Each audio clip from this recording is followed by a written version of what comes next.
Chapter 132. Hongqiao Airport.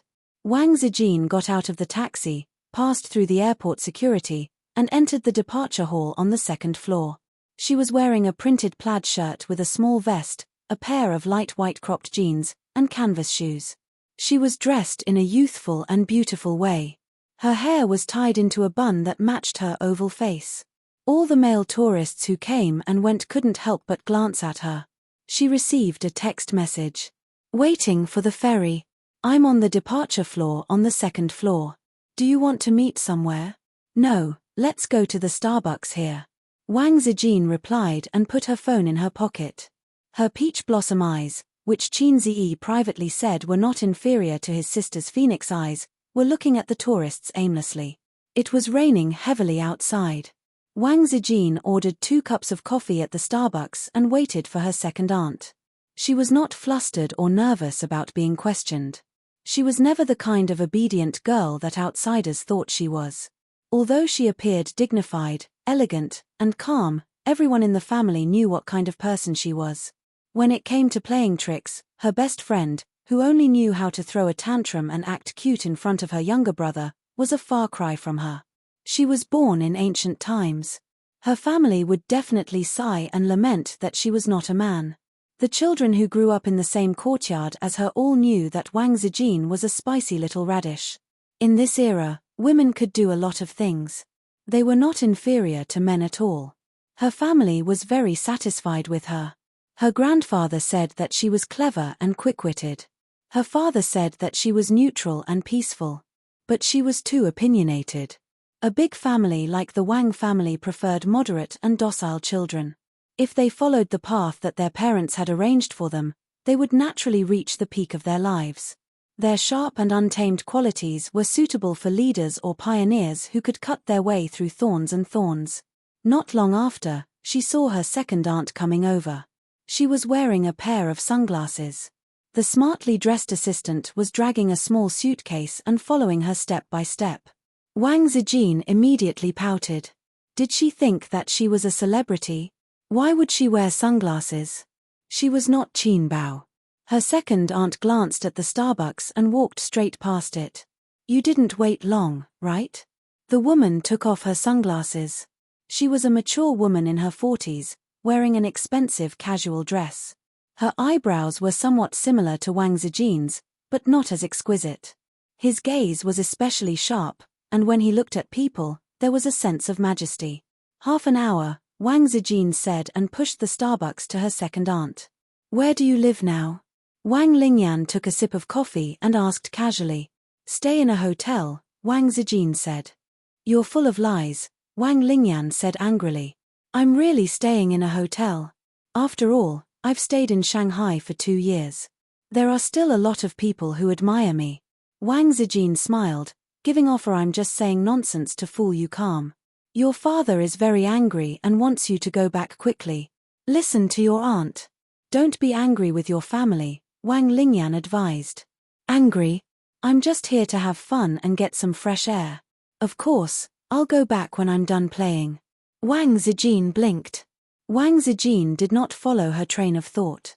Although she had never played games, she knew that it was fatal to be led by others. Wang Lingyan smiled bitterly. Her stomach full of words was stuffed back. This niece of hers had been difficult to deal with since she was young. Your grandfather is also very angry, Wang Zijin laughed. Second aunt, don't fool me, okay? Why is he angry? When I was young, I tore up my parents' marriage certificate, but he didn't let my father hit me. You're already so old and have your own opinions. However, I still have to advise you. Yes, it's not popular to use your parents' words as a matchmaker, but marriage is such a big thing. It can't be entirely based on your personality and preferences. You must abide by your elders' opinions. Wang Zijin rolled her eyes. You're talking as if I'm going to find a poor scholar to marry off. That's the same as using your parents' words as a matchmaker. Second aunt, don't go off topic, okay? When it came to marriage, the elders' feelings had to be considered. Otherwise, where would the phrase meeting the parents come from? However, she did not accept a blind marriage. Actually, it was not a blind marriage. She was very familiar with the groom. They grew up together. How could they not be familiar with each other? When Wang Zijin slapped him, he would kneel down and call her sister. She was used to bullying him since she was young. Off topic. Wang Lingyan was stunned. It's a term used on the internet. It means to deviate from the main topic and change the concept, Wang Zijin said.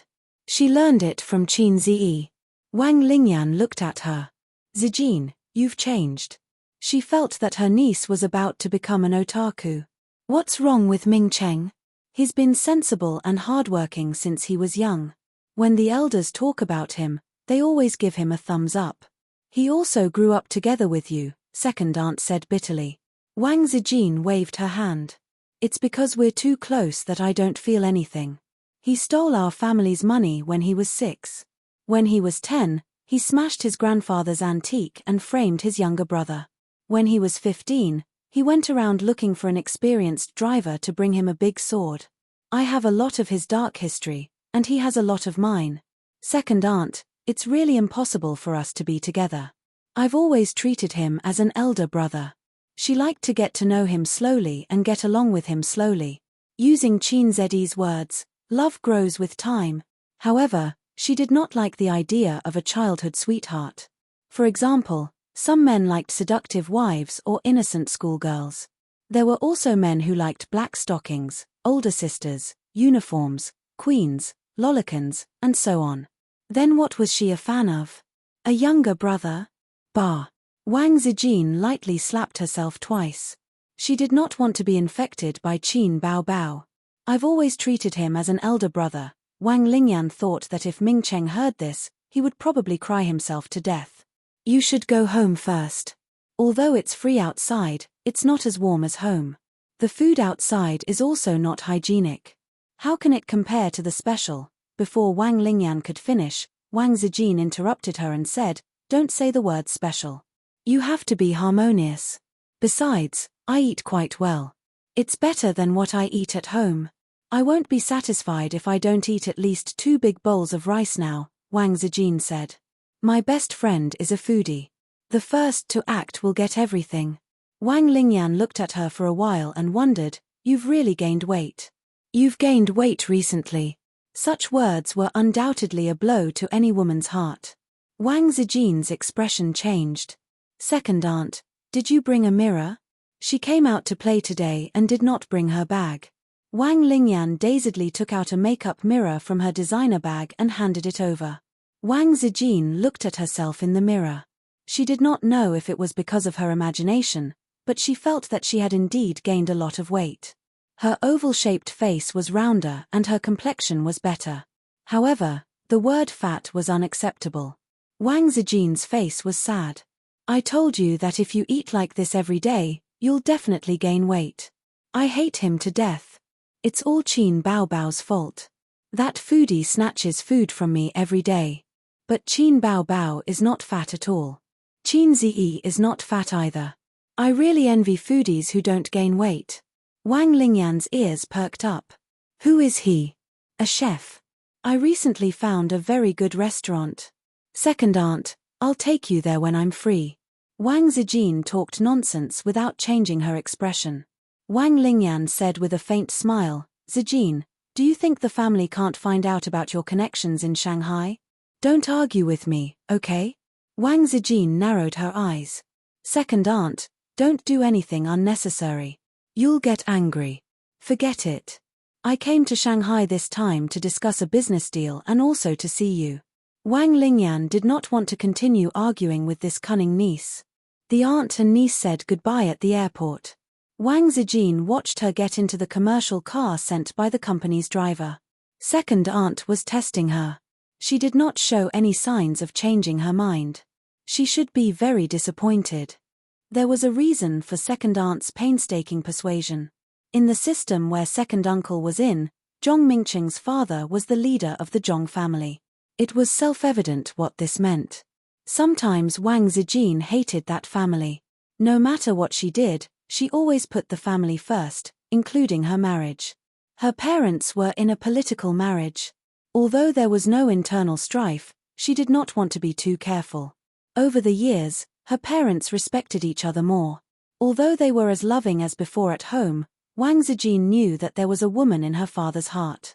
Although her mother did not cheat, she had been disappointed in this marriage for a long time. She looked at things more and more utilitarian. She was very satisfied with her current life. She was very satisfied with Qin Bao Bao, her best friend. As for Qin Ziyi, she was very satisfied.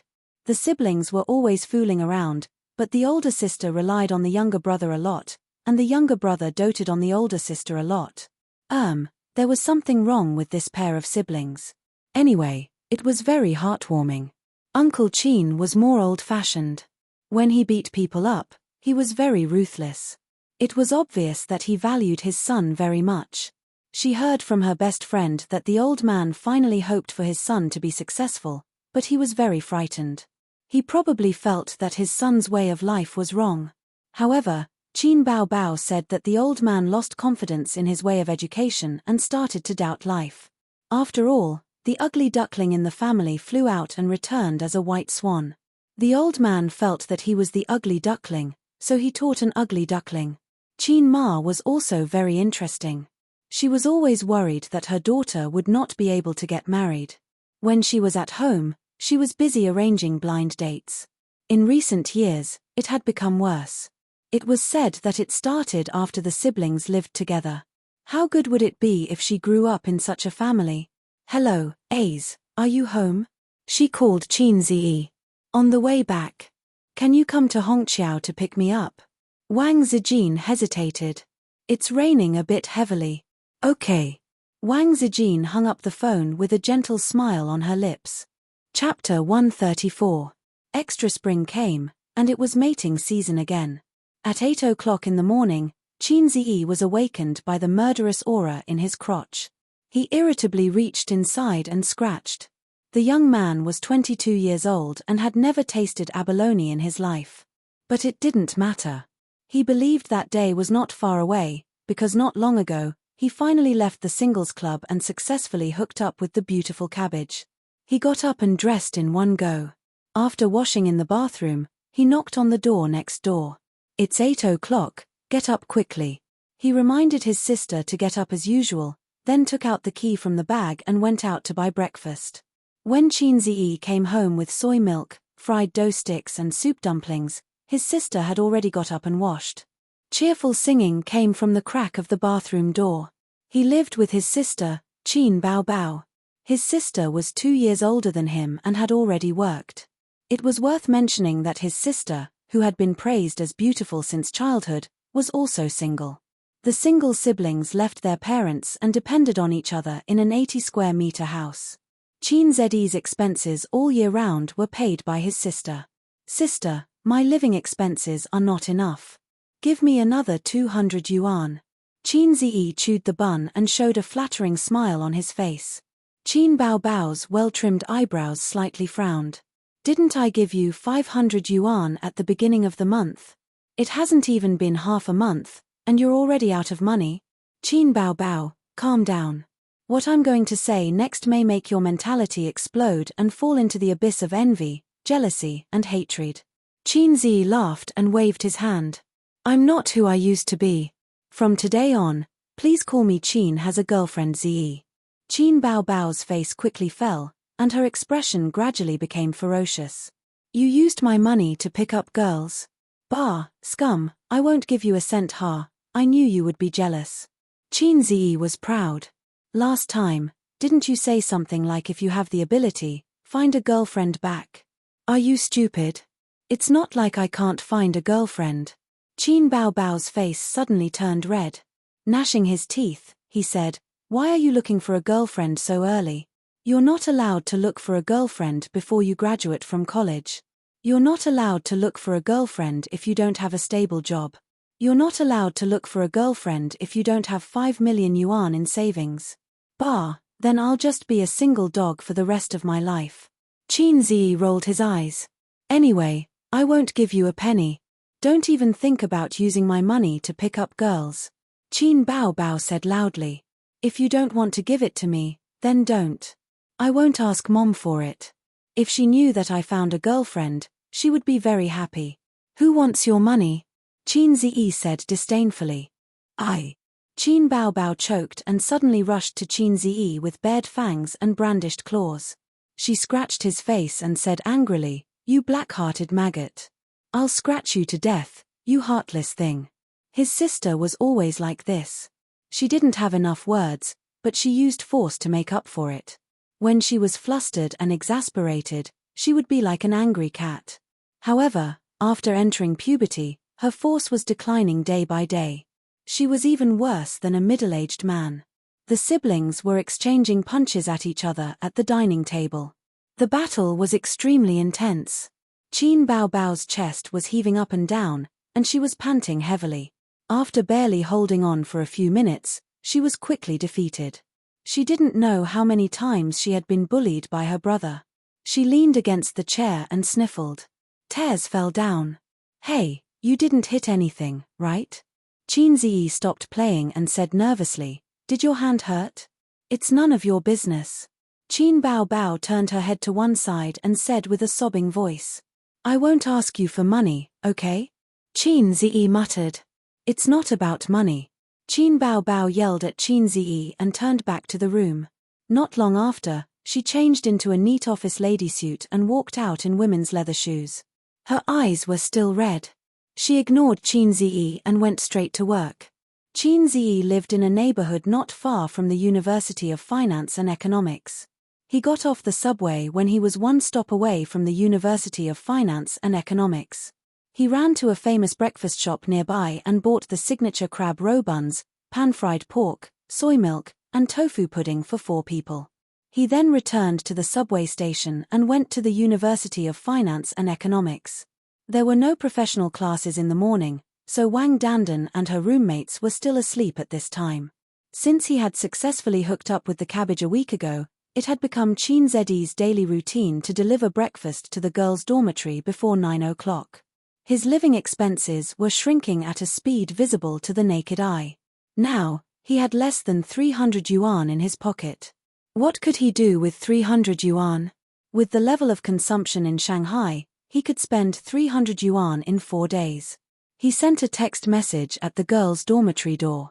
A few minutes later, Wang Dandan, who was scantily dressed, ran down the stairs with her slender legs. She looked like she had just woken up and was washing up. Her forehead was pasted with bangs, and her delicate face was white and delicate. She was a cabbage with a 6+ rating. If she put on makeup, she could get a 7.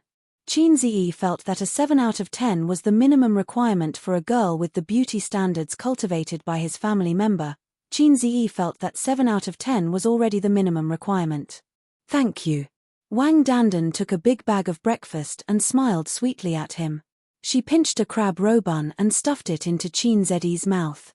"Here's your reward." Qin Ziyi opened his mouth and swallowed it. He said vaguely, "After class in the afternoon, let's go watch a movie." "Okay." Wang Dandan nodded. Qin Ziyi took advantage of the situation. "Tomorrow is Saturday. I'll take you out for lunch. I found a very good Hong Kong restaurant." Wang Dandan nodded again and waved her hand. "I'll go up first." Qin Ziyi looked at her back and smiled. He had met this little cabbage at a dormitory party that was gradually becoming less and less popular. From junior high to university, he had never taken the initiative to pursue any girl. This time, it was Wang Dandan who had struck up a conversation with him after the party. After a while, they became familiar with each other. Qin Ziyi felt that it was good enough that he could find such a girl in his life. Wang Dandan returned to the dormitory with breakfast. There were 4 girls in the dormitory. 2 of them were still sleeping in bed, and the other one woke up with her. She sat at the table and put on makeup in front of the mirror. Her roommate immediately came up to her and helped her spread the breakfast on the table. The other 2 who were sleeping also woke up, but they didn't get up. Now, they couldn't bear the hunger and got up. It's good to have food to eat when you wake up every day. A girl climbed down. She had not washed her face or brushed her teeth. First, she picked up a crab roe bun and stuffed it into her mouth. With a splurt, oil spilled out. She hurriedly held it with one hand and pulled out a tissue with the other. "These buns are really delicious." Another girl said, "Dandan, Your boyfriend is a local, right? His family has a big house of more than 100 square meters. Wang Dandan nodded. His father is Professor Qin from our department. Wow, are you serious? Professor Qin? Qin Zhenzhong? A professor from our university can easily earn a few million yuan a year. Wow, he's a rich guy on the Dandan list. The girls sighed and said that rich people eat as much as they can. It's like robbing the rich to help the poor. Although the girls in university knew how to look at money, they hadn't really stepped into society. In a few years, they would be more than envious. When they enter society and want to continue living in Shanghai, they will know how desperate the housing price is and how important it is to find a well-off local boyfriend. Wang Dandan smiled. That's why you shouldn't stare at Zhong Mingyu. He's a rich second generation. He won't like us. If you want to stay in Shanghai, find a local boyfriend or a well-off boyfriend who has the intention to develop in Shanghai. Those poor and talkative men are basically bottomless pits. Even if he has potential, when will he be able to afford a house? 10 or 20 years later? It'll be too late by then. One of the girls agreed. Yes, yes. And when he's rich in the future, he might find a mistress. One of the girls who found a poor and talkative man curled her lips and said unhappily, "Then your boyfriend will be loyal?" Dandan, you should be more careful. I heard that people in Shanghai like to find a local boyfriend, regardless of gender. Don't accompany him through university and get kicked out after graduation. Wang Dandan smiled slightly. I know. Seeing her like this, the other two girls were relieved. They smiled and said, that guy looks honest. It'll be easy for Dandan to control him. That's right. I guarantee that he'll be obedient. There are many boys chasing after Dandan. Qin Zedi's ordinary but good-looking face popped up in Wang Dandan's mind. She smiled confidently. For girls who were obsessed with looks, Qin Zedi's appearance was at most passable. Girls who were beautiful themselves would not be willing to spend the rest of their lives with such a man. However, she felt that Qin Zedi's personality was not bad. Moreover, girls who had passed the age of fantasy would realize that material things were far more important than appearance. Not to mention other things, just a house in Shanghai that was worth tens of millions was enough to make 80% of men cower in fear. Moreover, his father was a university professor. Even if his son was not very successful, his life would be smooth sailing. Moreover, this man was easy to control. At least during the short period of their relationship, Wang Dandan always held the dominant position between the two of them. She could feel that Qin Zi did not have any experience in love. Li Xianyu borrowed 200 yuan from each of his roommates and gathered 600 yuan.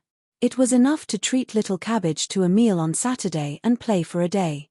Since he could not get money from his sister, he decided to ask his mother for money. Although Qin Ma was a housewife, she was in charge of the family's finances. Although the family was not rich in recent years, they still had a decent standard of living. Although his sister was not willing to give his brother money to pick up girls, all mothers in the world were happy to spend money on their sons picking up girls. After watching a movie in the afternoon, his sister came back not long after. Usually, Qin Zi was not willing to cook before the end of the month and before his sister's finances dried up. Today was no exception. However, his sister did not order takeout tonight. Why didn't you order takeout? Qin Zi said, I'm hungry. His sister, who had changed her mature and attractive office attire into a pleated skirt and a black slim-fit t-shirt, sat on the sofa boldly and looked at him with her small eyes. I've eaten. Huh. Then what about me? Qin Zi was stunned. What does it have to do with me? Qin Bao Bao looked at him with disdain. Go find your girlfriend. Qin Zi pursed his lips. Stingy. I'll eat instant noodles myself. Tomorrow, I'll bring my girlfriend to eat a big meal, mph. Tomorrow, a big meal. Qin Bao Bao immediately raised her eyebrows. Her small face was full of anger. However, after her bright eyes turned, she suddenly restrained her anger and smiled like a little fox. Where do you have money? Qin Zi, I have a lot of friends, so I borrowed it. Qin Bao Bao said, you're borrowing money to pick up girls. You're a fool. Qin Zi said angrily, it's none of your business. Qin Bao Bao immediately said, "How about this? Bring your sister along tomorrow. Treat it as my treat." Qin Ziyi stared at her suspiciously, trying to find clues from that foxy face. "You're that kind." Qin Bao Bao sighed and said, "When a brother grows up, he can't be kept. Since you're looking for a girlfriend behind my back, of course I have to help you. What if you meet a flirtatious slut? I'm being kind, but you still suspect me." "That's too much," sob sob sob. Qin Ziyi looked at her silently. "Then, okay. She's a girl with her own opinions. Don't find fault with her." Qin Bao Bao pretended to be angry. "What do you mean? Do you think I'll ruin your relationship?" "Qin Ziyi, that's not what I meant," Qin Bao Bao said. "Don't say it yet. If she knows that you're going with her, she'll be more cautious. Then I won't be able to see her sincerity. For example, if a girl really likes you, she'll dress up especially grand on her first date with you. She'll put on makeup and carry her favorite bag. Is that so?" "Yes." The next day, 10 a.m. Qin Ziyi knocked on the door of the living room. "That's enough. Do you need an hour to put on makeup? We'll be late if we don't leave now." Hey, it's my first official date." His sister said that she was going to put on makeup and change into decent clothes. Then, she locked herself in her room for an entire hour. Qin Ziyi thought that she must be using this opportunity to stall for time so that he would be late for the date. She was trying to trip him up. Just as he was cursing in his heart, the door opened and his sister walked out of the room. His sister, who rarely put on makeup even when she went to work, meticulously put on exquisite makeup. She drew eyebrows and eyeliner, which added charm to her bright eyes. She drew a faint nose shadow on the side of her handsome nose, giving her facial features the beauty of a Greek sculpture. Her small mouth was smeared with watery lipstick. Her dressing was also full of scheming. She was 1.72 meters tall in high heels and was about the same height as Qin Ziyi. She wore a pair of light white denim shorts.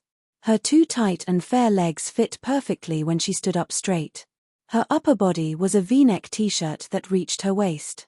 Between the jeans and the t-shirt, her fair waist was exposed. Her belly button was covered with shiny accessories, which made her look sexy and cute. Qin Ziyi was dumbfounded. "Hey, how do you feel?" Qin Bao Bao turned around, her hair flying. She showed off her charm in front of her brother. Qin Ziyi was speechless. He had an illusion that his sister was full of fighting spirit, like a female general who was about to go into battle. She had armed herself to the teeth and was ready to go. They arrived at the Hong Kong-style restaurant as promised. It was the weekend, so there were many diners. Fortunately, Qin Ziyi had booked a table in advance. Qin Bao Bao was afraid that her meticulous makeup would be ruined by her sweat, so she held her brother's hand and said, "Let's go inside and wait." Qin Ziyi said, "If it's too hot, you can go in by yourself. As your boyfriend, I should wait outside. That way, it will show my sincerity. Romantic girls will be touched when they see it. At the very least, it will be a bonus." Qin Bao Bao secretly curled her lips. She hated him in her heart, but she put on a dignified and virtuous smile and said, "Then, of course, I will wait with you." The appointed time was 11 o'clock, but Wang Dandan was 20 minutes late. Qin Ziyi talked to the waiter in the first 10 minutes, and the waiter promised to reserve a table for them. 10 minutes later, Qin Bao Bao went in to order, and then the table was reserved. Qin Bao Bao bit her duck tongue and walked out of the restaurant under the astonished gazes of the men in the restaurant. She kicked Qin Ziyi at the door and said, "Little pervert, what kind of girlfriend did you find? Why is she so arrogant when eating?" Qin Ziyi was about to speak when he saw his little cabbage on the escalator. He said happily, "They're here." Qin Bao Bao followed his gaze. Wang Dandan also happened to see Qin Ziyi and Qin Bao Bao. She was dressed very modestly today. Coupled with her delicate appearance and temperament, she gave people the impression that she was a very quiet and well-behaved girl. She put on light makeup and was a little beautiful. After her attention was on Qin Bao Bao, her real boyfriend was automatically ignored. The woman beside him was really too outstanding. First of all, this woman was extremely tall and curvy. She had a bulging chest and two straight and round legs. Even a girl like Wang Dandan couldn't take her eyes off her. Secondly, her face, which was sharp and charming, gave Wang Dandan, who was also a girl, a great sense of oppression and threat. Perhaps she was very attractive to men, but she was definitely not attractive to the same sex. In the end, she noticed that the woman had quietly grabbed her boyfriend's arm the moment she appeared. Qin Ziyi happily waved at the little cabbage. "Sorry, I'm late." "It's okay." Qin Ziyi didn't seem to care. Wang Dandan smiled reservedly, and her eyes stopped on Qin Baobao's face. "This sister is, oh, she's..." Before Qin Ziyi could finish, the sister beside him said coquettishly, "Hey, hubby, is this the flirtatious slut you've been flirting with outside?" "Qin Ziyi?" Wang Dandan's eyes widened. Qin Baobao rolled her eyes and pouted. "She has no breasts and no butt. She's not that good. You don't want me because of her?" Qin Ziyi, Sigma, degree winking smiley. "I knew it. I knew she wasn't that kind. What about helping to check? It's all bullshit." After acting coquettishly, the sister stopped talking and looked at Wang Dandan with disdain. The latter's face was livid as she glared at Qin Ziyi. She was waiting for this man's explanation. She wanted to know what he meant. Did he ask her to come over just to show her his power? At the same time, she was also puzzled. Since when could a man like Qin Ziyi hook up with a woman of the same level as him? But this time, Qin Ziyi, who appeared to be gentle and indecisive in the process of love, even a little submissive, opened his mouth. His face was conflicted, but he did not say a word. Wang Dandan understood. She glared at the adulterous couple and turned to leave. In front of such a woman, she could not muster up any fighting spirit at all. She also did not think that Qin Ziyi was worthy of her disregard of her image. "Hey," she left just like that. Qin Baobao twirled her hair with her fingertips, looking valiant and spirited like a little hen that had just won a battle. But her tone was innocent. "I was just testing her for you." In the end, she turned around and left. "She clearly doesn't care about you." Qin Ziyi gritted his teeth. "You're the eldest. Whatever you say." Qin Baobao said indifferently, "Go after her. Go after her and make things clear. Tell her that I'm just an older sister. Once you make things clear, she'll change her mind." Qin Ziyi turned his head and looked at her silently. Qin Baobao snorted coldly. "If you're not going to go after her, then let's go in and eat. I'm starving. Anyway, I didn't order her food." She turned and walked into the restaurant. The corners of her mouth curled up into a happy arc. "PS, I'll upload this to the VIP group tomorrow or the day after. Normally, there should be 1 or 2 more chapters. After writing this chapter, I'll prepare a new book." Chapter 136. Qin Ziyi turned on the radio and tuned to the traffic station.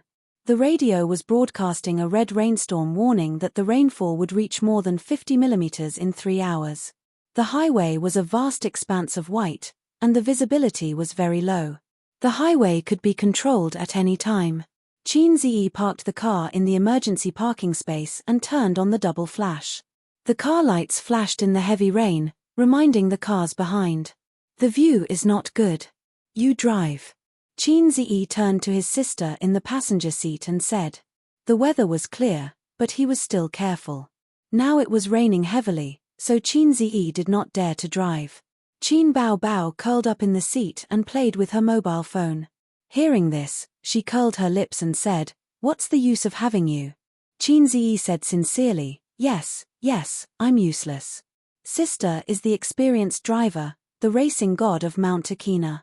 Little brother admits defeat. You speak in a strange way." Qin Baobao chopped her brother's head with a hand knife. She was angry and coquettish. Don't think that she didn't understand the meaning of Qin Ziyi's words. It was raining heavily outside, so there was no way to get off the car and change seats. Qin Baobao bent over to the driver's seat and leaned on the steering wheel in a half-squatting and half-lying position. She urged her brother, "Go quickly. It's so tiring." Qin Ziyi glanced at his sister's round buttocks. He didn't know if it was an illusion, but it was bigger and rounder.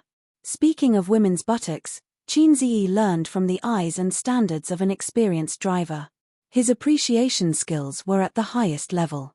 A woman's buttocks should not only be big, but also be round and perky. That was the best. However, the bigger the buttocks, the better. It mainly depended on the body proportion. A petite girl's buttocks were too big. Qin Baobao was 1.72 meters tall and had to be matched with a round and perky butt. Only then would it not be a waste of her talent. Is it the result of diligent exercise after practicing dancing? Or is it beaten out by me? What are you doing? I said it's very tiring. Qin Baobao saw her brother not moving and impatiently urged him. Oh. Qin Ziyi immediately propped himself up. However, due to the narrow space in the driver's seat, his lower abdomen bumped into Qin Baobao's, but when he straightened his body, his sister's head hit the windshield with a loud thud. Qin Bao was so angry that she cried, "You're doing this on purpose, aren't you? Are you trying to hurt me to death? Mom!" Qin Ziyi reached out and slapped his sister's buttocks. Her buttocks rippled. "Don't keep taking advantage of me and our mother. Do you believe that I won't tell Dad?" In this terrible weather, the speed could only be controlled at around 60 kilometers per hour. The double flashing lights could not be turned off, so that the cars behind could see them at all times. Fortunately, the highway was only about 30 kilometers long. After exiting the highway, the little red horse turned into the overpass leading to Hongqiao Airport. There were obviously more cars. Hongqiao was a place with a lot of tourists. Unlicensed taxi drivers were everywhere. When the weather was bad, taxi drivers would also take on unlicensed taxi drivers and rip off tourists. Hongqiao Railway Station, departure level. Qin Ma got out of the taxi and closed the door behind her. "Thank you, sir." She watched the taxi rush into the rain. She did not enter the waiting hall. Instead, she opened a big umbrella and walked to the bus stop next to her. The railway station and the airport were next to each other. They were connected by a bus lane that was 100 meters long. It only took tourists 5 minutes to walk from the railway station to the airport. It was raining heavily, and pedestrians were in a hurry. There were few people here. She dialed a number and told them where she was.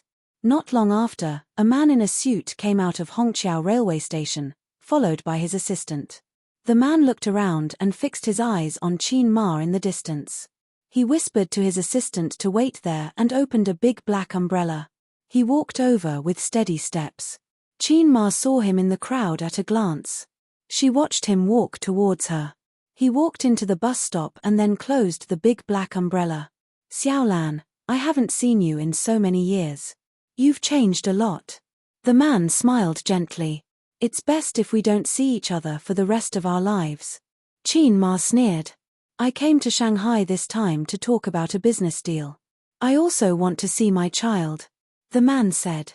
Qin Ma did not speak. She just looked at him coldly. The man smiled bitterly. "After so many years, you're still so cautious. I don't want to disturb your life. I just want to see the child. Just one look." Qin Ma shook her head. "Since you've already made a choice, why bother? The child is no longer your family's. Everyone had their own difficulties back then. Didn't you?" The man hesitated. "If it weren't for you back then, shut up," Qin Ma suddenly shouted. Her dignified and elegant face was a bit ferocious. "Don't mention what happened back then. Let it rot in your stomach. No matter what you plan to do, I won't allow you to see the child." "Absolutely not." She seemed to have been provoked.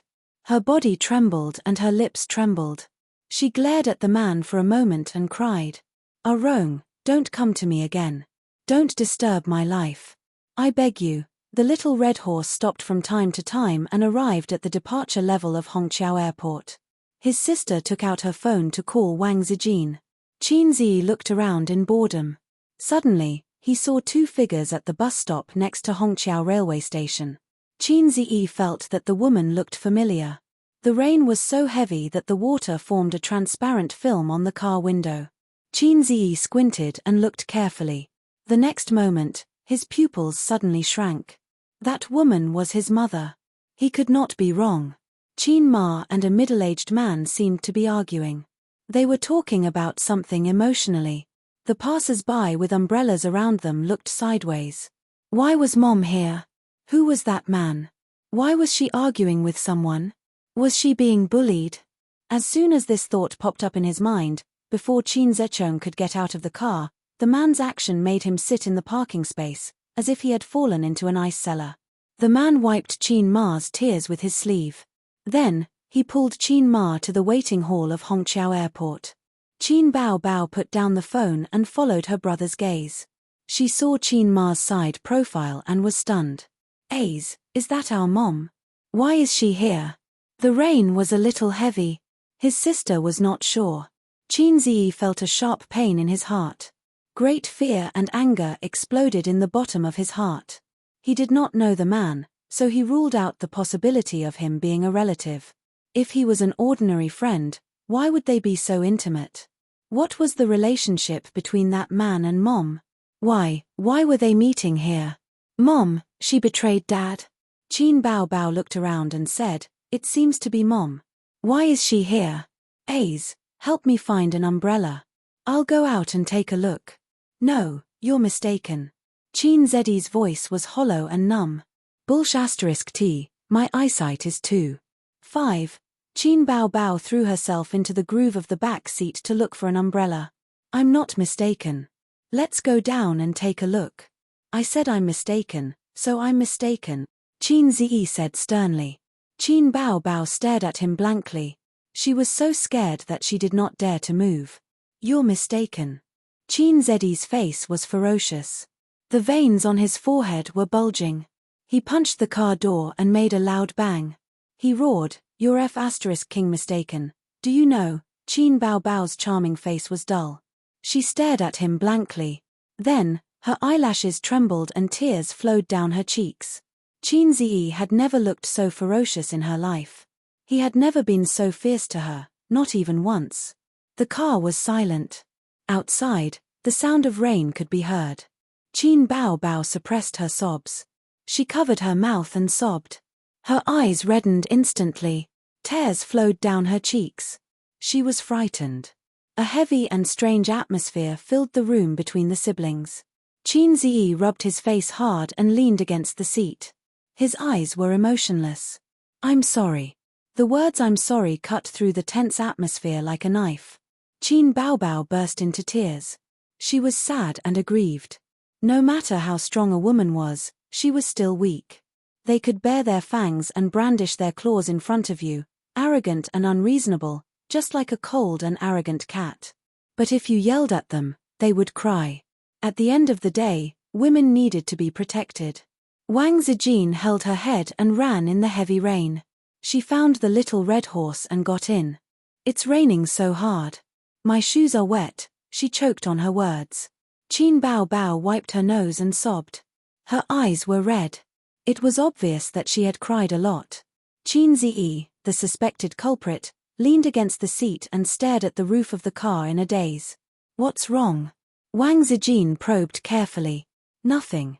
Chin Bao Bao looked up at her brother. After saying "I'm sorry," he didn't say anything else. He turned a deaf ear to her crying and didn't coax her as eagerly as before. Her heart ached. Tears flowed down her cheeks again. It was already 6 o'clock when they got home. The sky was gloomy. The heavy rain turned to moderate rain. Chin Ziyi went into the bathroom without a word, leaving the two sisters looking at each other. Wang Zijin asked, "What's wrong with him?" Chin Bao Bao bit her lip. She looked aggrieved and nervous. Her eyes were still red. She didn't know what happened to Chin Ziyi. Her brother, who had never been fierce to her, was so scary. Chin Bao Bao was scared, nervous, and sad. She didn't even think of the possibility of Chin Ma. Usually, her sensitive sister would have noticed it. But now, her mind was in a mess. She cared too much about Chin Ziyi. In the bathroom, Chin Ziyi washed his face and looked at himself in the mirror. His face was pale, and there was a trace of anger in his eyes. He wanted to rush home immediately and ask his mother who that man was. He told himself to calm down. He had endured it for so many years. Should he really say it? What about Dad? Would his parents divorce? Could he and his sister still live as happily as they were now? He was in a terrible mood. He didn't even dare to talk to his mother in private. Some things, once exposed, were difficult to go back to the way they were. Forget about it. Forget about it. Don't think about it. Qin Ziyi walked out of the bathroom. His sister and Wang Zijin were not in the living room. The door was closed. He went back to his room, stood by the window and lit a cigarette. He looked at the rain outside the window in a daze. At this time, it was already 6 o'clock in the evening. The sky was dark. Cars came from afar and then drove away, splashing the mist. Qin Ziyi's fingers burned. He was shocked to find that the cigarette burned his fingers. The door was pushed open. Wang Zijin came in with pajamas and put them at the foot of Qin Ziyi's bed. She whispered, "What's wrong with you guys? Bao Bao is crying in her room." "Nothing, nothing," Qin Ziyi said perfunctorily. "Something must be wrong." Wang Zijin pinched Qin Ziyi. She had learned Qin Bao's bad habit. "I've never seen your sister cry like this. Don't worry about it. I'll go take a look later." Seeing that he didn't want her to interfere, Wang Zijin sighed. "Talk nicely. Don't make your sister angry. Are you still siblings?" She hugged the pajamas, shook her head and sighed. Then she went to take a shower. Qin Ziyi waited for the sound of water to come from the bathroom. He walked to his sister's door, grabbed the handle, and pushed it in. Chapter 137. The crystal chandelier in the room was bright, and there was a faint, indescribable scent. Was it the scent of shower gel? The scent of shampoo? Was it the perfume of her sister's? Or was it the scent of the sun from yesterday's quilt? Qin Bao Bao sat on the bed, sobbing and wiping away her tears. Unlike their usual bickering, this time they were really screwed. Qin Bao Bao had never been yelled at by her brother like this. She was more pretentious and liked to dwell on insignificant matters. The more she thought about it, the sadder she felt. Similar situations were probably when a young couple in love wanted a divorce, or when close friends had a falling out. Qin Bao Bao thought, "What's wrong with my brother? He looks so scary. Can we still be like before?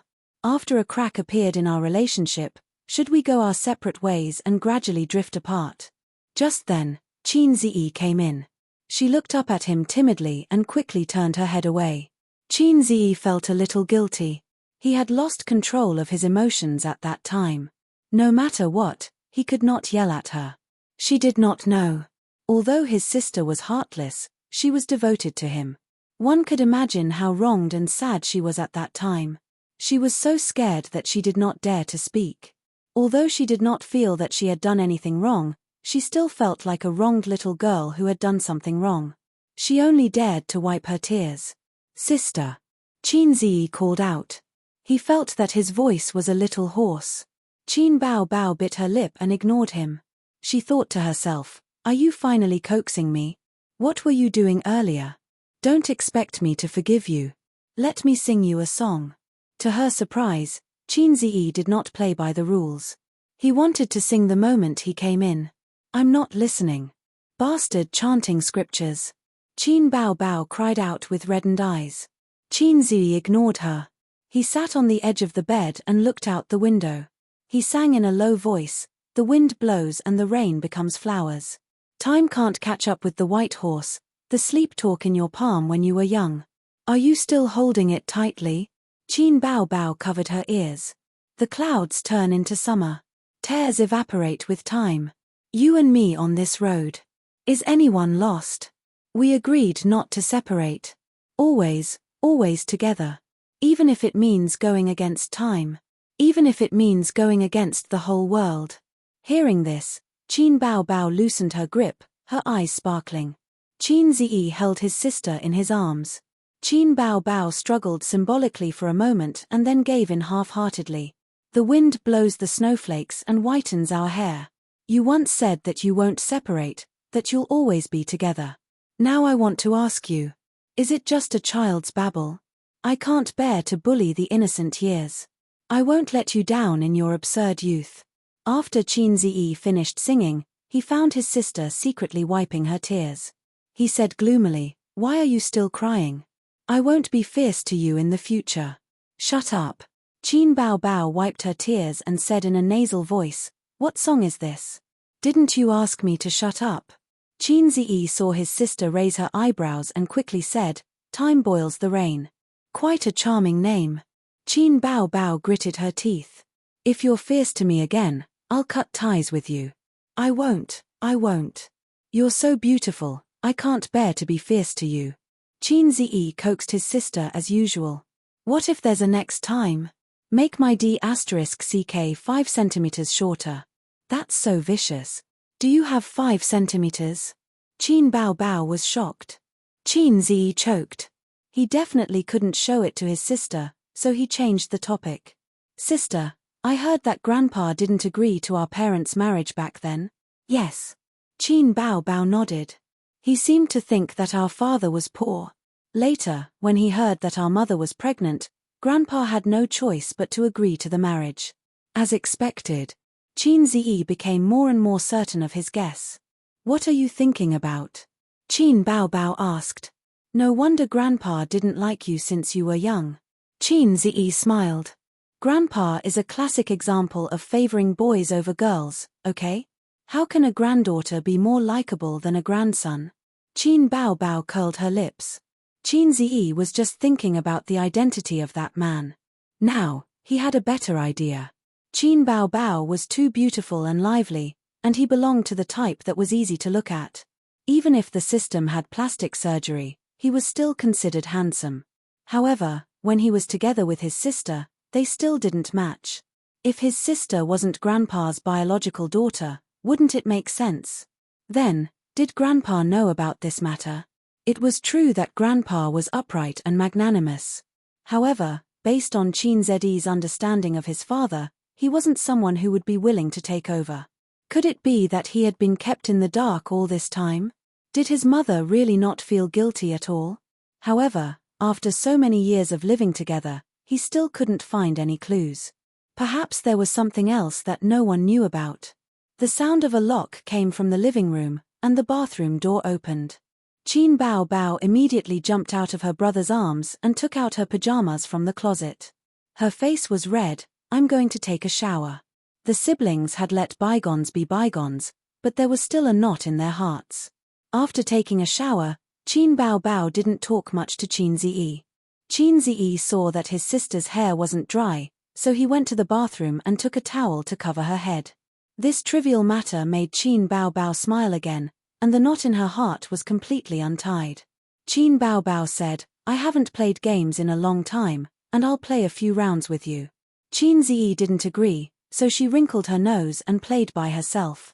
His sister said that she played games to accompany her brother, but she was actually addicted to it. Qin Bao Bao was a player who played games by hand, so she didn't have a good view of the big picture. She often didn't lose online, but in a team game. When they played games, Qin Ziyi was the one who took the lead. Wang Zijin breathed a sigh of relief. She could see that her best friend and brother had reconciled. This pair of siblings was the weirdest pair of siblings she had ever seen. They were actually siblings, but they also looked like siblings. After spending some time together, they even felt like husband and wife. Qin Ziyi had gradually bid farewell to games and focused on the stock market. He saw the stock market as the place to make his first bucket of gold. He had a plan for the future, but it was very vague. In the past few days, Qin Ziyi realized that his social experience was too shallow. Even if he made a windfall one day, he didn't know how to plan and how to invest. The stock market had ups and downs, and the bull market only lasted for 1 or 2 years. Moreover, he didn't earn money every day in the stock market, and he would occasionally lose money. Now that the bull market was here, it was still in its initial stage, and it would be more terrifying in the future. He had about 500,000 yuan on hand, which was a lot, but in the eyes of those financial institutions, it was nothing. Qin Ziyi sat next to his sister and played computer games. He received an email. It was a reply from a large public company. Dear Mr. Qin Ziyi, hello. Thank you for submitting your resume to XXX. After careful consideration and evaluation, we feel that you are not suitable for this position for the time being, but we are still full of confidence and respect for you. We believe that you will find a more suitable stage for you, and we sincerely wish you the best. They didn't want him. The threshold for large companies was high. Although the University of Finance and Economics was good, it was not as popular as the freshmen from famous universities. He had been idle at home for 2 months, and after the golden period for freshman recruitment, he had recruited all the freshmen. He didn't want to go to a small company, and it was a waste of time. The situation was similar to his dilemma of finding a partner. He didn't like mediocre girls, and the beautiful goddess didn't like him. Qin couldn't help but stare at his sister who was playing happily beside him. She was the one who abused his aesthetic standards. His sister felt her brother's fierce gaze, and said in a helpless and wronged tone, "What?" "The resume I submitted was rejected," Qin said gloomily. His sister came over and took a look. "Ha ha ha." She laughed out loud. "You want to join this company? Forget it. Who asked you to be so weak? I had stayed up all night to tutor you, and you couldn't even get into Fudan University." Qin was angry. He grabbed her arm and raised his hand to hit her buttocks. Qin Bao struggled to break free. With tears in her eyes, she hugged her computer and shrank to the other side of the sofa. "Don't always bully your sister." Wang Zijin reprimanded them indifferently. She was too lazy to care about them. In any case, this pair of siblings always ignored her words. On the left side of the single-seater sofa, Wang Zijin hugged her knees and watched a variety show. There were several stars singing awkward songs, and the bullet screen was floating. After watching I Am a Singer, all the music variety shows are trash. After listening to Qin Bao's songs, all the songs are trash. Opera 2 is really King shocking. Forget it, that high note is fake. It's electronically synthesized. Yes, it's impossible for a person to sing like that. Trash, you can't sing like that, but it doesn't mean that others can't. Then, there was a never-ending debate between the Rational Party and the Fan Party. The Fan Party won a big victory. Wang Zijin looked up and said, "Aze, the song you sang in I Am a Singer has been questioned. Those people are really annoying." Qin Bao played the game and didn't look up. "I knew it. Someone said it the next day. Popular people have a lot of trouble." Yes, there are a lot of people online who want to sleep with you." Qin took the opportunity to take revenge on his sister. His sister hit him with the remote control. "Why didn't you go on a blind date today?" Wang Zijin asked. "It's over." Qin Bao snorted. "Sister, you're such a talented and beautiful woman. People think they can't match up to you. You're a little fairy." Qin said sarcastically. "Anyway, sister is already the champion and the mission is completed. I can just continue to be a salted fish. Who cares about the rumors on the internet?" Qin Bao ignored him and said in annoyance, "It's really annoying to my mom. She's afraid that I won't be able to get married. I told her not to go on blind dates, but she won't listen. I can't throw a tantrum at her. As a child, it's okay to have a little temper, but you can't be angry with your parents. You have to have a conscience." Qin exposed her. "You're talking as if you dare. Dad's ears are big." After being exposed again and again, Qin Bao pointed at Qin and said angrily, look at him. So annoying." Chapter 138. Wang Zijin glared at him. Qin grinned. He already knew part of Wang Zijin's dark history, and she should be more concerned about it. Last time, Qin Bao vented her anger on him because of a problem with the TV. He and Qin Bao fought, and his sister was pressed on the sofa to beg for mercy. Since it was to no avail, she asked her best friend for help. Wang Zijin refused, and Qin Bao threatened to reveal her secret. At that time, Wang Zijin compromised. In the end, she was betrayed by her best friend. At first glance, Qin Bao and Wang Zijin had very different personalities, but they had a lot in common. For example, both of them were more indifferent. Qin Bao was also a goddess outside, but in front of her younger brother, she became a clown. Therefore, in terms of relationships, both of them were the type that developed feelings over time. Falling in love at first sight was not suitable for them. That was why they could become best friends. Thinking about it this way, his mother was worrying for nothing. She did not even understand her own daughter. The men she introduced did not fit Qin Bao's pattern of choosing a partner. Because of this personality, his sister was very resistant to being forced to be in a relationship with strangers. But it could also be that his mother was expanding her circle of friends and shopping around. It was not good for her brother to be the only male in her circle of friends. Qin Ziyi was suddenly so shocked that a layer of sweat appeared on his back. After dinner, Qin Ziyi went out to buy a pack of cigarettes. When he returned, he found that the messy dining table was still intact. Wang Zijin was lying on the sofa and watching TV. This sister was gentle and generous, but she did not have the awareness to do housework at all. It was probably nurtured by her family since she was young. His sister was sitting on the sofa with a sad and miserable look on her face. There was a book on her knees. "What are you doing?" Qin Ziyi asked curiously. "Life is so difficult. There is really no attachment." Qin Bao Bao revealed a sad expression and pointed to the book on her knees. "Sister is very sad now, very melancholy, and wants to sleep immediately." Qin Ziyi glanced at the book. The title of the book was The Year of Innocence. The quote on the cover read, "In the midst of faint sorrow, I slowly finished my journey." It was a young novel. Life is so difficult. Why read these messy books and add to your sadness? Qin Ziyi said angrily, "It would be strange if you read this kind of book. It's Sister Ziwei's, right?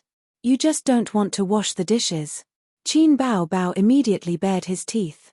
He never read melancholy literature that forced people to write new words. Just as he said, life was already so difficult. Why should he read these books? It was pointless. This was especially true for themes such as the pain of youth, the pain of growing up, the pain of first love, and so on. Other than making people cry, what else was there?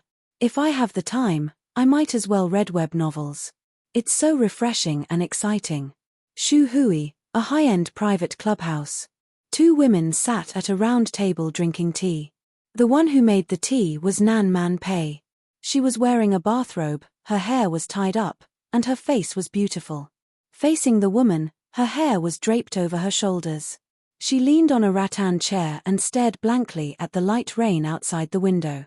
In terms of facial features, she was 3 times more delicate than Nan Man Pei. Her temperament was cold and cheerless, and she had the charm of an orchid in an empty valley. Behind them, the entire wall was filled with shelves filled with a dazzling array of antiques. Of course, they were all fakes. On the west wall, there was a huge ink painting. "How's work recently?" Nan Man Pei poured her a cup of tea. "Bad."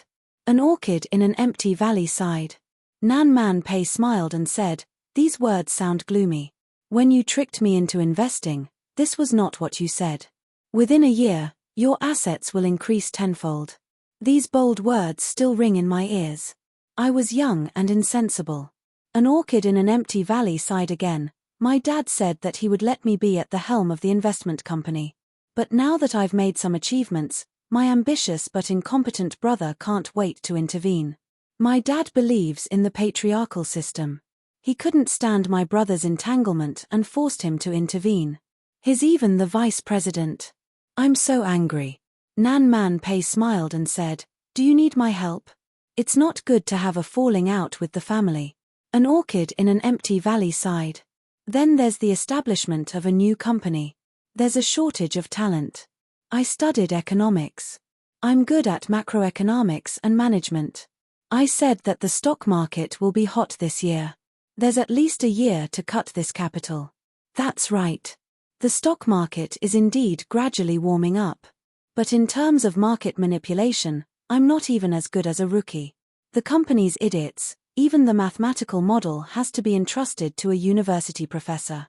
In 2 months, tens of millions of capital stock, not even a tenth of the profit can be earned. I want to cut the cake, not lick other people's leftover cream. The company is newly established. Talent is hard to come by, Nan Man Pei comforted. Didn't a group of graduates join last month? When those little rookies grow up, the stock market will be cold. An orchid in an empty valley complained, "It's easy for you to be a hands-off shopkeeper."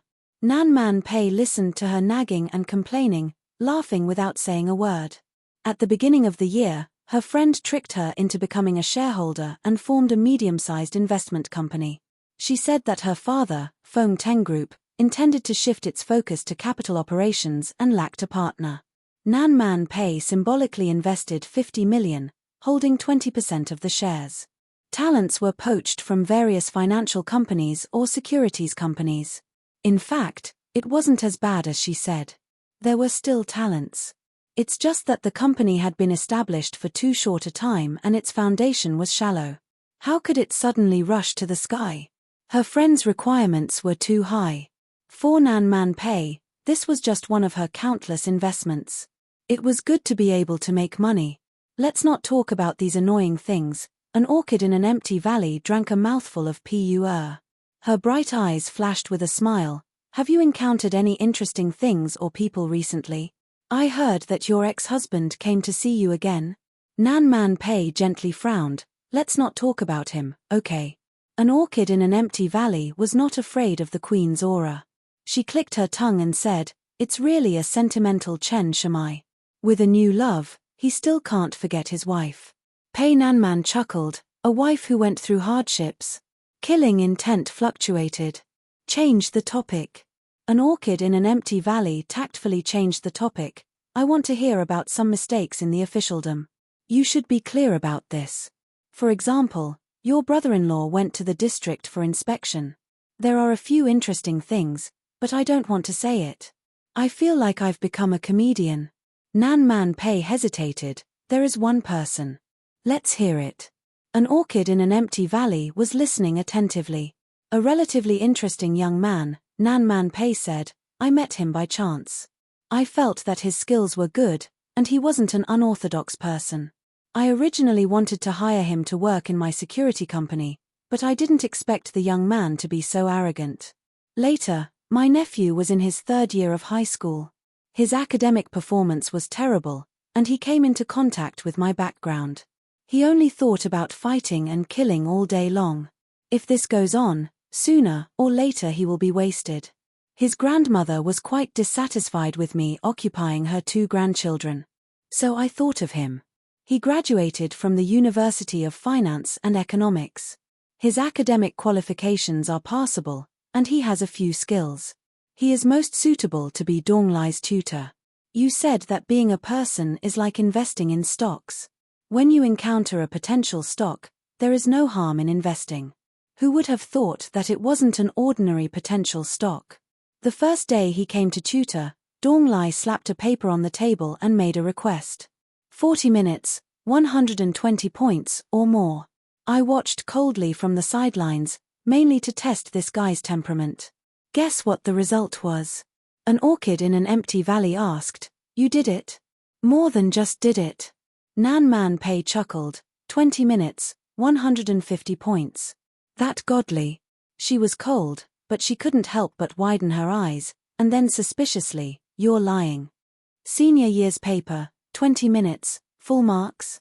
She was also a top student. It wasn't that she didn't get full marks in math, but 20 minutes was a bit shocking. Nan Man Pei smiled and nodded. Knowing that she never exaggerated, an orchid in an empty valley sighed, amazing IQ. There is something more interesting. Qin Bao Bao should know. A new female singer, of course I know. His sister. Biological? Don't tell me you picked her up.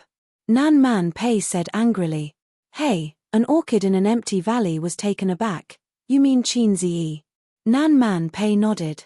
An orchid in an empty valley laughed. A bit interesting. Women like to pay attention to the entertainment industry. She thought of something and asked with great interest, was the song opera 2 lip-synced? The internet said it was an electronically synthesized voice. Nan Man Pei said helplessly, I don't know. Chapter 139. At the beginning of September, Qin Zi went to 2 financial institutions for interviews. One didn't hire him, and the other was a little small, so he didn't join. Today, he was still alone at home. After helping his 2 sisters wash their clothes, he sat on the sofa and smoked in boredom. Occasionally, he would chat with his 3 roommates in the group.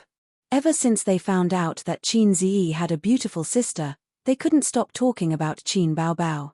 After Liu Ziqiang begged and Li Liang used the house rules to pressure him, Qin Zi sent a picture of his sister sitting on the sofa and acting cute. The 3 guys shouted excitedly. Liu Ziqiang said, "My goddess acting cute is my food."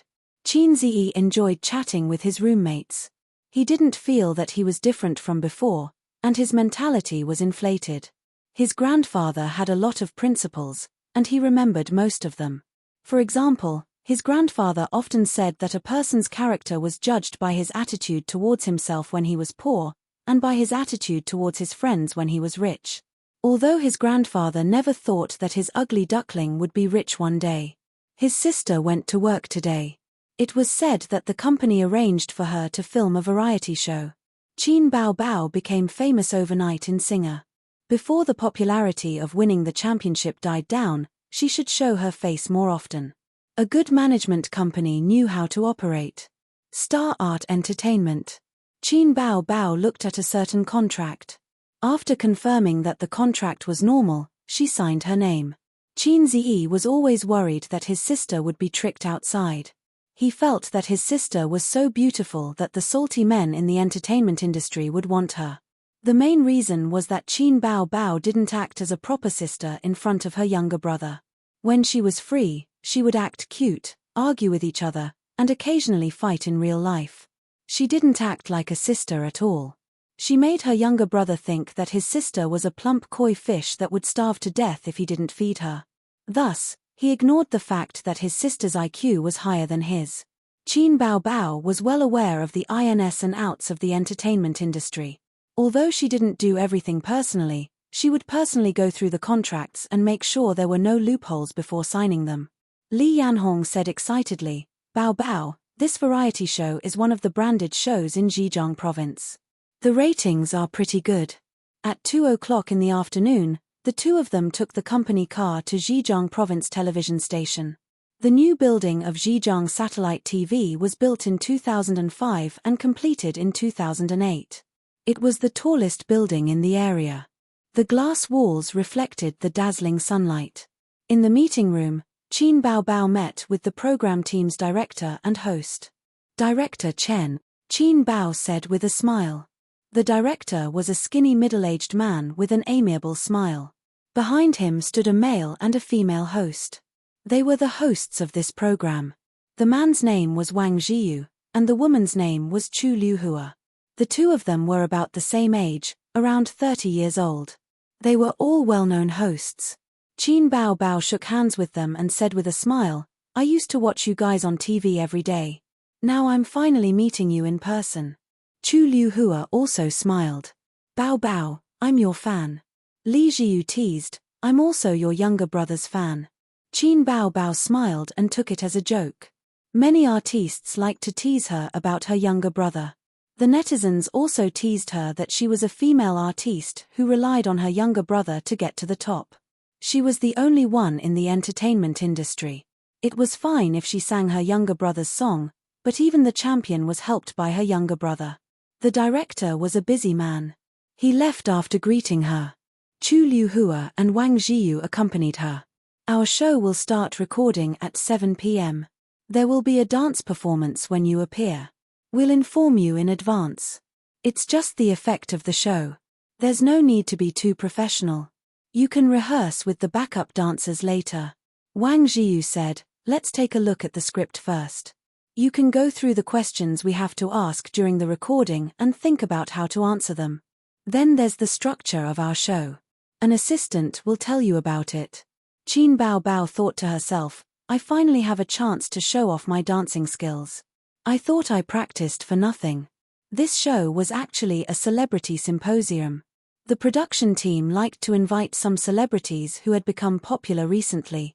Firstly, the appearance fee was not fixed yet, so it could be negotiated. Secondly, with enough popularity to support it, the ratings would be guaranteed. This time, the production team invited 3 new celebrities. Qin Bao Bao was left for last. It was considered the finale. At 5 p.m., the audience entered through the security check. At 6 p.m., the show started recording. Qin Bao Bao waited until 7 p.m. before it was her turn to go on stage. "Next, we're going to invite our friend. She's a singer who became famous with her excellent original songs." Chu Liuhua deliberately paused. She has a younger brother who's known as a music genius, before she could say anything, there was a loud cheer from the audience. Qin bao bao! Qin bao bao! The audience's cheers. This was the effect they wanted. Chu Liuhua and Wang Jiyu said in unison, "Then let's welcome our Qin bao bao." The stage lights changed, and rhythmic music sounded. The revolving door opened, and the backup dancers in golden costumes filed out. Qin bao bao walked in the middle, surrounded by the backup dancers. When she reached the center of the stage, the backup dancers scattered. Qin bao bao twisted her waist and danced to the rhythm. She had the kind of sexy figure that was especially attractive when she twisted. It was suitable for a hot dance that showed off her figure. The audience, especially the men, had their eyes shining. This was Qin bao bao's first time dancing. She did not dance on the stage of singer because dancing while singing was no longer popular. As a qualified singer, dancing was still a necessary skill that could be used at any time. After the dance, there was a warm applause. Qin bao bao turned to leave, and the staff quickly removed the props. Not long after, Qin bao bao returned to the stage. She had changed her outfit and was wearing denim shorts with a black gown. The gown was the kind that reached her thighs and covered her denim shorts. It gave people the feeling that she was not wearing any pants and only had a pair of long, straight legs. Qin bao bao's figure was a big highlight. To an experienced driver, her figure was far more attractive than her face. "Bao bao, this is your first time on our show," Chu Liuhua said. "That's right." Wang Jiyu continued, "She's prettier in real life than on TV. Please accept my love." He made a heart shape in front of his chest. "Bao bao only debuted this year, so you can be considered a pure newcomer." Chu Liuhua opened the topic. "I heard that you didn't graduate from a drama school, and you didn't receive any professional training before joining Star Art. To be able to get to where you are today, it must be very hard." "It's quite hard. To be able to get to where I am today, I'm also very surprised," Qin bao bao replied. Usually, celebrities who become popular overnight will need a long time to adapt, or their family members will not be able to adapt. Wang Jiyu interrupted. "Of course. In the past, I could go out and play openly, but now, I don't even dare to go out without wearing sunglasses or a hat," Qin bao bao said. The audience laughed. "Then, family members will also have this kind of trouble." "Family members too?" Chu Liuhua laughed. "Are they going to be recognized as Qin bao bao's parents as soon as they go out?" Wang Jiyu immediately said, "Hey, the two elders in front of me, I know you're Qin bao bao's parents. Quick, give me your autographs." The audience laughed. "No way." Qin bao bao also laughed. "Actually, it's my parents who don't want me to be an artist." "Yes, the older generation is more conservative," Chu Liuhua replied. "Actually, when I was in high school, there were talent scouts who tried to poach me. Because of my family's objection, the matter was left unsettled. At that time, my father gave me a good beating." "Really?" Chu Liuhua was shocked. How could he do that? Wang Jiyu fully played the role of Qin bao bao's diehard fan. How could he bear to lay his hands on such a beautiful daughter? "Uncle is too strict. If I had a daughter like this, I would dote on her so much that she'd melt in my mouth." Chu Liuhua glanced at him and studied his face. "Don't worry, you can't give birth to such a beautiful daughter." The audience laughed and applauded. "What about now? Your parents should have accepted it, right? Did they beat you?" Wang Jiyu asked nervously. Qin bao bao nodded. "They did." The audience was in an uproar. Qin bao bao changed the topic. "My brother took the blame for me." Chapter 140. The audience was stunned for a moment before bursting into laughter. "Ayo, I feel sorry for Qin Ziyi for 3 seconds. Ha ha ha, that's so funny. The sister gets beaten up. This brother must be a free gift." Chu Wani held back her laughter. "Your brother is so pitiful. Is this how you guys get along since you were young? The sister gets into trouble and the brother takes the blame?" The audience pricked up their ears. The selling point of this show was to talk about the love lives of celebrities and the ups and downs of their careers. Gossip about celebrities was always something that the public liked and paid attention to. Qin bao bao said, "That's not true. I've been obedient since I was young." He was often beaten up by my dad. If my dad snorted, he would reflexively stand at attention. We all know that smart children are especially naughty, Wang Jiyu said. Qin Bao Bao thought to herself, **T, he got beaten up because he was too stupid. But she definitely couldn't say anything bad about her brother on the show, so she said, yes, my brother is the smartest. Previously, there was a rumor on the internet that said those songs of yours couldn't have been written by one person because they were really too amazing.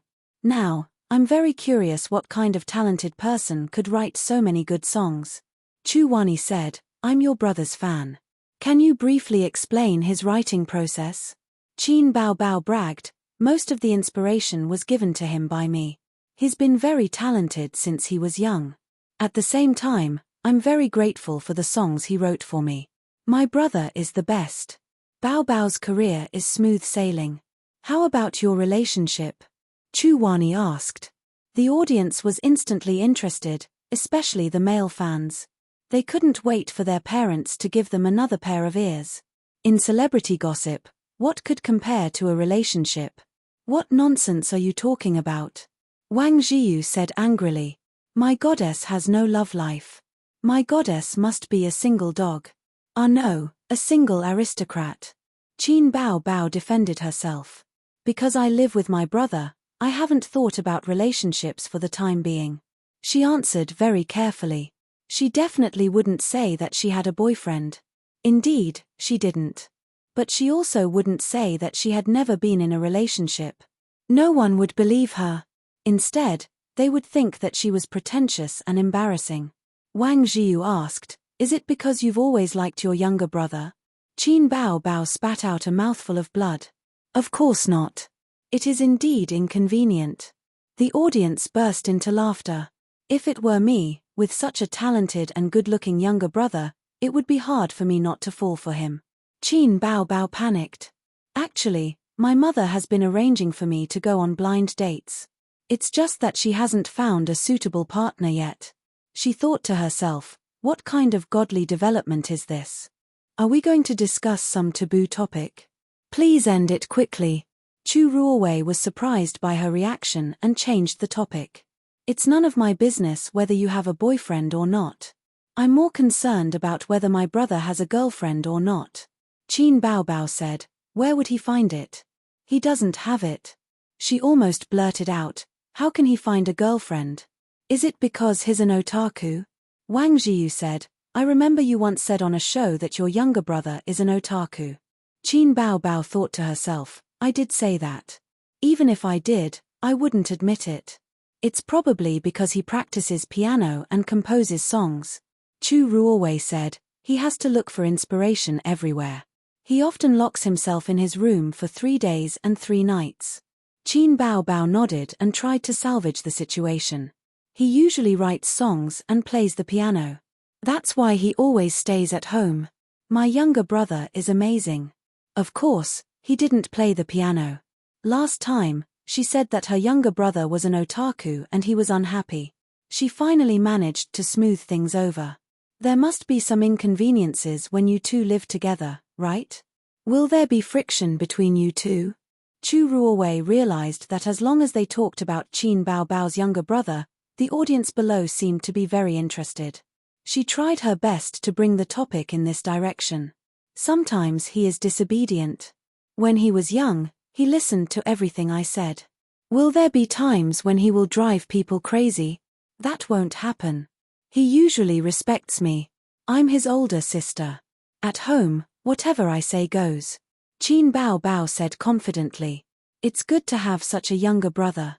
Chu Ruowei expressed her envy. I also want to have a sister like Bao Bao. Wang Jiyu said. There wasn't much time left for the program. Chu Ruowei said loudly, then let's enter the last interactive segment. The live audience will vote. We can decide to let our guests do one thing. Several options appeared on the big screen. Dance, sing, acrobatics, crosstalk, and so on. There was also a call the person closest to you. Dance, I want to see Qin Bao Bao dance. Sing, Qin Bao Bao sings well. Acrobatics is more interesting.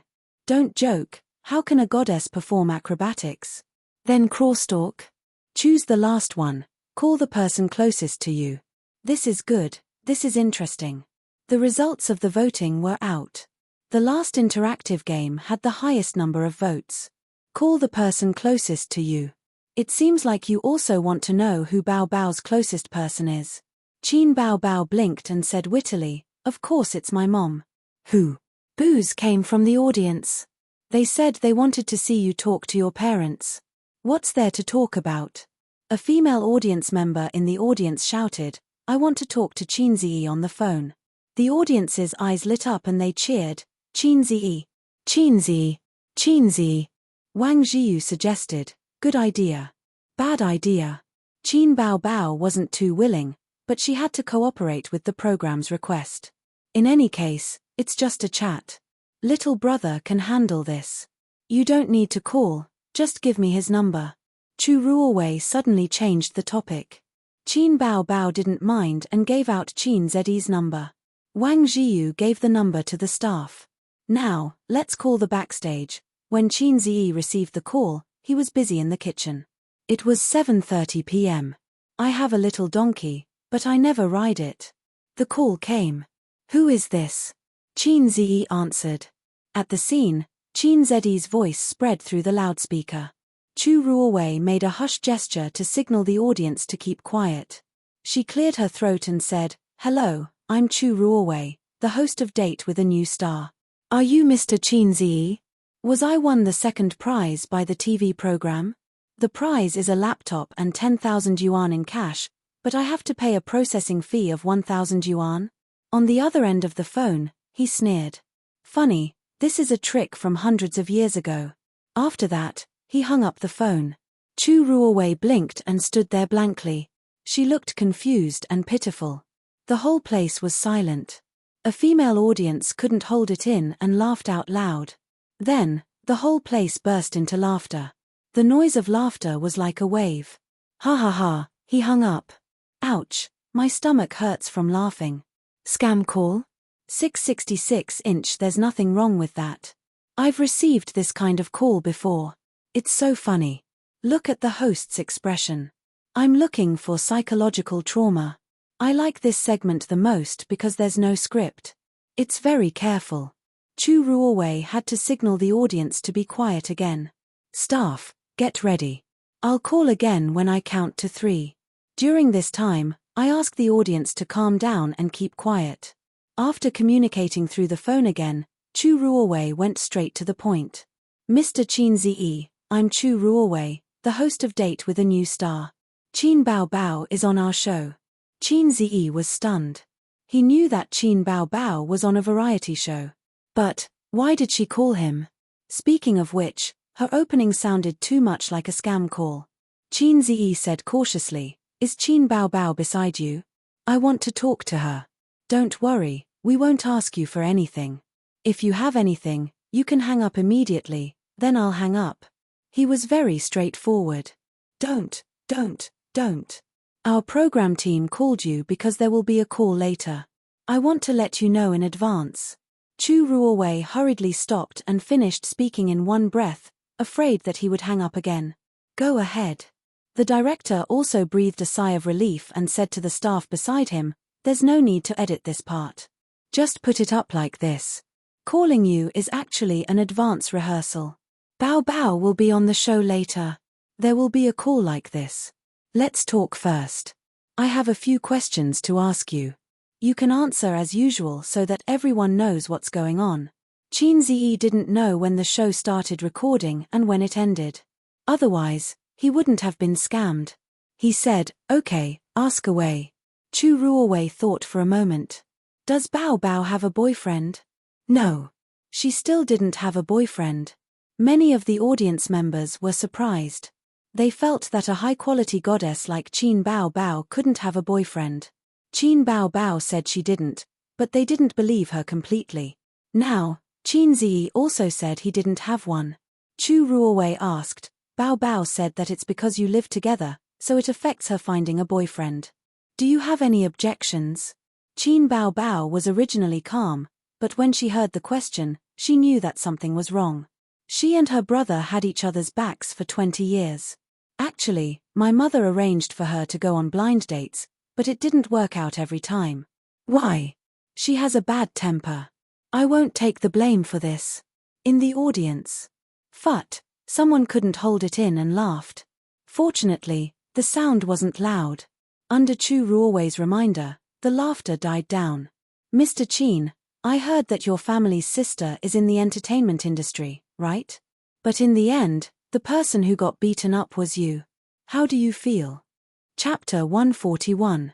Qin Ziyi thought to himself, I don't know if I should say MMP. It can't be helped. My dad is rigid and serious. He's a university professor. In high school, Qin Baobao wanted to enter the entertainment industry and was taught a lesson by him.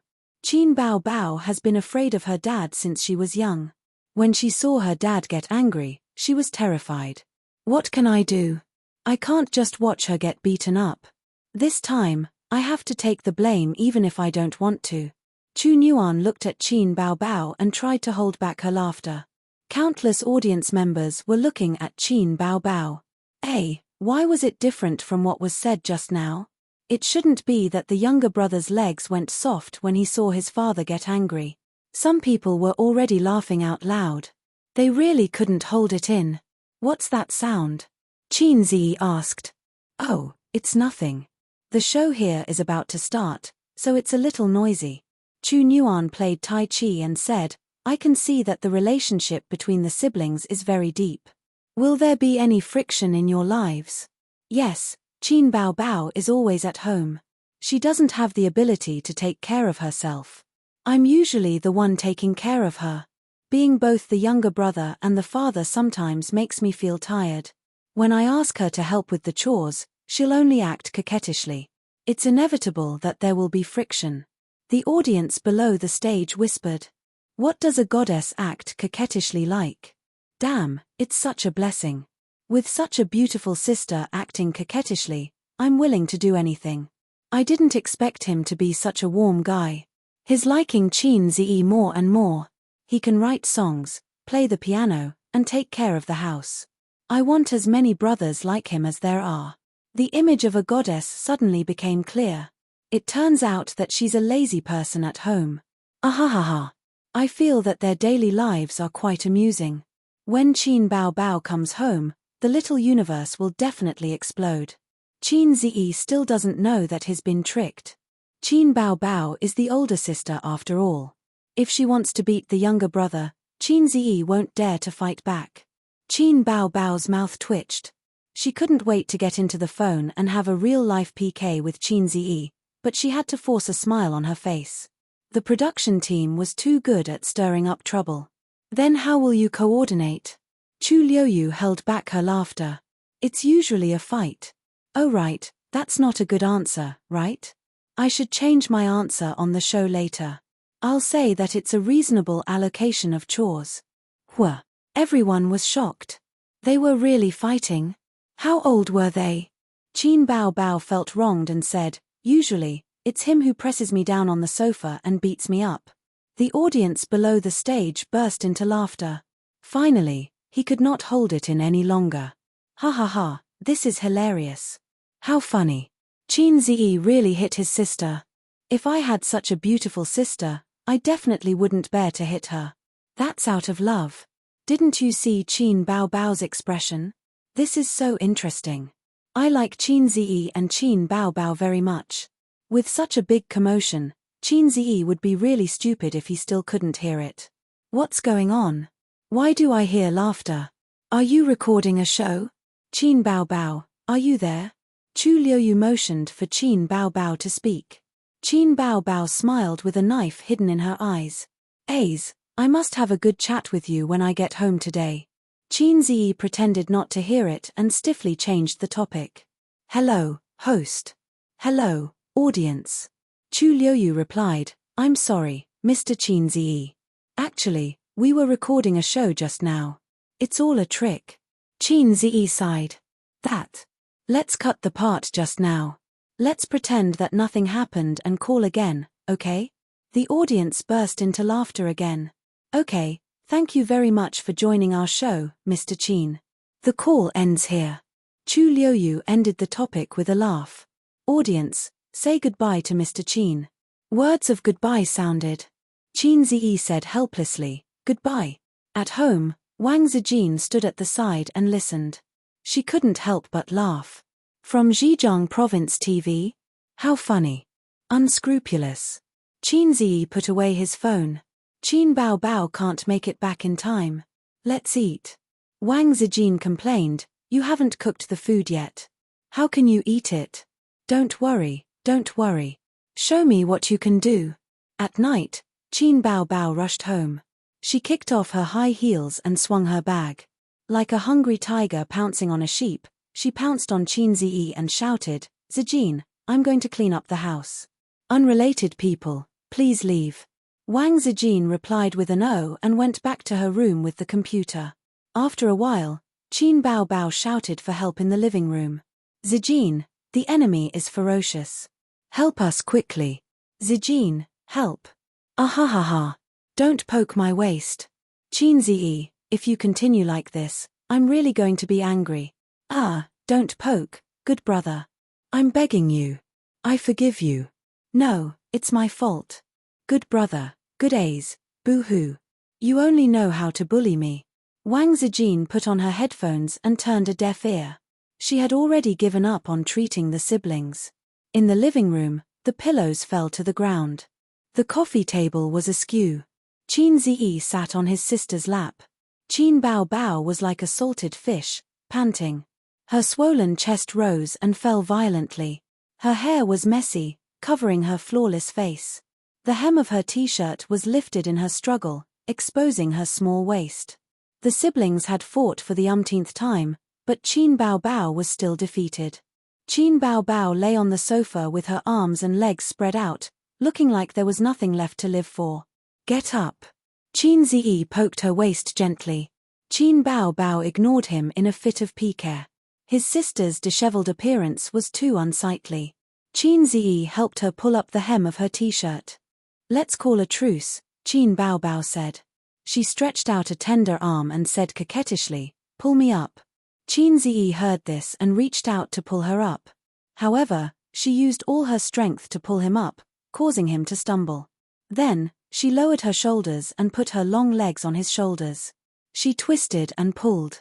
Qin Ziyi's head bumped into his sister's lower abdomen, and the siblings both cried out in pain. Baby Qin, who had succeeded in her sneak attack, did not care about the pain. She hugged one of Qin Ziyi's arms and wrapped her legs around Qin Ziyi's neck. She exerted strength from her small waist and kicked up and down. Damn, Qin Bao Bao, you shameless bitch. Qin Ziyi struggled a few times, but he couldn't break free. She was really strong.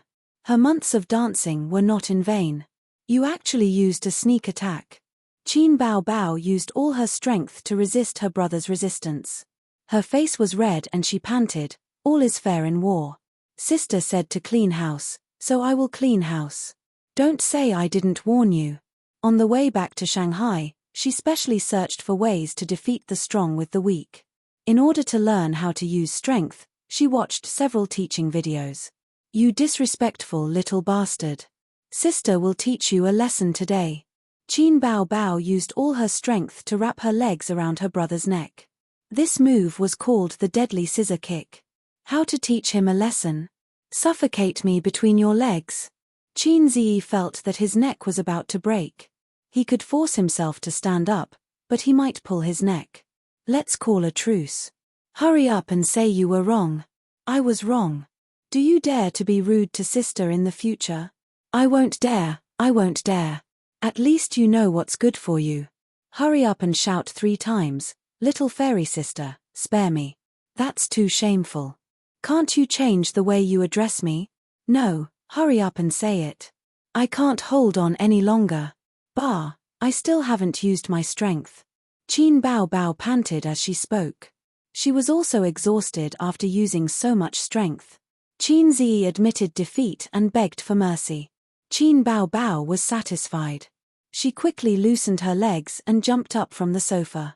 After hiding to a safe distance, she looked up to the sky and laughed 3 times. She sang a Beijing opera, I'm an idler on Wolong Ridge. I'll go up the mountain to kill a tiger. I'll go down the sea to catch a dragon. I'll pull up a mountain with unrivaled strength. I'll take the enemy's head in the midst of an army of 10,000. Her shoulders shook. She clenched her fists and continued to sing, I'll use a sledgehammer to punish a little thief. There's no one like me in this world. Then she walked back to her room with her head held high, I'm leaving. The door closed with a bang and locked from the inside. Inside the room, the sound of her sister and her best friend boasting about their heaven-defying comeback echoed. Qin Ziyi touched his nose. There seemed to be a delicate fragrance lingering around. Chapter 142. The second week. Date with a New Star was broadcast. Although it could not be compared to Singer, it was still a popular variety show. As a new female singer in the entertainment industry, Qin Baobao's popularity of winning the competition had not faded. It was still very eye-catching. This kind of variety show was usually recorded a week or even 2 weeks in advance. In the new episode, there would be an Easter egg. On the internet, many viewers were looking forward to it. Some were fans of the show itself, and some were watching because of Qin Baobao. This episode has Zhong Yunchu as a guest. He loves opera the most. Chu Xiangxiang will be on the show too. It should be to promote her new movie. Her acting is good. Yes, among the new actresses, her acting is considered good. I'm here to watch Qin Baobao. Watch Qin Baobao +1. +2 +10086. I wonder if Qin Baobao will release a new song or album. Yes, I'm looking forward to her new song. Qin Baobao pulled her best friend and brother to watch the show together in front of the TV. She wanted to see how her first appearance on the show would turn out. This was a completely different variety show from Singer. Qin Ziyi had seen this variety show before. It was quite interesting. The theme was actually some gossip about the new stars, life, and career. It fully satisfied the audience's curiosity. Every celebrity's appearance would be arranged for a talent show, either singing or dancing. 2 stars went over quickly. In the end, it was Qin Baobao, the most popular of the 3, who went on stage as the finale. Qin Ziyi realized that only his sister's interactive segment was a phone call. As for the other 2, one was performing acrobatics, and the other was dancing. Next, we're going to invite our friend. She's a singer, and she's made a name for herself with her masterpieces. She has a younger brother who's known as a musical prodigy. Before Chu Nuan could finish her sentence, the audience started shouting baby Qin's name. Qin Baobao went on stage and gave a hot dance. The accompaniment was European and American hip-hop style music. It was well received. It was Qin Ziyi's first time seeing his sister dance. He was quite amazed. Her swaying waist and swaying hips were simply tempting him to commit a crime. She also had 2 long legs that walked like a cat. TSK TSK TSK. Sister, in the future, dance more at home. Don't neglect this skill. Qin Ziyi said. Qin Baobao looked at her brother's shining eyes and spat, get lost. After a pause, she couldn't help but ask, is it beautiful? Was it really beautiful? I don't really know how to dance. This time, even Wang Zijin couldn't stand her best friend's antics. She rolled her eyes and said, not nice, not nice. Qin Baobao hit her angrily. Wang Zijin looked at Qin Ziyi with tears in her eyes. Your sister bullied me. Qin Baobao sneered, what a joke. This is my younger brother. Wang Zijin looked at Qin Ziyi, imperceptibly giving him pressure. Qin Baobao hurriedly took her brother's arm and raised her seductive face to show Wang Zijin. Let's watch the show. Qin Ziyi tried to smooth things over. But the 2 sisters were not satisfied. Wang Zijin rolled her eyes, and Qin Baobao pinched Qin Ziyi's arm. Qin Ziyi finally understood the pain of a married man between the cracks. What about now? Your parents should have accepted it, right? Did they hit you? Wang Jiu asked in the show. Yes. My brother took the blame for me. The audience burst into laughter. Then Qin Baobao and the host talked about some trivial things in life, as well as topics related to Qin Ziyi. Soon, it was the last segment. Talking to the person closest to you on the phone. It seems that you also want to know who Bao Bao's closest person is. Of course it's my mother. The audience was not satisfied and asked to call Qin Ziyi. After the host dialed Qin Ziyi's number, it was rejected as a scam. The audience laughed, and the audience in front of the TV were also overjoyed. It was too interesting. The image of a celebrity instantly came to life. Does Bao Bao have a boyfriend? No. Actually, my mother arranged for her to go on blind dates, but it didn't work out every time. Why? She has a bad temper. I'm not going to take the blame. The call ended in laughter, and the show came to an end. Qin Ziyi turned his head and looked at his sister's beautiful face. How much money did you make on this show? Qin Bao Bao's face was full of vigilance. Why?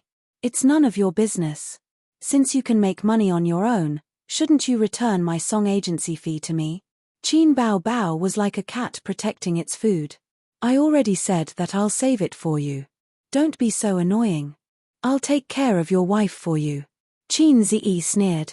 Then you can spend it all with a clear conscience. Wang Zijin was stunned. Qin Bao Bao was stunned. She was most afraid of the sudden silence in the air. Qin Ziyi was shocked. What I mean is that you're embezzling my wife's money. Wang Zijin breathed a sigh of relief. Her sister also breathed a sigh of relief. She thought to herself, Dad's coffin lid is finally pressed down. Qin Ziyi stated his purpose. Give me some money to spend. What for? I'm not going to drink with girls. Qin Ziyi rolled his eyes. That's good. Qin Bao Bao fell down and grabbed her bag from the other end of the sofa. She took out a pink wallet and a stack of money. In the future, you have to report when you spend money. You're not allowed to indulge in debauchery. You're not allowed to spend money either. Do you know what a big sword means? Qin Ziyi was disdainful. Anyway, it's not a good thing. Qin Bao Bao waved her hand and slapped him twice. If you dare to go to a big sword, I'll break your legs. Her sister was still very generous to Qin Ziyi. Otherwise, she wouldn't have raised him for 2 years. It was just that she loved to care about money too much. She wanted to control all her brother's money in her hands. He didn't know where she learned this bad habit. Hey, Qin Bao Bao, you've been quite arrogant recently. Qin Ziyi put on a fake smile and cracked his knuckles. With the experience of turning defeat into victory last week, his sister straightened her chest and didn't panic at all. Come on, I want to fight 10 of you. Seeing that the siblings were about to fight, Wang Zijin hurriedly stopped them. Okay, stop it. It's getting late. Didn't you say that you have to go home tomorrow? Tomorrow was the death anniversary of Qin Ziyi's grandfather. According to customs, the descendants had to go to the grave to pay respects. Qin Ma was afraid that her children would forget this, so she specially called to remind them during the day. How could she not know her own children's morals? Qin Ziyi and his sister had indeed forgotten. They couldn't even remember their parents' birthdays. Old Master and Qin Ma didn't like to be extravagant and wasteful. It didn't matter whether they celebrated their birthdays every year.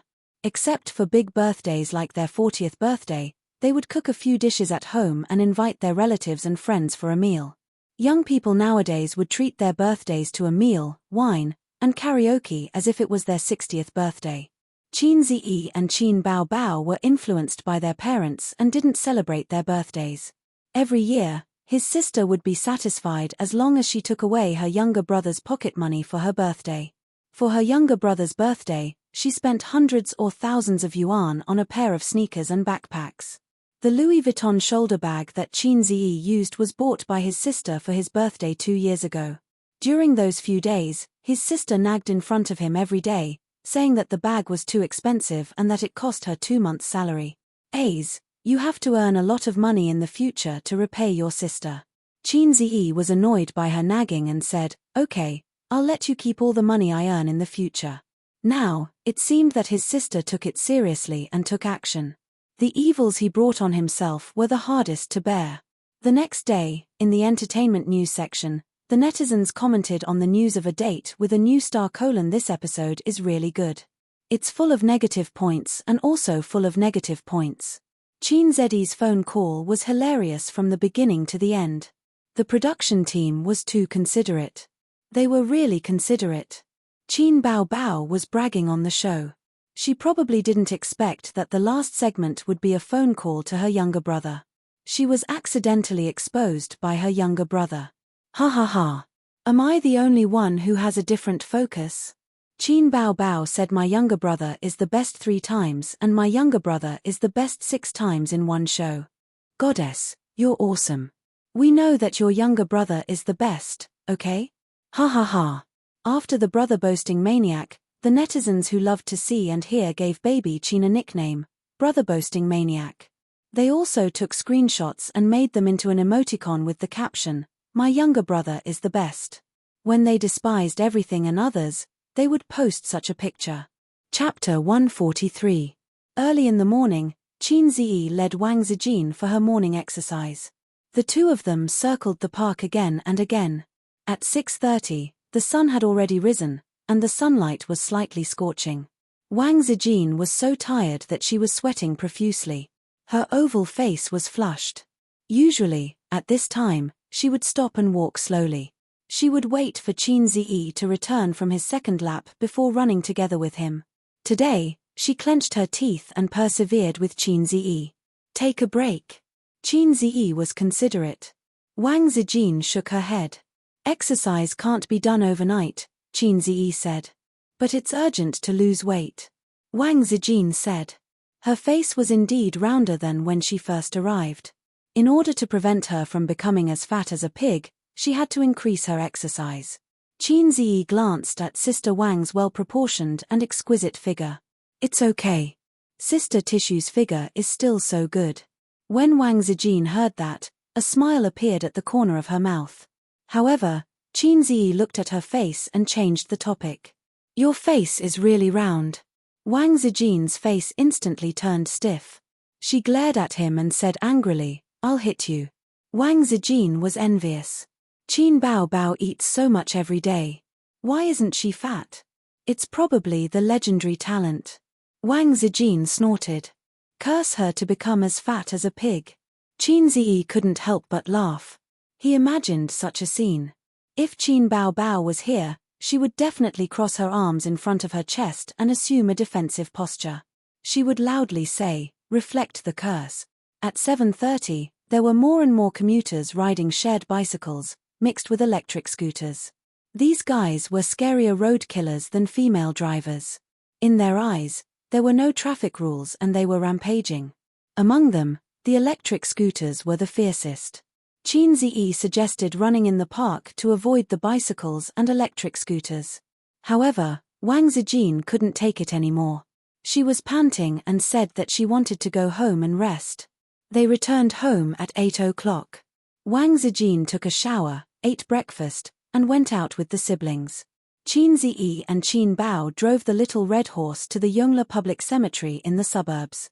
When they arrived at their destination, the old man and Qin Ma were already waiting for them under the 6-meter-high stone memorial arch.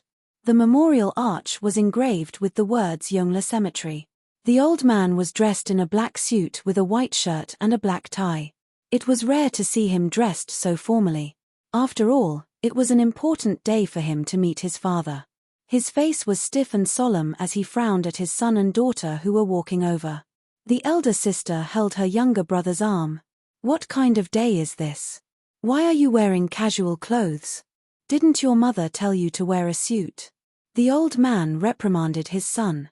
It was said that a man must have a pure black suit in his wardrobe. It would be used in 2 occasions, funerals and weddings. But Qin Ziyi did not have a suit. In the past, he was a child in the eyes of his parents, so he could be more casual. Now that he had graduated from university and stepped into society, he was a real adult.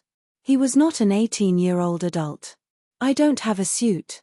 Qin Ziyi defended himself. The old man was stunned. Your company doesn't require you to wear formal wear.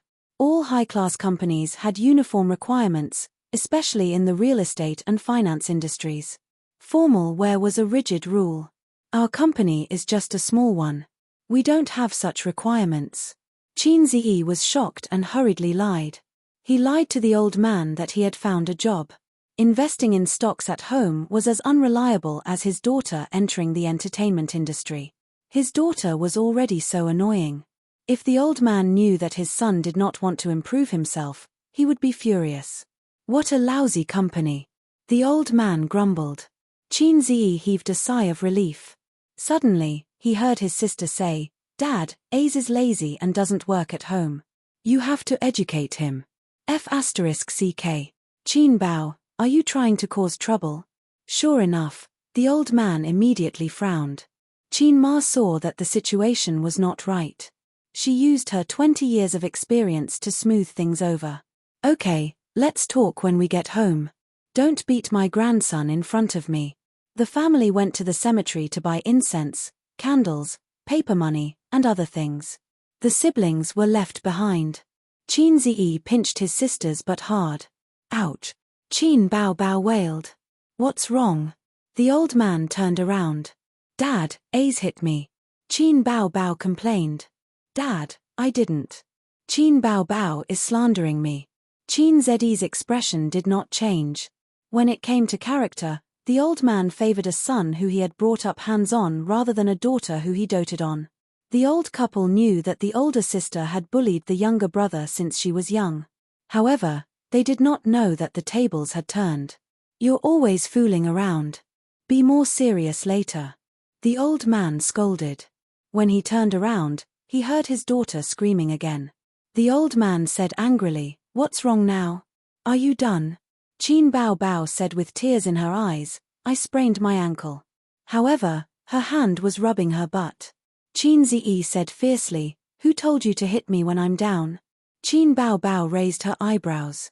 "I'm doing this for your own good. What's the point of being a salted fish at home all day?" Qin Bao Bao felt that her younger brother's mentality and state of mind were not right. Many young people were useless because they were idle at home. Another thing was that his mentality of speculating was not right. He was always thinking about making a profit in the stock market. He was a typical lazy gambler. Nonsense. "I just haven't found a suitable job. Besides, I've made a lot of money in the stock market." "How much?" Qin Bao Bao quickly asked. She was very concerned about her younger brother's family background. She was like a housekeeper who smelled her husband's secret stash of money. Qin Ziyi flipped his palm and said proudly, "It's doubled." Qin Bao Bao was stunned. She smiled and patted her younger brother's head. "Where did you learn to brag? You're talking nonsense with a straight face. I'm telling you. After all, I was raised by you." Qin Ziyi mocked her. "You've raised such a good-for-nothing." Qin Bao Bao was heartbroken. She waved her small hand and said, "Send him back to the furnace to be remade." Qin Ziyi glanced at her lower abdomen. Qin Bao Bao was furious. She chopped her younger brother's neck with her hand. There was a building in the cemetery that resembled a church. There was a large cross on the roof. The lobby was also empty like the church. However, there was no statue of Jesus. Instead, there was a Taoist Three Pure Ones. It was a little out of place. There were shops selling incense and candles beside the church. People who came here to pay respects to their ancestors would buy them directly from the cemetery. These things were handled by Qin Ma. Qin Bao Bao assisted her. Qin Ziyi and the old man stood aside and smoked. Qin Ziyi learned to smoke after he went to university. His dorm mates, Li Liang and Zhao Baliang, instigated him. Before that, the old man did not allow him to smoke. If he was caught, he would be beaten up. Of course, he would not smoke now. Qin Ziyi was about to turn 23. He could not take care of him for the rest of his life.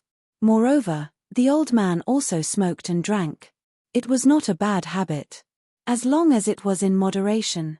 After Qin Ma bought the incense, candles, and other items, she received a call from Qin Ziyi's aunts.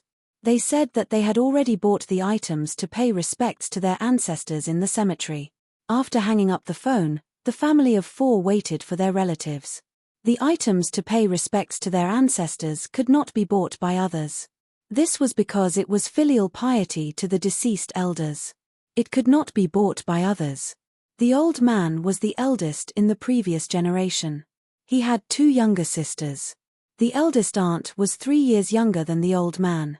The youngest aunt was 6 years younger. The eldest aunt was called Chin Ruyue. The youngest aunt was called Chin Ruyin. In less than 5 minutes, the 2 aunts and their uncles came together. Accompanying them were Chin Zed's cousins. The eldest aunt's daughter was 18 years old.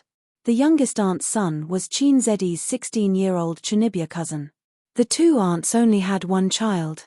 The city was different from the countryside. In the countryside, if the first child was a daughter, they could still have another child. After all, in the countryside, the son was the main force. Chin Zi heard from his parents that Chin Ma hid in their hometown in Zhe province to give birth to him. When he was naturalized, he was fined a lot of money. When Chin Bao Bao was a child, she always laughed at her brother for being superfluous. Chin Zi cried and looked for his mother. At that time, the gentle and virtuous Chin Ma would gnash her teeth and beat Chin Bao. After a few times, Chin Bao did not dare to laugh at her brother like that. Brother. The Chunibya cousin ran to Chin Zed's side excitedly. This kid was called Jiang Cheng. His eyes were like his mother's, and his nose was like his father's. He had inherited the best genes of his parents. According to his own bragging, he was the most handsome person in junior high school. In this generation, he and Chin Bao Bao were the most outstanding. The Chin family's genes were strange. It seemed that good genes were passed down to the females but not the males. When the 2 aunts were young, they were both beautiful. The old man's appearance was not good enough. In this generation, Chin Zi was ordinary, but Chin Bao Bao was a seductive vixen. Brother, why do I feel that you have become more handsome? Zhong Yunxi said with a smile. She had neat bangs, which made her look a bit cute. I have developed. Chin Bao Bao said sarcastically. Go away. Chin Zi stared at her. The family went deep into the cemetery.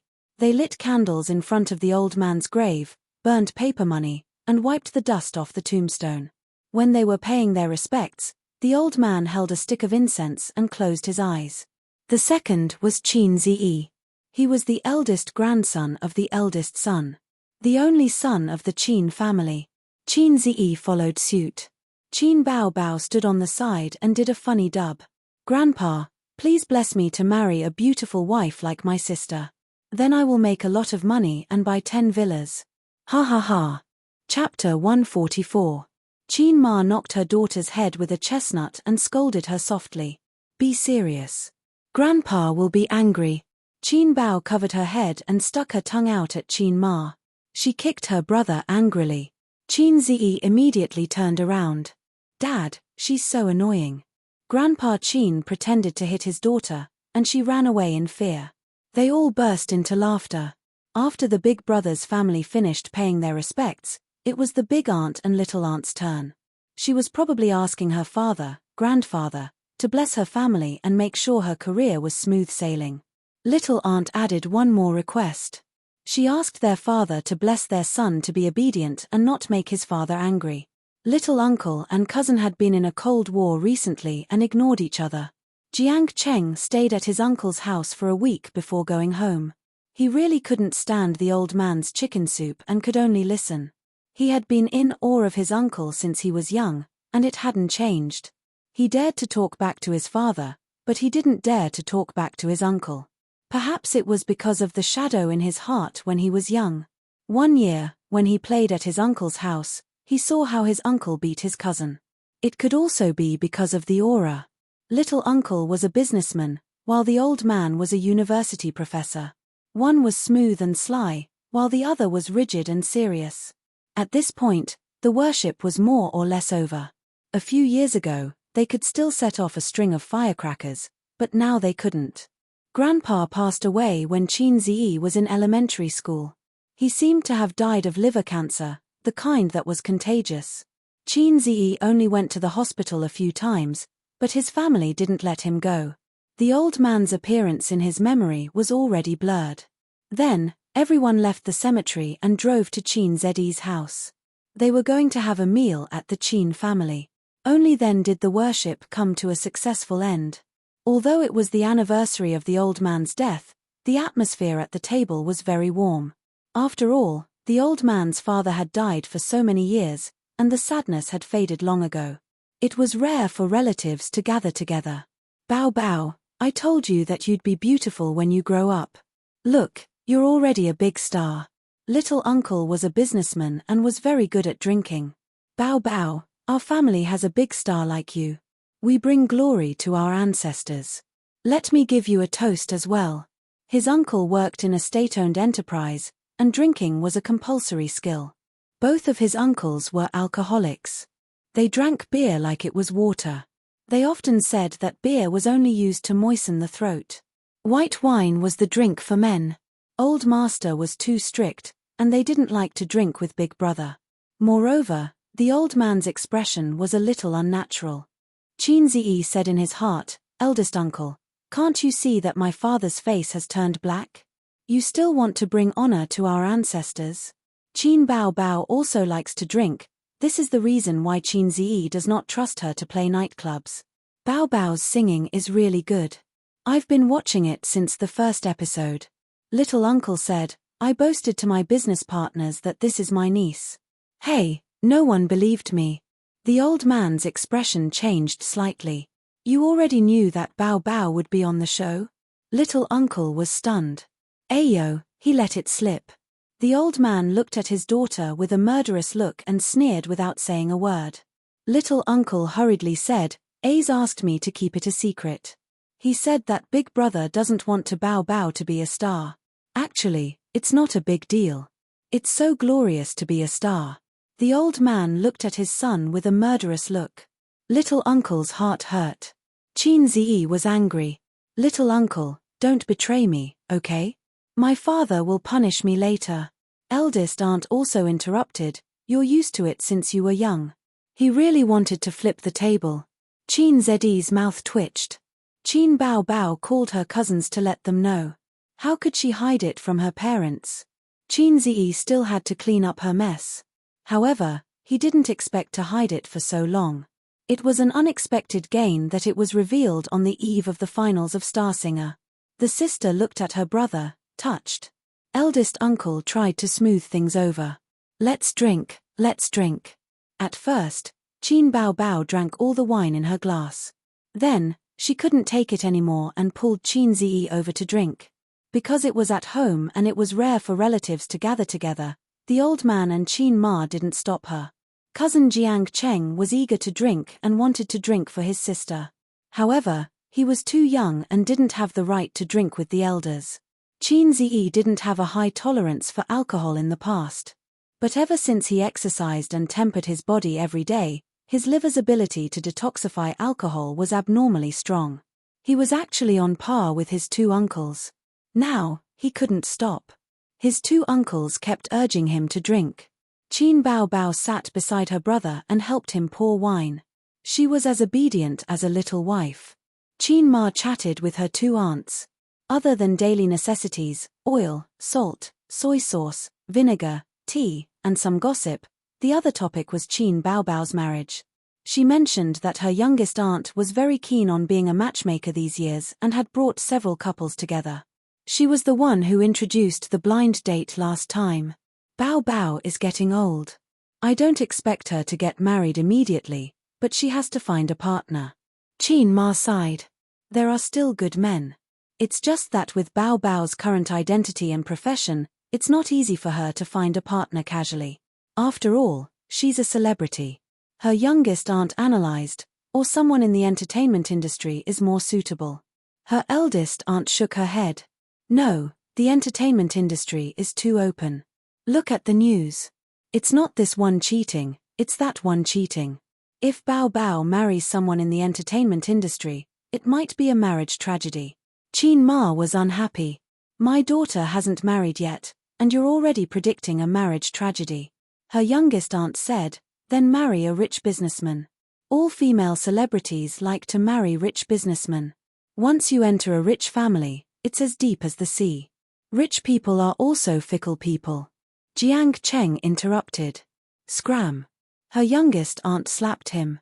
Qin Ma was even more worried when she heard this. Qin Bao Bao pursed her lips and continued to pour wine for her younger brother. It's not that she doesn't have a good partner. It's just that she's too stubborn and doesn't want to date. Otherwise, with our qualifications, how could she not find a Bao Bao? Qin Ma said. Celebrities aren't allowed to date. Jiang Cheng interrupted again. Scram. This time, her eldest aunt slapped him. Maybe she hasn't met someone she likes. Bao Bao is so beautiful, it's normal for her to have higher standards. Her eldest aunt said. Bao Bao, what type of man do you like? Her youngest aunt asked curiously. She knew her niece's taste, so she could find a good man. Qin Bao Bao was absent-minded. SOSO. Like A's. Her eldest aunt laughed. Hi, that's easy. You can find a bunch of them. Qin Ziyi felt as if an invisible arrow had pierced his heart. Her youngest aunt was suspicious. Don't try to fool me. If you really have such standards, you would have gotten married and had children long ago. Another arrow was shot. Qin Ma opened her mouth, wanting to say something. Qin Zedi's face was flushed red. He took a sip of wine and said, Mom, talk about something else. The three women changed the topic and talked about their youth. Then, they talked about Qin Zedi's grandpa and grandma when they were young. They talked about how tough it was back then. The place they lived in was barren. Now, there were many skyscrapers. Things were different. Her eldest aunt said, Sai, I remember when our mom was young, she gave birth to twins for the first time. Unfortunately, they died after a few months. Isn't that right, brother? The old man took a sip of wine and recalled. There was such a thing. I heard about it from Dad when I was young. Mom almost got depression back then. Her youngest aunt smiled. Fortunately, she got pregnant with you the next year. Her eldest aunt continued, I heard that twins can be inherited. Maybe Bao Bao or A's children will be twins. Qin Ma's eyes flickered. She casually changed the topic. Which high school is Cheng'e studying in now? Jiang Cheng was eating happily. Suddenly, he felt the atmosphere in the living room turn solemn. There was a murderous aura. What high school? Go to a technical school. Her youngest uncle snorted. Her youngest aunt glared at her husband and said helplessly, I wanted to be like Bao Bao and study in Fudan University High School. This child's grades are usually good, but he screwed up his middle school exams. He's studying in Anan High School now. Anan High School was only average. The old master tapped his nephew with his chopsticks. The senior high school entrance examination and the college entrance examination are important events that will decide your life. You're still young, so you don't have the feeling. But you'll understand in the future. A good high school will decide which university you'll go to in the future. A good university will decide your future. Jiang Cheng was unconvinced. Nowadays, it's all about the father. I lost when I was just born. Her youngest uncle was furious. What did you say? I'll beat you to death. The old man waved his hand to stop his brother-in-law. He said earnestly, since you know that you lost when you were born, why don't you work harder? Jiang Cheng was still unconvinced. Cousin is studying in an average university. I have a role model. I'm not afraid. Qin Ziyi gave him a slap on the head. Jiang Cheng immediately changed his words. Cousin is studying in Fudan University. She'll be a celebrity after graduation. She's not even as good as those art school students. Qin Bao gave him a slap on the head. Jiang Cheng said again, so, I'll study in an art school and be a celebrity in the future. Seeing that her youngest uncle was about to slap him, he quickly lowered his head and ate without saying a word. Chapter 145. The meal lasted until 2 o'clock in the afternoon. The two uncles were defeated by the younger generation. Elder uncle sang Beijing opera when he was drunk. Younger uncle's tolerance was better. When he was drunk, he would lie down on the ground like a dead dog. Your Highness, please take a look. What is this? This is a horsetail whisk made from a civet cat. What do you mean? This thing is hidden in the palace. It often reminds us to be vigilant in times of peace. Elder uncle spoke with a Beijing accent. He had stayed in the capital for many years when he was young. Elder aunt helped her husband stagger out the door and coaxed, Your Highness, don't look. Let's go home quickly. Qin Ma helped to support her husband. On the other side, the old master carried younger uncle out. Jiang Cheng and Zhong Yunxi waved. Cousin, goodbye. Qin Ziyi narrowed his eyes. Goodbye. Qin Bao pushed her brother. Are you okay? Qin Ziyi burped loudly. Qin Bao covered her nose because of the smell of alcohol. Qin Ziyi laughed. Waiter, 10 more jars. Then he plunged into his sister's swollen breasts. Qin Bao hurried to support her brother. She said in her heart, fortunately, my sister has big breasts. Otherwise, I can't hold a drunkard like you. Qin Ziyi pushed his sister away again and sang loudly with a red face. If you don't believe me, you can drink as much as you want. I'll keep you company, Qin Bao coaxed her brother. Okay. I'll keep you company. Let's go somewhere else and continue drinking. Come with me. What song was this? It sounded quite interesting. Let's fight to the end today. Don't be afraid of being tired. You won't come back even if you vomit blood at dawn. Qin Ziyi began to howl again. Brother, you've worked hard. Brother and the 2 uncles are both injured. I'll give you a kiss later as a reward. Qin Bao continued to coax him. Qin Bao helped her drunk brother to the room. When they passed by the washroom, Qin Ziyi pushed his sister away and threw himself beside the toilet bowl to vomit. Qin Bao hurriedly followed him and gently patted his back. Drink less if you don't know how to drink. Qin Bao complained. This was the first time she saw her younger brother so drunk. The old man forbade his children from drinking, but Qin Ziyi's stomach was not good since he was a child, so he rarely drank. Sister will help you back to your room to rest. Qin Bao pressed the flush button and flushed the vomit away. Qin Ziyi suddenly flung her hand away. He raised his bloodshot eyes and shouted, Sister? I don't have a sister, I don't have a sister. Then who am I? Your mother. Qin Bao said angrily. Qin Ziyi stared at her for a long time and chuckled. You are a girl, a beautiful girl. Looks like he's really drunk.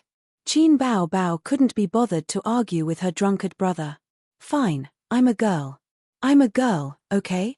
Her younger brother and 2 uncles drank 2 bottles of white wine and more than 10 bottles of beer.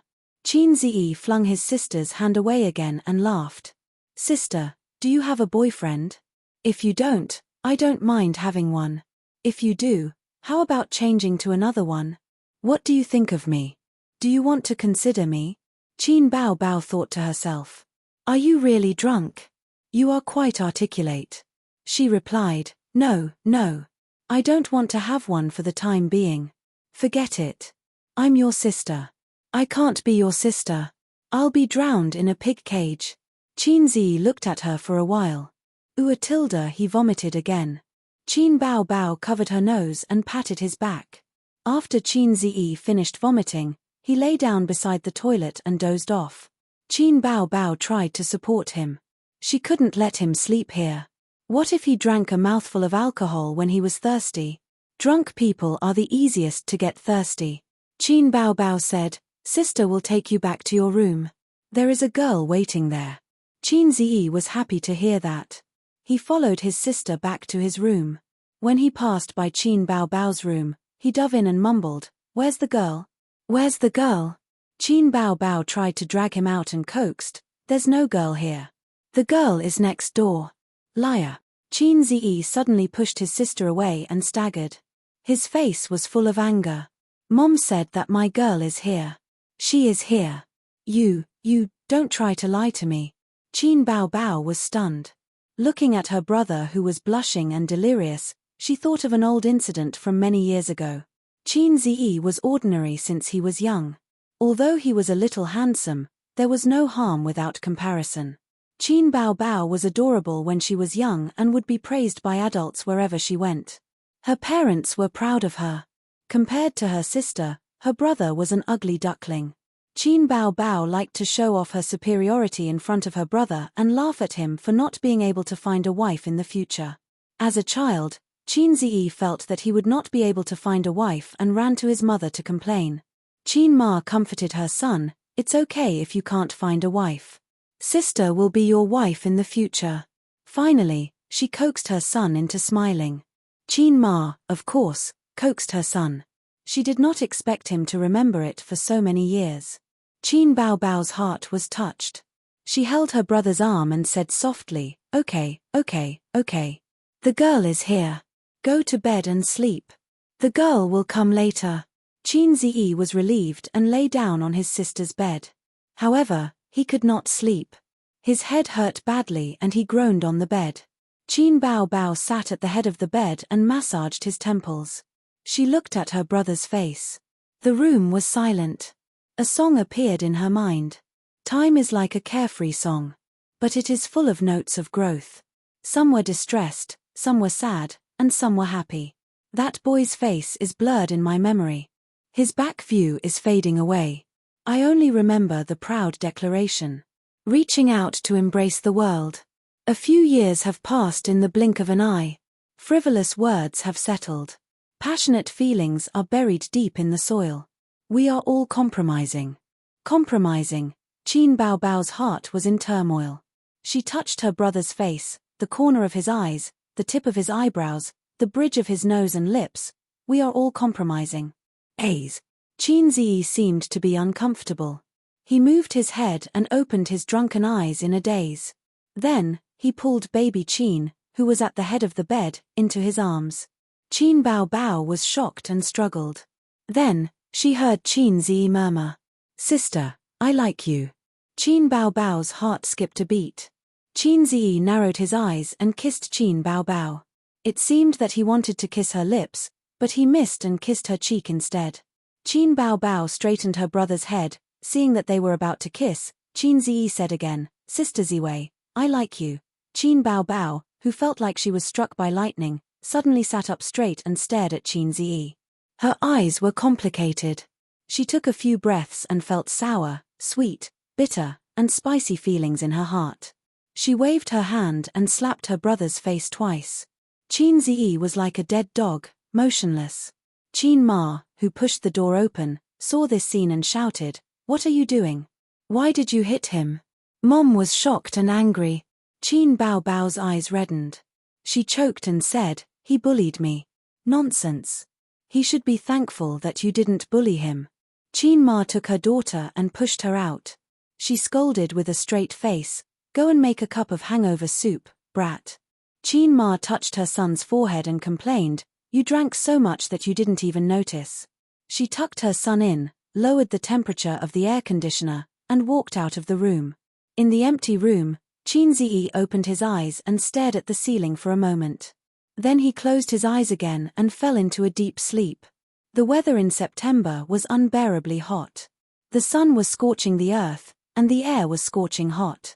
Qin Bao Bao was sweating during the ancestral worship and her brother's smell of alcohol. Holding a change of clothes, she walked to the bathroom with a gloomy face. There were 2 bathrooms in the house, one big and one small. The big bathroom had a built-in bathtub. Taking a cold bath in the hot summer or taking a hot bath in the cold winter was a pleasure in life. The only regret was that when this house was bought, Qin Ziyi and Qin Bao Bao were already in elementary school. They didn't have the luck to swim in the bathtub. Qin Ziyi and Qin Bao Bao both liked to swim. Before middle school, they often went to the swimming pool to play. Qin Bao Bao rarely went after middle school. Because she couldn't stand the stunning and invasive eyes of her uncles. Her parents also didn't allow her to go. When she was in high school, her sister's figure was already above all the other girls. Qin Ziyi also objected to her sister going to the public swimming pool. This kind of benefit couldn't be enjoyed by outsiders. Qin Bao Bao often said, "Brother, when you are successful in the future, you should buy a villa with a swimming pool. Sister will wear a swimsuit for you every day." Qin Ziyi, a newborn calf who wasn't afraid of tigers, patted his chest and promised. Later, Qin Bao Bao felt that it was impossible to count on her brother in a lifetime, so she didn't say such things. She changed her words and said that in the future, he must make a lot of money and buy a villa with a swimming pool. In fact, with Qin Ziyi's family background, he didn't need to worry about not being able to find a wife. He just needed to bring a girl home for a walk and the marriage was settled. Qin Ma reckoned that because of this confidence, she was not anxious about her son's marriage. Chapter 146. Baby Chin rolled up her short sleeves to get rid of it. Then, she took off her pleated short skirt and peeled herself into a white and tender lamb. She had straight and slender legs, a tight and slender waist, and chestnut-colored curly hair. She looked at her figure in the mirror. Since she started dancing, her figure had become more exquisite and sexy. It was full of the vitality of a young woman and the charm of a mature woman. The bathroom door knocked a few times. Chin Ma said, "Bao Bao, Mom will wipe your back." Chin Bao Bao put on a bathrobe and ran to open the door. "Mom, there's no need." She had grown up. Even in front of her mother, she was not used to it. Chin Ma was holding a bottle of ointment in her hand. "You're a star now. You need to know how to take care of yourself." This bottle of ointment was sent by a relative in Zhejiang province. It can whiten the skin and shrink the pores. It's easy to grow burrs and blackheads on the back. In the future, you should wear backless clothes on the red carpet. It's too rough and will damage your image. "Oh, then Mom, help me take a look. Is my back rough?" Chin Bao Bao hurriedly took off her bathrobe. Chin Ma took a closer look. Her daughter's back was smooth and white. Under the light, she said, it's good. My daughter's skin is fine, unlike your brother's. It's old and rough." Chin Bao Bao laughed. "Rough man. Then," she said with a straight face, "don't mention him to me. He's so annoying. He's not as obedient as he was when he was young. When we were young, you bullied him. Now, it's his turn to bully you." Chin Ma joked. Every dog has its day. Chin Bao Bao was lively since she was young. She took pleasure in bullying her younger brother. Grandpa Chin let him do whatever he wanted. He said that his son was not so delicate. On the other hand, he was very satisfied with his daughter's intelligence. He said that a smart daughter would not be afraid of being taken advantage of in the future. Chin Ma was impartial. If her daughter was too noisy, she would stand up for her son. If Chin Ziyi didn't do well in his exams, she would occasionally play a couple with old Master Li. Most of the time, she would play the role of the good cop. Chin Bao Bao took off her bathrobe and stood in the bath. Chin Ma looked at her daughter's body and was very satisfied. Her eyes moved down and stared at her daughter's buttocks. Suddenly, she was shocked. "Bao Bao, why is there a bruise on your buttocks? Who pinched you? What bruise?" Chin Bao Bao turned her head to look at her but blankly. Of course, she couldn't see anything, but her heart trembled. Who else could it be? Your son. Even if he was beaten to death, he could not say that it was his younger brother who had pinched him. If he said it out loud, his grandfather's coffin would not be able to hold back. Fortunately, baby Chin and his younger brother were of the same character. They were able to lie as soon as they opened their mouths. Without changing their expressions, they said, "Zijin pinched me. I was playing with her when I woke up and accidentally got a bruise." He could only push the blame to Wang Zijin. Chin Ma replied with an "oh" and felt relieved. Although she was focused on finding a partner for her daughter, she was afraid that her daughter would fool around with a wild man behind her parents' back, especially now that she had entered the entertainment industry. Mom knows that the entertainment industry isn't as bad as your father thinks. You're so smart and know how to protect yourself. Mom wants to say, don't be too ambitious. You'd rather earn less than fight for the title of diva or popular actress. We don't lack money. The more you get, the more you have to give. I know, Mom. Chin Bao Bao said, how much savings do we have now? Chin Ma patted her daughter's head. Why are you worried about this? Mom only has 200,000 to 300,000 yuan. Your father has about 1,000,000 yuan, but that's all for A's wedding. Chin Bao Bao complained, he always says that he was picked up. I'm the one who was picked up. Chin Ma was stunned and didn't respond to her daughter's words. There was a moment of silence. Chin Ma helped her daughter wipe her back and apply the ointment. Looking at her daughter's beautiful face, she felt emotional. Her daughter was beautiful, so as a mother, she was naturally happy. She was also very proud. Chin Bao Bao was praised everywhere she went. When she carried her out for a walk, the aunties in the neighborhood fought to carry her. However, Chin Ma always felt that this daughter of hers had gone astray. When she was young, she had big eyes and a round face, but now she had phoenix eyes and a foxy face. She had a vixen charm. After junior high school, she began to change 18 times. Her pink and cute appearance disappeared. At a young age, she gave people the feeling of a troublemaker. And this figure, she didn't give her hormones. Why was it so big and so perky? Her son was still the best. Her son had been mediocre since he was young. He didn't have to worry about growing astray. In fact, Qin Ma preferred daughters like Wang Zijin. They were dignified, beautiful, and had a natural and graceful personality. She had the demeanor of a lady from a respectable family. It was a great blessing for her son to be able to pursue Wang Zijin, even though it was unlikely. At least he had a target. But her daughter had grown up and didn't even have a partner. She used to say that her son couldn't find a wife, but now it seemed that the one who should be worried was her daughter. Oh right, Zijin said that her family has connections. She will call the leaders of the Shanghai SARFT to inform them. Have you called? Qin Ma asked. Yes, Mom, don't worry. I know what I'm doing. I'm already so old. Don't worry about me. Qin Bao said, you should worry about your son. He didn't even go out to look for a job during his internship. Don't waste your time at home. Qin Ma asked, what is he doing at home? Playing games? Not to that extent. He trades stocks all day. Don't let your father know about this. He will definitely belt you. Did he make money? I don't know. He's so mysterious. He won't even let me see his stock account. Qin Ma said worriedly, I guess he lost it all. Qin Bao and her mother had the same opinion. That's right. Otherwise, how could he hide it so well? Luckily, I helped him save his wife's money. It's the royalties for those songs of his. Why did you save his wife's money? If I'm not satisfied with the wife he finds in the future, I won't give him any money. Stop worrying. You should worry about yourself. Qin Bao said, I want to care. She paused and said in a huff, I want to care. Qin Ma lectured her. Only A's will let you do as you please. If it were someone else's brother, who asked the elder sister to care about his wife's money, Qin Bao twisted her body in annoyance and slapped the surface of the water. The water splashed onto Qin Ma's face. Hey, you child. You should let your father beat you up. When Qin Zi woke up, the sky was dark and his head was throbbing.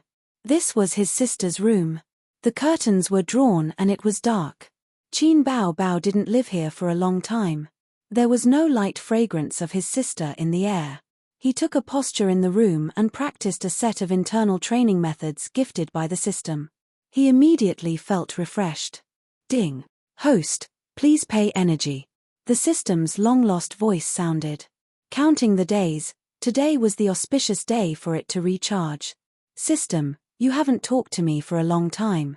A low-level system like me that can't let the host punch Europe and America, step on Fusang, and blow out Korea, should try not to make my presence known. Why do you say that? You actually know how to complain. Isn't that right? The readers all call me a low-level system. The system next door can easily change the world. This is really a sad story. System, it seems that there are no missions recently. Seeing that the system was so pessimistic, Qin Zi changed the topic. Host, your laziness really makes me despair. Since Qin Bao won the championship, have you no more pursuits? You don't even have the desire to show off. The system said, really a low-level system for a low-level host. The host next door already shook hands with the chairman, and you're satisfied with taking advantage of your sister every day. I have pursuits, okay? I should go out to work. Although I can make money by staying at home, I can't accumulate work experience and network. But you've looked for so many jobs and still haven't been hired. The opportunity hasn't come yet. As long as the host is happy. After a moment of silence, the system said, now a new mission is issued. Please join any company within 3 days. There is no limit to the size, only the right profession. 150 points will be awarded for success. The corresponding points will be deducted for failure. Qin Zi was the son that the old man called a failure. The main reason was that he was lazy and unmotivated, which made the old man hate him. Other than that, He didn't have many shortcomings and had many advantages. Not to mention his gentle and introverted temperament, his strongest point was his ability to see the big picture. This could be seen from his gaming. Of course, the old man didn't know this because of his gaming. When Qin Ziyi took the college entrance examination, with his results, not to mention Fudan University, even the University of Finance and Economics would be in danger. The old man ordered his daughter to help his son with his homework. Qin Bao Bao wasn't cut out to be a teacher. When the old man said to teach, she taught. She taught both liberal arts and science. She taught more than 10 subjects to her brother. Qin Ziyi stopped. He knew that it was not reliable to study at the last minute. If you sharpen your spear at the last minute, no matter how well you sharpen your spear, you won't kill anyone. He majored in biology and chemistry, which were his best subjects. In 2 months, he improved by leaps and bounds, barely reaching the cutoff score of the University of Finance and Economics. The door opened and the light rushed in. Qin Bao Bao stood at the door and said coldly, "Time to eat." Then she turned and left. Qin Ziyi followed her out. In the living room, the family was eating. Qin Ma was concerned about her son's health and asked, "Does your head hurt?" "It doesn't hurt. Mom's hangover tea is very effective." Qin Ziyi said. "That's your sister's tea." "Thank you," Qin Ziyi said to his sister. His sister snorted and ignored her brother. After the meal, Qin Ziyi was full of energy and sat at the desk thinking about things. The door was knocked twice before it was pushed open. Qin Ziyi knew who it was. In the whole family, only the head of the family knew how to knock. The old man's face was gloomy as he came in with his teacup. Qin Ziyi quickly gave the chair to his father. The old man sat while his son stood beside him. He took a sip of tea and stared at Qin Ziyi. "Why didn't you go to work?" Chapter 147. Qin Ziyi knew that he was going to talk to him. He did not say anything at the dinner table. Firstly, Grandpa Sheng did not like to talk during dinner. Secondly, he wanted to save some face for him. What he was going to say next would probably not be pleasant to hear. For example, he was incompetent and lived off his parents. His son was already so old, and he wanted to save face. "Do you think that you can live off your parents and not work because you have a car and a house at home?" Grandpa Sheng said directly in private. Qin Ziyi was about to defend himself when Grandpa Sheng said, "Mountains of gold and silver will be exhausted one day, let alone my insignificant savings. You can live off it for 8 to 10 years, but can you live off it for the rest of your life?" Qin Ziyi asked curiously, "Dad, how much savings do you have?" Grandpa Sheng said angrily, "Do you really care about my retirement money? Aren't you paying your pension?" "Of course, pension is one thing, savings are another." Qin Ziyi quickly lowered his head and listened like a good son. Grandpa Sheng said slowly, "Not much, about 1.2 to 1.3 million. When he said this, he tried hard to suppress his pride. In fact, for the locals, 1 or 2 million was really not much. As a university professor, Grandpa Sheng was well known for his good treatment and good fortune. The key was that he had a lot of money. Don't think of the old man as an upright gentleman. As long as he didn't violate his principles, he wouldn't be soft-hearted if he could make money. For example, when a graduate student graduated, he would give them a red packet to show filial piety. As long as the other party was not a pile of shit, Grandpa Sheng would not mind giving them a few pointers. Another example was taking private jobs, just like the mathematical model Qin Ziyi did 2 months ago. However, the family owed more than 1 million yuan in loans. Grandpa Sheng used all the money he earned over the years to repay the loans and pay the interest. The economic crisis had caused a lot of trouble for the family, but they did not need to take the blame.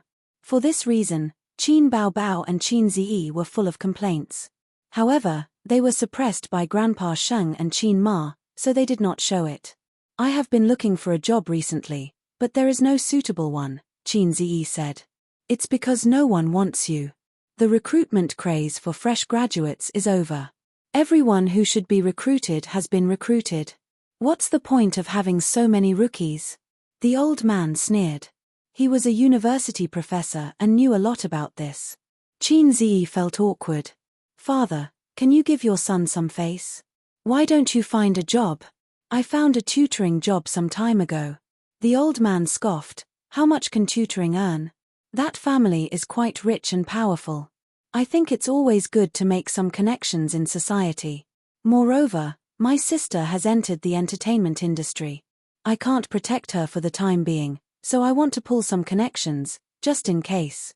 Qin Ziyi was speaking from the bottom of his heart. He was also curious about Nan Man Pei and had some thoughts that all men had. He didn't say that out loud. The old man sneered again. Useless. You think you can become a member of the upper class just by making friends with the rich and powerful? If you don't control it well, others will treat you like a slave. Besides, with your abilities, do you think you can protect your sister? You're a big shot in the entertainment industry. These words were really hurtful, but they were very sincere. The old man always hit the nail on the head and pointed out the problem. The tutoring job is already over. I get along well with that family, and I didn't show too much enthusiasm. Qin Ziyi said. The old man reprimanded, you wasted more than 2 months of time. That family has accumulated 2 months of work experience, but you only did a tutoring job. Qin Ziyi was not convinced. I also invest in stocks. I also made money. You still invest in stocks? The old man's eyebrows immediately raised. Although he relied on the stock market to make money and survived the first wave of difficulties for his family, investing in stocks could only be done through speculation. It must not be his main business. Some time ago, his daughter said that his son was investing in stocks. He didn't pay much attention to it. As someone who studied finance, he couldn't avoid the stock market.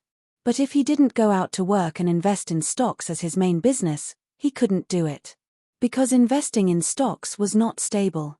When it made money, it was all smiles. When it fell, it was a dead end. The pleasure of earning money in the stock market was like becoming a millionaire overnight. It was hard to quit. The old man knew this very well. You can play for a while.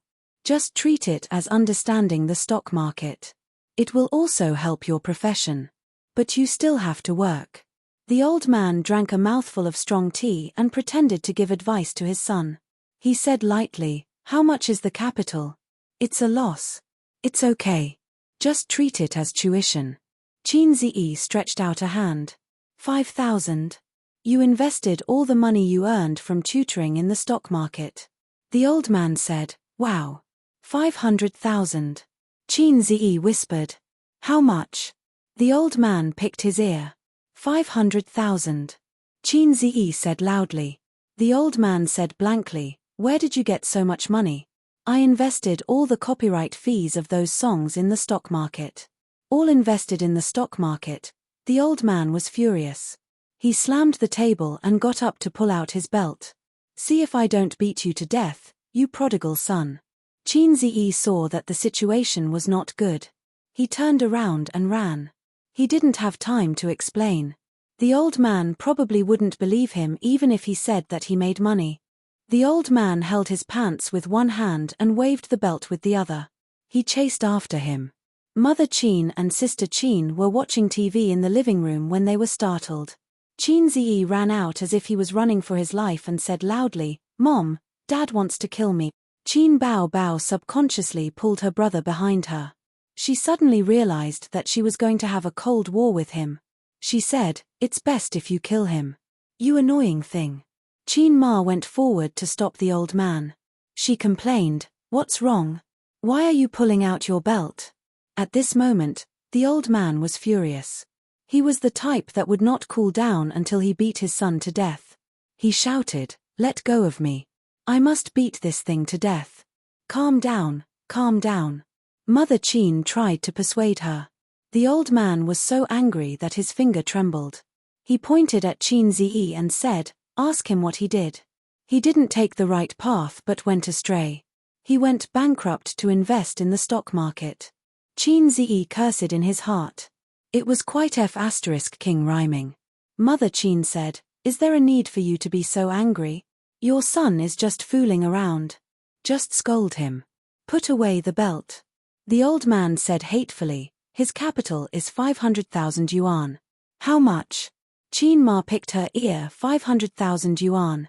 The old man said with heartache. Qin Ma let go of her husband and said lightly, just beat him to death. The old man waved the whip and came over. Qin Bao Bao, who was protecting her brother like an older sister, quickly retreated to a corner.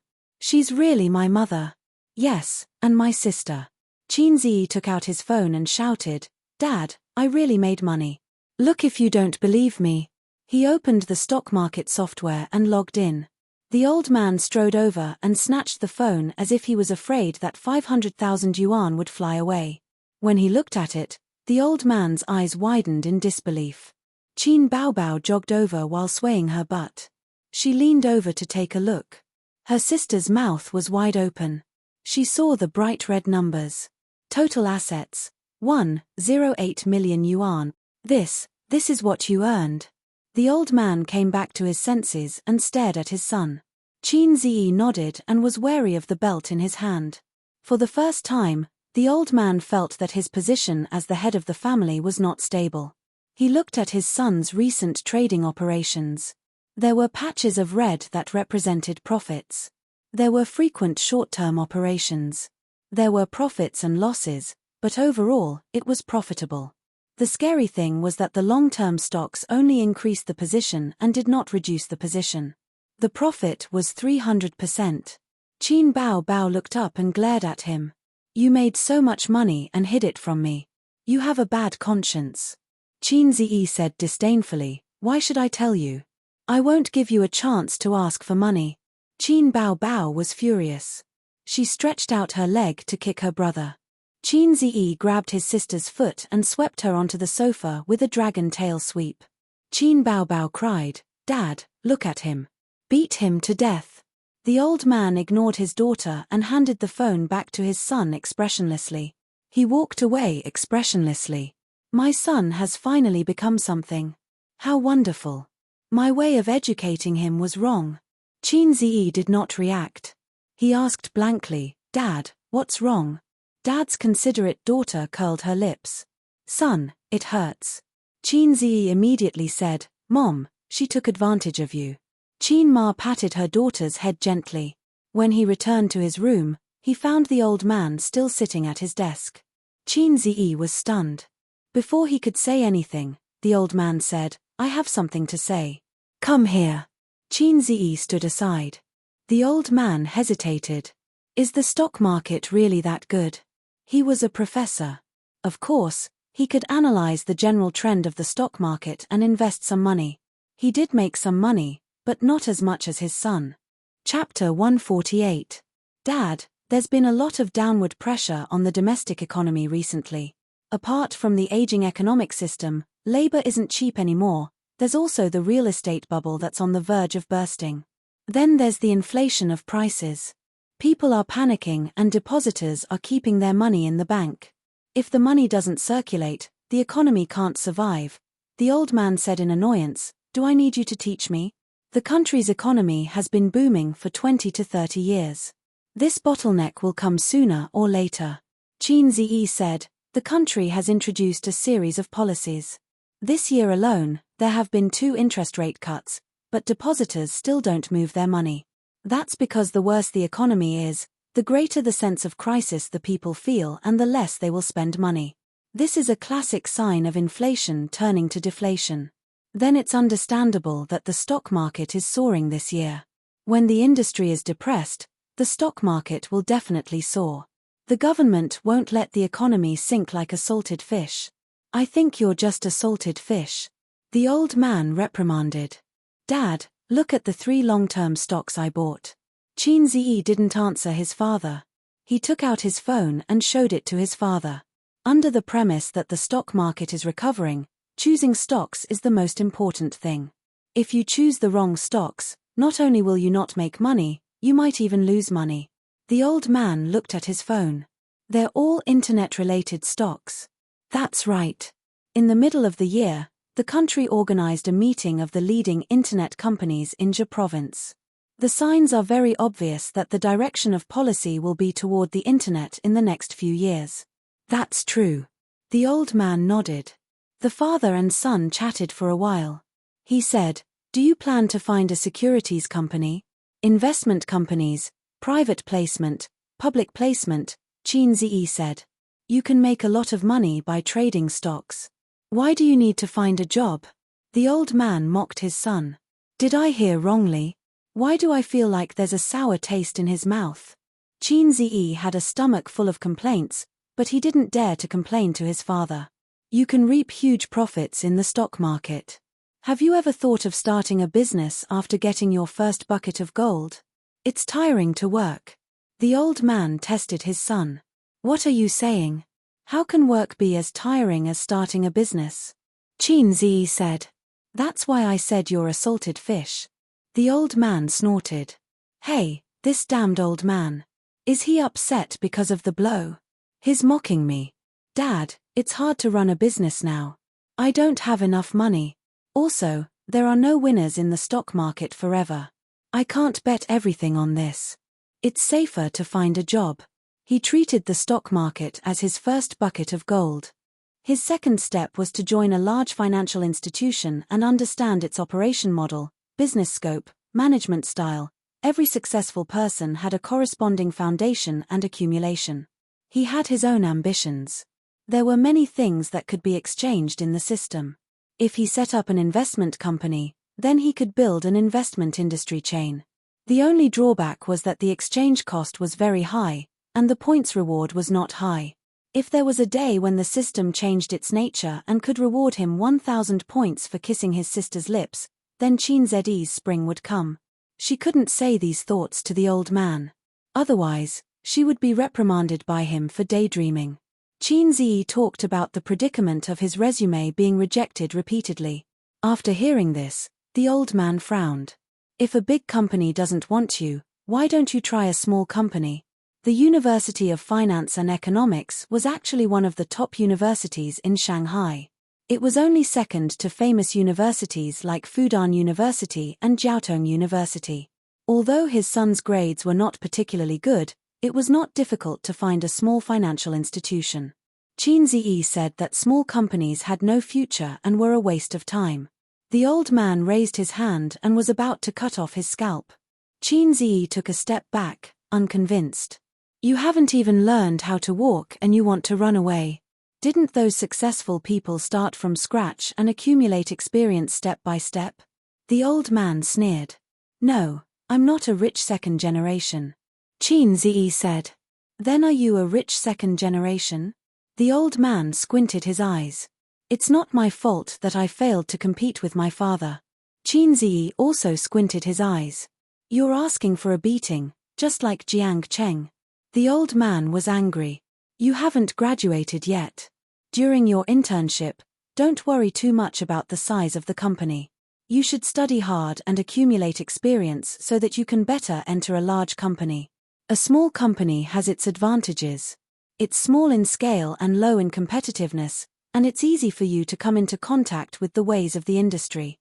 Big companies are more competitive, and even if there are resources, it won't be your turn. The old man advised earnestly.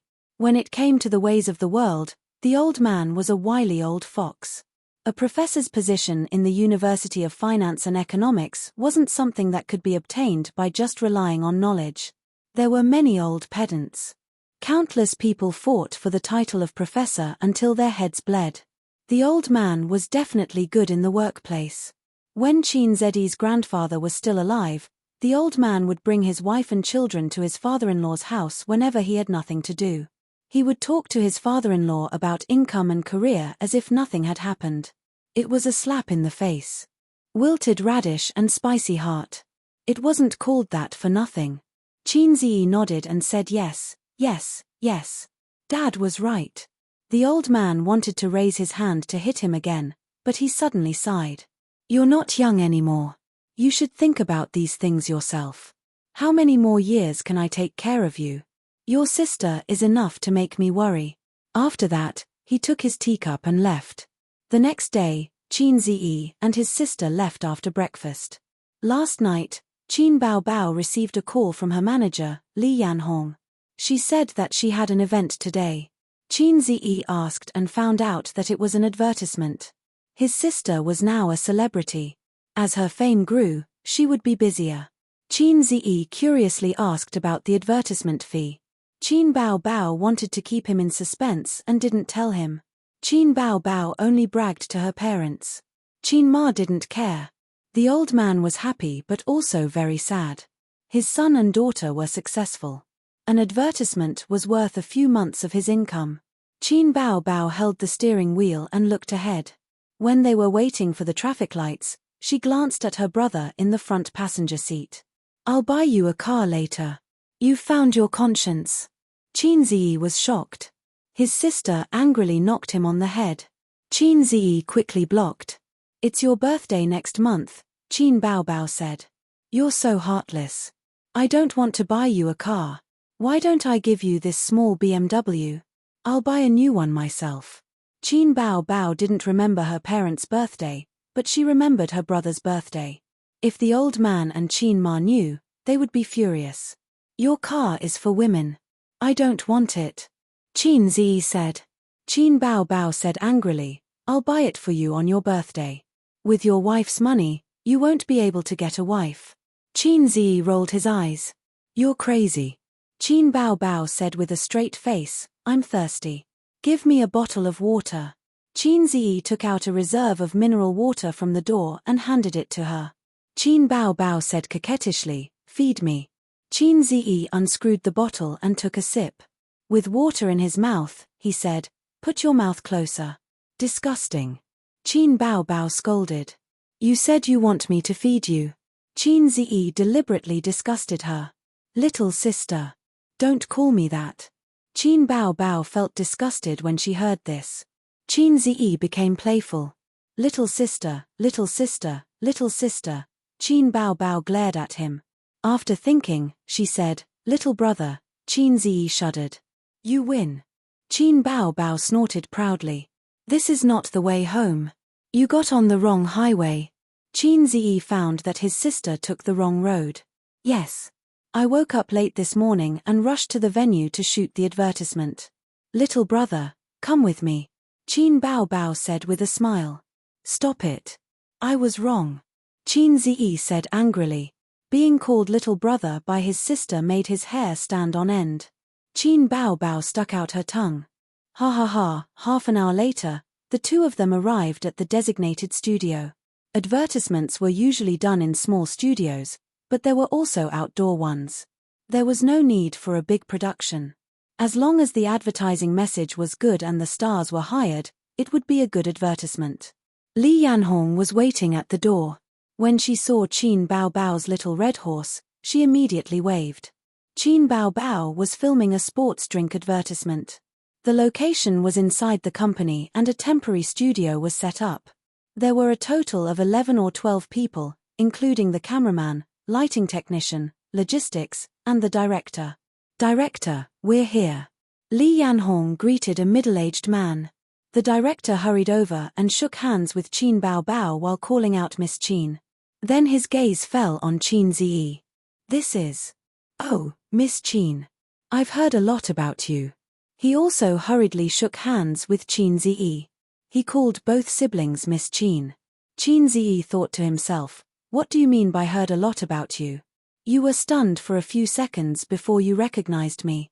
The only time Qin Ziyi truly showed his face in front of the public was during the grand finals of Singer. The videos that were circulating on the internet before were too limited. It was like an online streamer. No matter how popular you were, how many people would recognize you if you walked around? You might not even be as good as a third or fourth tier celebrity. "Hey, Qin Bao Bao is here. Ask for an autograph." "Oh, her brother is here too. I like Qin Ziyi very much.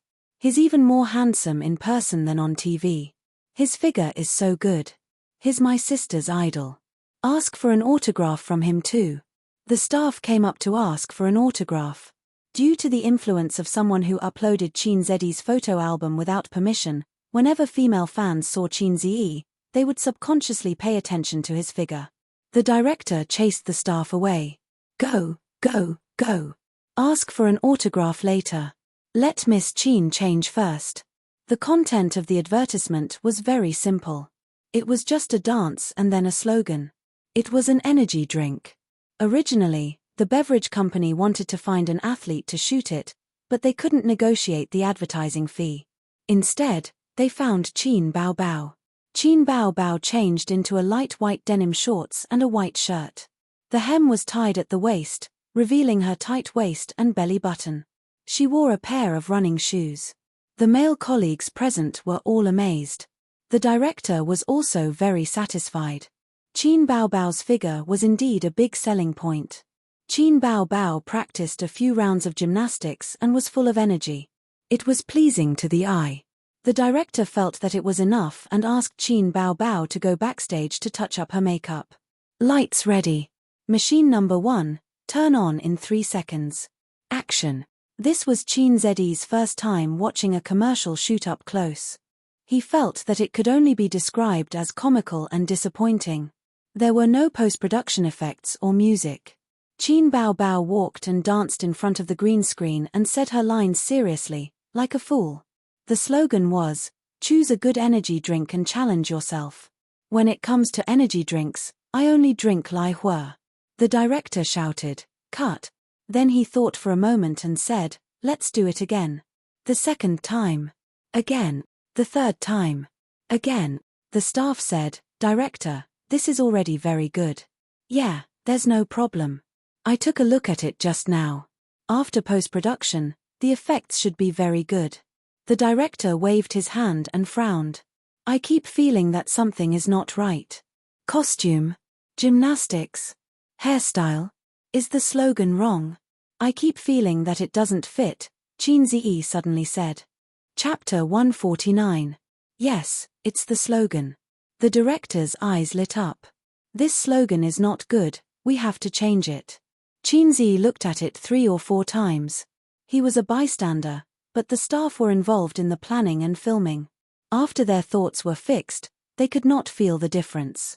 Yes, the star has changed, so the slogan needs to be changed.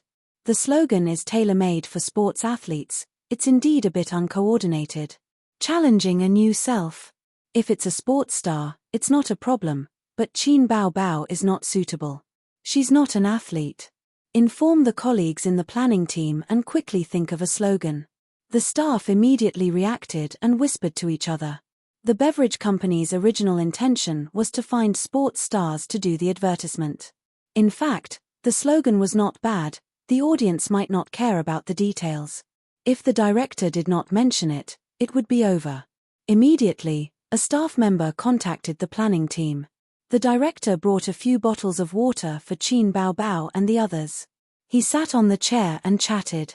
I'm sorry, please wait a moment. He knew that the time of a star was precious. It was not an exaggeration to say that time was money. Qin Bao Bao smiled. It's okay.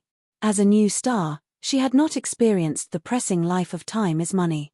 Speaking of which, this was the first advertisement she had accepted.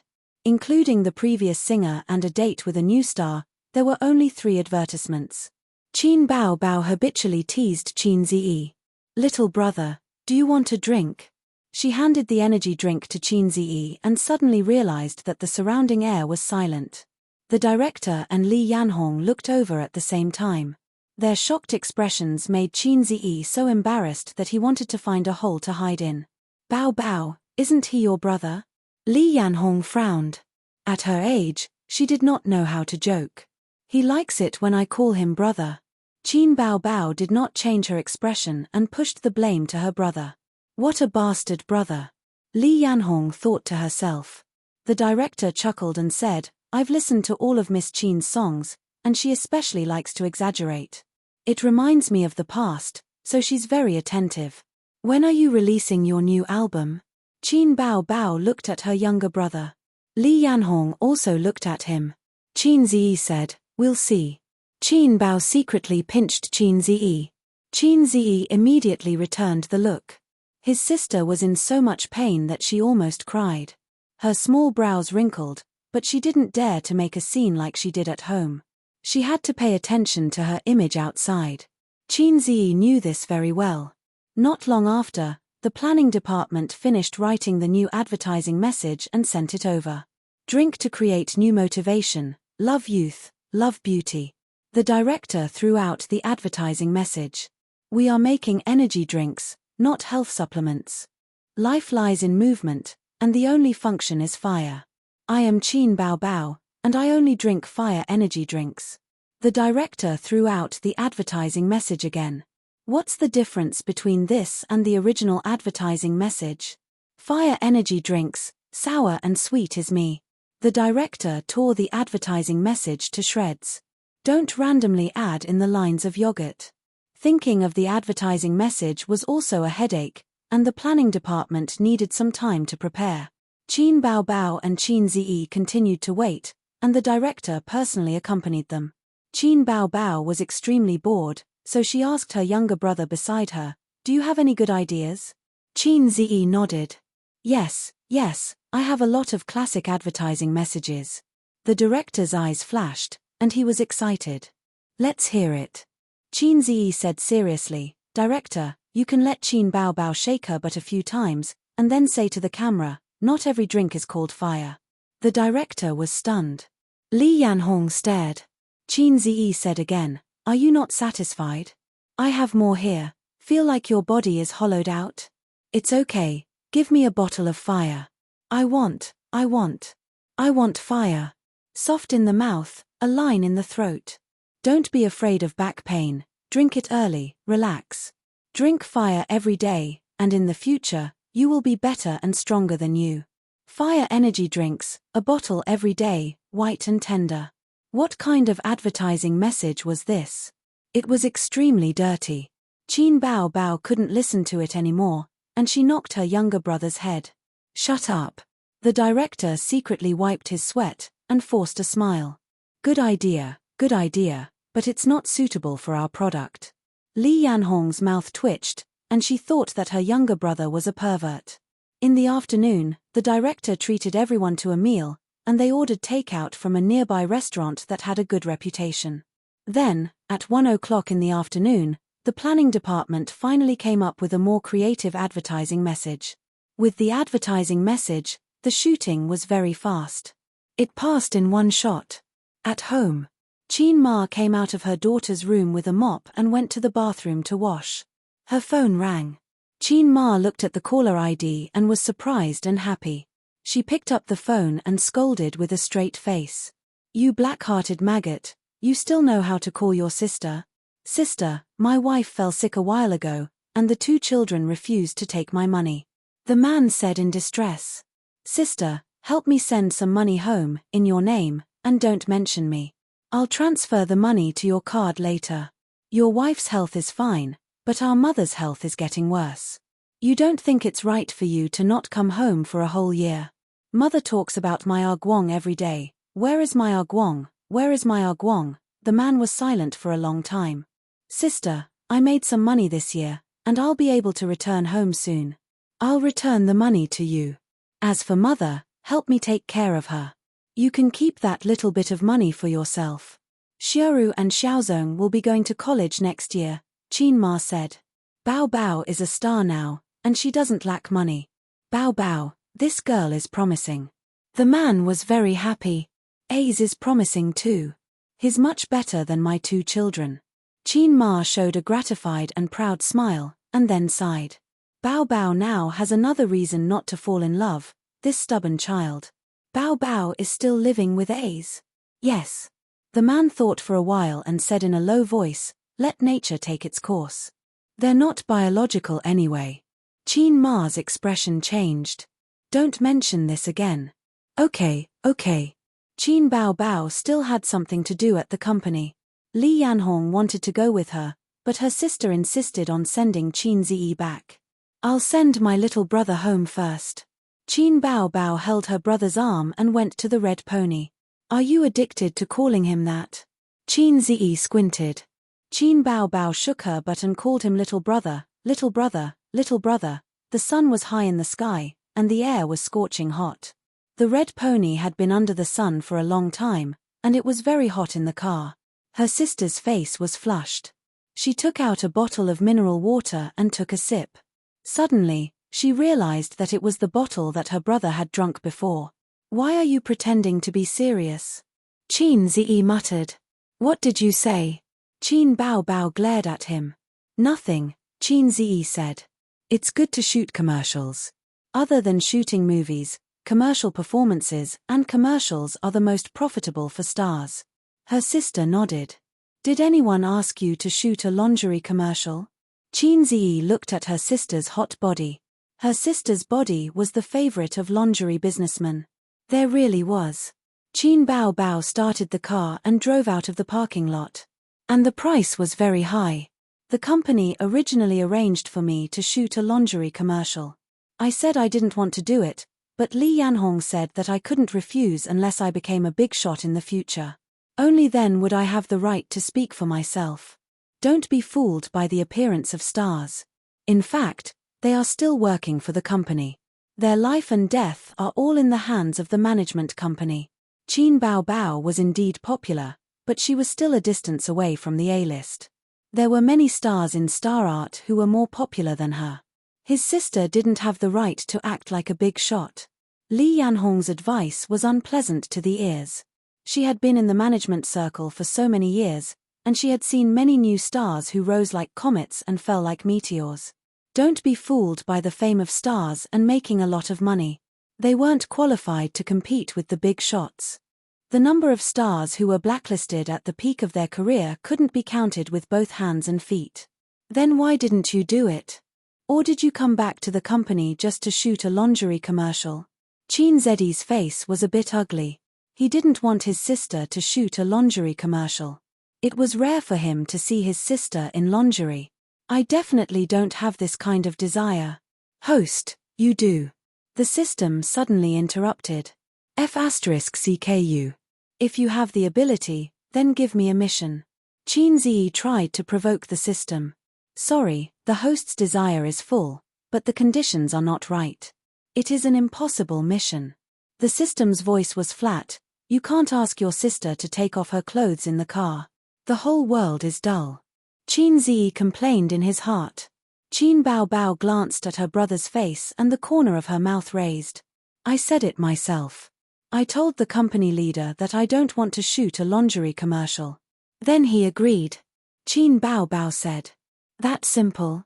Qin Ziyi was stunned. Then what she said just now was just a joke.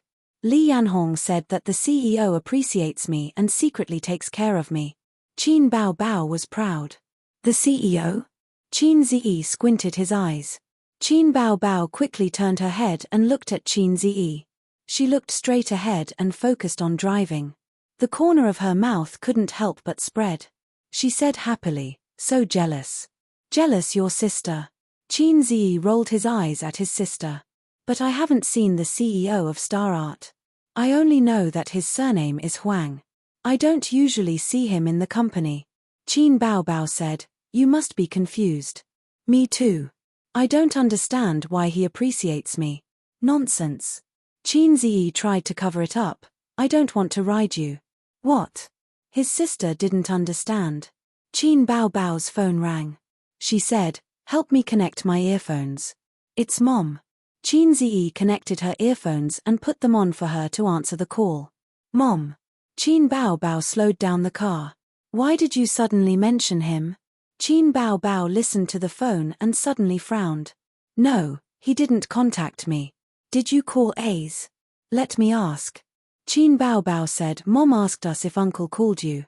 Qin Ziyi shook his head. No, why mention him all of a sudden? Mom, A said he didn't. Okay, I'm hanging up. Qin Ziyi said, Mom, what do you mean? Qin Bao Bao looked disinterested. Who knows?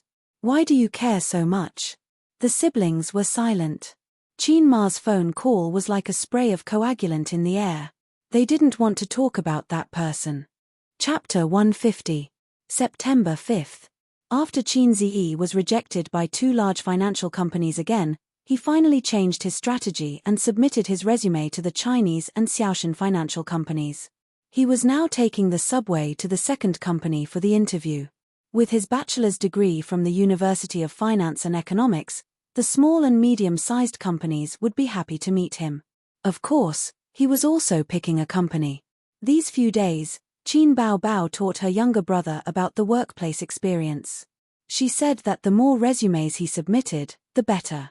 If there were interviews, he would go. The company would pick the person, and the person would also pick the company. The principle of comparing goods and services was applicable everywhere.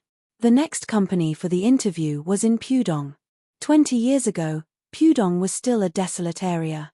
Now, it was the financial center of this international metropolis. All the major banks, securities companies, and financial institutions were gathered here.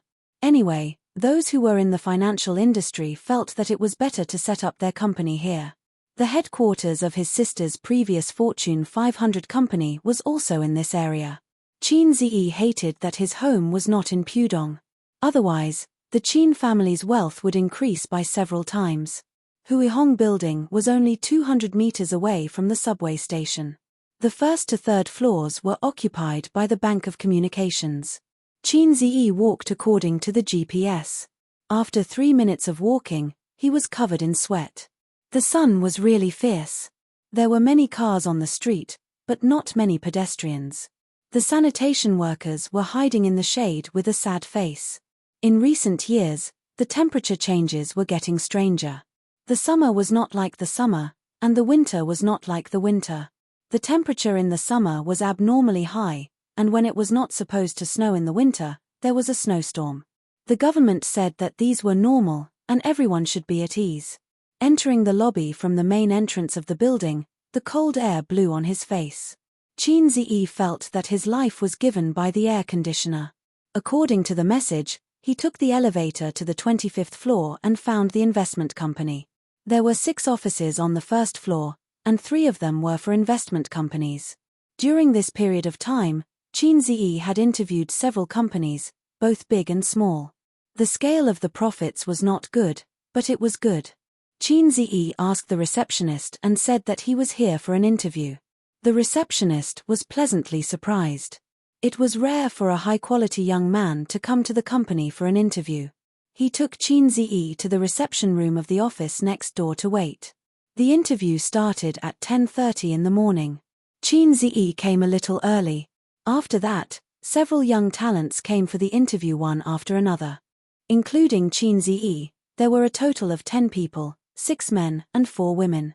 After everyone had arrived, a staff member from the Human Resources Department led them into a large conference room and gave each of them a test paper. There was a written test before the interview, and Qin Ziyi was already familiar with it. He answered the 30 questions smoothly. The difficulty level was not too high. It was not the college entrance examination, but it was more professional. Many of the questions had to be answered according to his own internship experience. These questions were very damaging to Qin Ziyi. When it was close to noon, the HR staff collected the papers and told everyone that the interview would be held at 2 in the afternoon, so don't be late. The group of people then dispersed and went out to find food and clothing. While waiting for the elevator, a girl stared at Qin Ziyi and hesitated before she asked, "Handsome, have we met before?" "Girl, your pickup line is too stiff." The men looked at Qin Ziyi with envy. If a man used this line to pick up a girl, he would be despised. If a woman used it, it would be a different story. Qin Ziyi was stunned for a few seconds. Suddenly, he felt guilty and turned his head away. He thought, could it be that I met a fan? But looking at the girl's hesitant expression, it was at most a fake fan. The girl who hit on him was a little embarrassed. "What is this? Give me the back of the head. I don't want to lose face." Ding. The elevator rose and a woman in an office lady's suit walked out of the car. She had straight black hair, nude stockings on her legs, and a skirt that wrapped around her round buttocks. This woman had a simple and elegant temperament that made people forget vulgarity. It was rare to meet a goddess in an office lady's suit. Qin Ziyi, who was raised by his 2 sisters, could not help but take a few more glances at her, let alone the other men. The woman habitually glanced at the crowd and walked away in her high heels. She left the crowd with a slim and graceful back view. Everyone entered the car and took the elevator downstairs. The young talents excitedly discussed the woman just now. "So beautiful, is she from our company? It should be an investment. There are 6 office areas on this floor, and 3 of them are occupied by a Muri. Hey, We haven't been hired yet. I have worked in Huijin for 2 years. There should be no problem. The woman just now, I give 9 points. I give 8 points. Her temperament is too light. I don't like this type. Several girls looked at the man who was talking with a disgusted look. When they saw a beauty, it was like seeing their own mother. Of course, it was also related to some kind of jealousy. Qin Ziyi felt that the mature woman just now was very familiar, but he couldn't remember where he had seen her. In the general manager's office, Su Yu called her assistant. Send me a copy of the resume and information of the newcomers who are going to be interviewed today. The assistant immediately went out to prepare and sent it to her desk in a few minutes. Su Yu flipped through it quickly and finally found the resume. Name, Qin Ziyi. Gender, male. Age, 22. The big picture on the resume showed a stiff expression. At first glance, it was obvious that he was nervous on camera. In the blazing sun at noon, Su Yu stretched, showing her slim and sexy figure. What a coincidence, she whispered. After lunch, Qin Ziyi and his sister talked on the phone for half an hour and reported today's written test. He also said that he had just met a super beautiful goddess-level OL, whose beauty was comparable to his sister's. Qin Bao Bao was extremely smug. Is there a natural beauty who can compare with my sister? I don't believe it, I don't believe it. It's most likely a plastic surgery. Qin Ziyi said, maybe I was wrong. Although she can't compare with his sister, she is at least at the level of Sister Ziwei. Qin Bao Bao laughed 3 times. Aze, you admit that your sister is more beautiful than Wang Zijin? I'll talk to her after work. Qin Ziyi quickly changed the topic, saying that the beauty looked familiar, but he couldn't remember where he had seen her. Qin Bao Bao sneered and said, do you think you are Jiao Baoyu? Qin Ziyi laughed. Jiao Baoyu's Dumas, when he first met Lin Daiyu, said, I've seen this sister before. His flirting skills were extremely brilliant, even better than Qin Zi's flirting with his sister. Unfortunately, he was a heartless man who killed without caring about the burial. When Qin Bao Bao was in junior high school, she and her brother read the 4 great classical novels in the bookstore. After reading Dream of the Red Chamber, she sighed and said, nowadays, urban stallion novels are all following the plot of Dream of the Red Chamber. Qin Ziyi asked, how do you know? His sister said, Jean Ling's 12 Hairpins book has many copies, and there are 36 beauties on the list. The main character is surrounded by rare beauties. The most outstanding beauties are either childhood sweethearts, maids, or concubines. Even his niece-in-law Qin Keqing has an ambiguous relationship with him. Isn't this the usual plot of urban novels? For example, beautiful sister-in-law falls in love with me, my childhood sweetheart Little Beauty, and my beautiful CEO. His sister said, they're all trash who don't push girls. Maybe they'll pull back from the cliff and turn over a new leaf. Anyway, as long as they keep him in suspense, they won't push girls. Qin Ziyi was unconvinced and picked up an urban novel. How do you explain this book? When Qin Bao Bao saw the title of the book, Marrying a Sister as a Wife, she knocked her brother's chestnut without saying a word and then didn't speak to him for a week.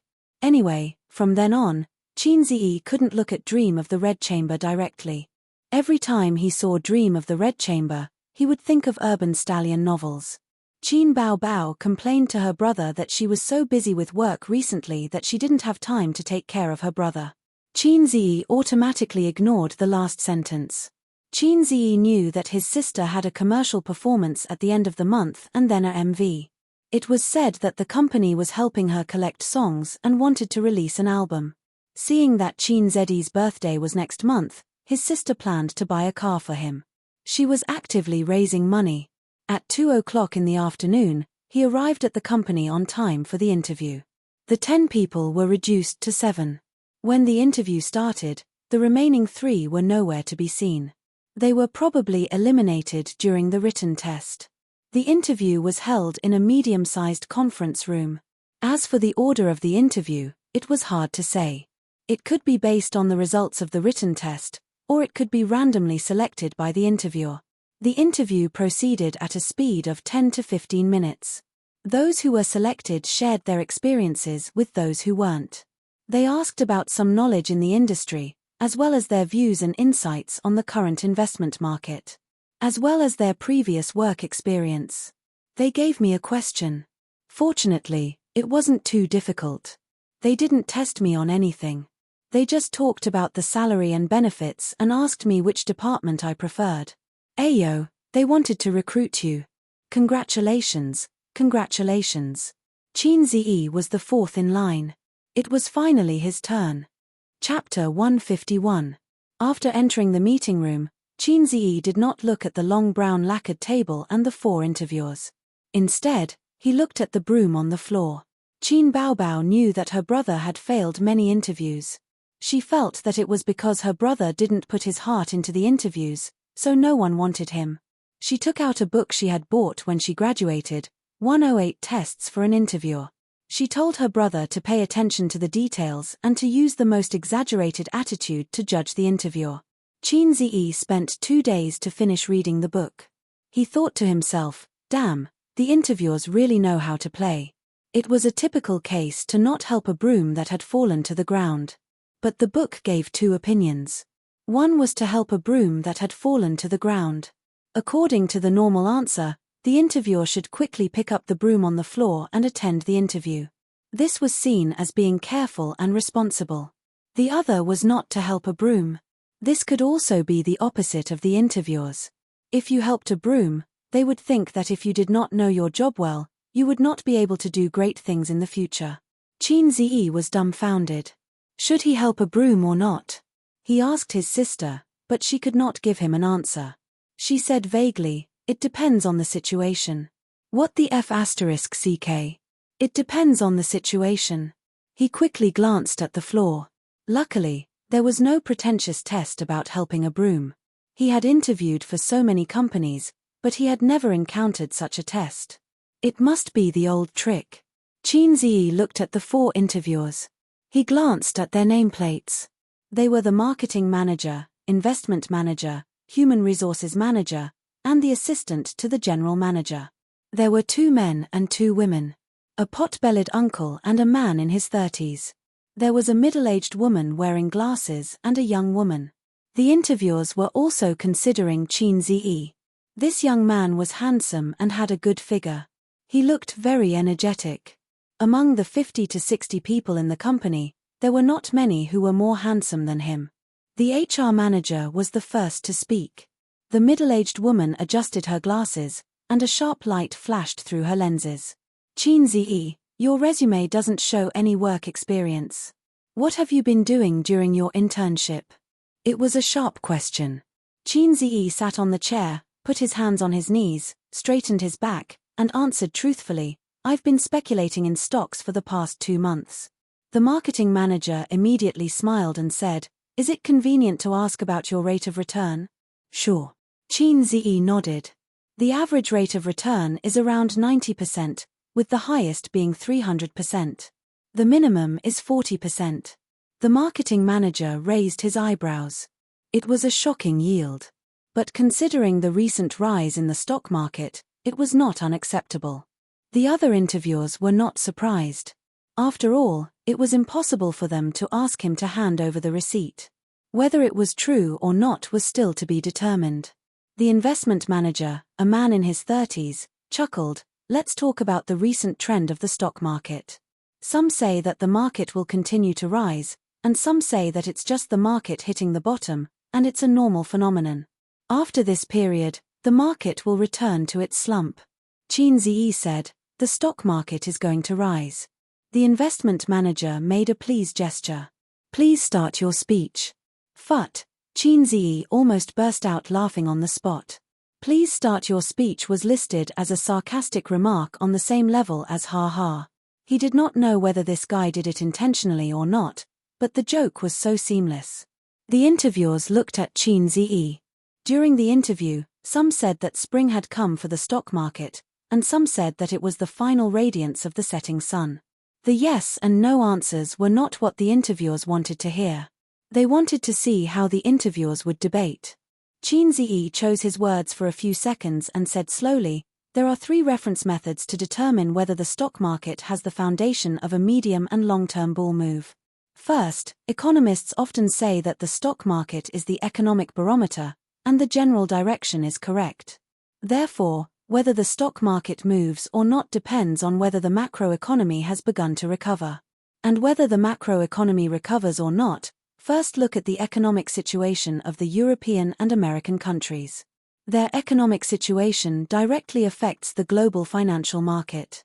As for how to look at it, the PPI data released by the National Bureau of Statistics and the PMI data released by HSBC can tell us the answer. The investment manager interrupted directly. As far as I know, the economies of the European and American countries are not doing well. Our country's real estate market is declining, and the policy income is declining, leading to a huge downward pressure on the national economy. This guy's name was written on his nameplate, Li Linfeng. Qin Ziyi said calmly, "The world is never black and white.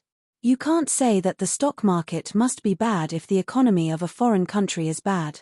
The stock market is called investment abroad, but in China, it is called stock speculation. Stock speculation, stock speculation. If you can see the general trend so easily, can it still be called stock speculation?" Li Linfeng nodded and agreed with his point of view. He smiled and said, "Go on. Second, look at the stock market trend of the major economic countries in foreign countries. Their markets determine the global stock market. The domestic stock market will follow the trend." Li Linfeng frowned. "Then all the more we should not be optimistic. The story of the United States, Britain, France, and other countries is a mess. This is related to the third point I mentioned," Qin Ziyi said. Li Linfeng leaned forward slightly and pretended to listen. The other three interviewers also became serious. Among the interviewers, Qin Ziyi was the most talkative, regardless of whether what he said was right or wrong. Every country's national conditions are different. The trend of the domestic stock market can only be used as a reference. The reason why I think the stock market will rise is because the domestic economy is declining, and the real estate bubble is getting bigger. Ha! The marketing manager laughed. The domestic economy is poor, so the stock market should be depressed. Under normal circumstances, it should be like this, Qin Ziyi said. But the government introduced a series of policies in March and July this year. They lowered interest rates twice, but it also reduced investment returns. There are fewer risk-free and high-return investments. This caused the banks to have a lot of spare cash. Where will the money go? Also, in the past 2 years, the industrial market has hit new lows. The market is in a downturn. Last year, even the IPO was suspended. To support the industry, there will be new shares to be issued. If the IPO is to be restarted, the market will need a wave of rise, and it must be a stable market. Only under such circumstances can companies use the IPO to raise funds through the capital market. The marketing manager furrowed his brows. Li Linfeng was deep in thought. Everything you said, is there any data to support it? Without a long period of market research and analysis, it is just an armchair strategist. Of course there was. Qin Ziyi had been doing this for the past 2 months. He had read the stock market for the past 2 years, the recent policies, and the data released by the Bureau of Statistics. If he could understand it, he would understand it himself. If he could not understand it, he would exchange it for knowledge from the system. He left a thick stack of draft papers at home. "I am just expressing my own views. If there are any mistakes, please feel free to criticize me," Qin Ziyi said. This kind of academic debate was not something that could convince anyone. Everyone had their own views. The industry was also debating whether the stock market should rise or fall. Old Master Qin wanted it to rise, but his views were conservative, so he invested a small amount of money. Qin Ziyi wanted it to rise and felt that the stock market would soar, so he went bankrupt. Li Linfeng smiled and picked up his teacup. Very thoughtful. He only agreed with part of Qin Ziyi's views. This was an interview, not an academic debate. There was no need to argue about whether the stock market should rise or fall. His purpose was to test Qin Ziyi's professionalism. The answer was already out. The investment manager, Li Linfeng, gave a score in his heart. Qualified. It was rare to see a young man who could talk so much. He bragged so seriously, but his bragging was very reasonable. The HR manager was not very satisfied with Chin Ziyi because he had no work experience. The marketing manager, on the other hand, had an indifferent attitude because his department was already full. The only one who did not express any opinion was the CEO's assistant. At this time, she finally showed her big move. This delicate and pretty woman in her late 20s took out a set of exam papers from a folder and pushed it to Chin Ziyi. She smiled and said, "I have a college entrance exam paper here. I will give you half an hour. If you can get full marks, the company will hire you." There was such an operation. The few managers were shocked. The CEO's assistant was pleasant throughout the interview today. She did not deliberately make things difficult for the young people in front of her. The questions she asked were all reasonable. Why did the style change completely when it came to this? Ju Li was only a medium-sized investment company. There was no need to be so uptight. The college entrance exam did not require the top scorer in science to get full marks. They looked at Chin Ziyi with pity in their eyes. Perhaps this young man had offended her. The woman with 2 dimples smiled faintly. "Is there a problem?" Chin Ziyi said, "No problem. Give me a pen." Then he moved his chair to the table and answered the questions. His pen flew. Natural and smooth. With Chin Ziyi's skill level, getting high marks was not a problem. It was not impossible to get full marks, but half an hour was too rushed. He finished the multiple choice and fill-in-the-blank questions and handed the long and complicated answers to the system. Half an hour, no more, no less. Chin Ziyi put down his pen and let out a long sigh. Done. Done. The managers were suspicious. "Are you kidding me? How long has it been? Are you sure you can get full marks in half an hour?" The CEO's assistant concealed the shock in her eyes. She slowly took out a printed answer and compared it. Then she looked up at Chin Ziyi. She compared it again and looked at Chin Ziyi again. She was not satisfied. She compared the answer again and said in a doubtful tone, "How did you do it?" "Full marks." The HR manager, a middle-aged woman with black-rimmed glasses, asked impatiently. The female assistant nodded silently. "I don't believe it." Li Linfeng stood up and took the paper and the answer. He compared it personally. After a while, he looked up and said in a doubtful tone, "How did you do it?" "I'm more talented in mathematics." Chin Ziyi said in his heart. "F***ck, I'm just taking an interview. What do you want?" He felt that this was familiar. The female assistant adjusted her stiff expression and cleared her throat. "Come to work on Monday." Chin Ziyi stood up and left the meeting room. Outside the meeting room, a few young people who did not go for the interview came up. "What took you so long? What did they ask you? You've been in there for 40 minutes. Chin Ziyi scolded the interviewer. "They're crazy. They asked me to do the college entrance exam." "College entrance exam?" The young people looked at each other. The interviewer really knows how to play. Should we download a copy of the Science College Entrance Exam as backup? It's been a few years since we graduated. We don't know if we can still pick up the high school knowledge. Chapter 152. In the general manager's office, the assistant stood outside the door and heard the sound of the mouse in the office. As soon as she knocked on the door, the sound stopped. "Come in." The general manager's cold and pleasant voice came. She walked in with the results of today's interview and gently put them on Su Yu's desk. 10 people were interviewed today, 3 were eliminated in the written test stage, 2 were eliminated in the interview stage, and the remaining 5 were divided into A and B levels according to their academic qualifications, work experience, etc. "Mr. Su, please take a look." Su Yu's eyes swept over and looked at it one by one, and said lightly, "How did he do?" The female assistant immediately pulled out the test paper and the answer from the file. Su Yu compared the test paper and the answer, and his elegant and picturesque face finally showed a touch of color, and he said, "I really gave him a full score, Nan Man didn't fool me." "Did it really only take half an hour?" The female assistant smiled bitterly. "Mr. Su, what is the origin of that guy? He said half an hour and it was half an hour. There was no mistake in any question. The answer of the question is more detailed than the reference answer. The whole paper sat down, and it was called neat. He didn't use the draft paper, And he didn't think much about it. If I didn't print this paper randomly from the internet, I would suspect that he had memorized the answer in advance. You didn't see the faces of the interviewers. It's quite abnormal. Suyu smiled, like a glacier thawing. You didn't think that he couldn't answer it? The female assistant said. Manager Lin and the others looked at me strangely. They probably thought that I was a slut and made things difficult for a young man. Someone told me that he could finish a college entrance examination simulation paper in 20 minutes and get a full score. I didn't believe it, but now I have to believe it. Everyone has a brain. Some people are 250, and some people are 250. The female assistant said in her heart, I just thought that he was 250. You didn't think about it. What if he can't answer it? Suyu chuckled. If he can't answer it, he can't answer it.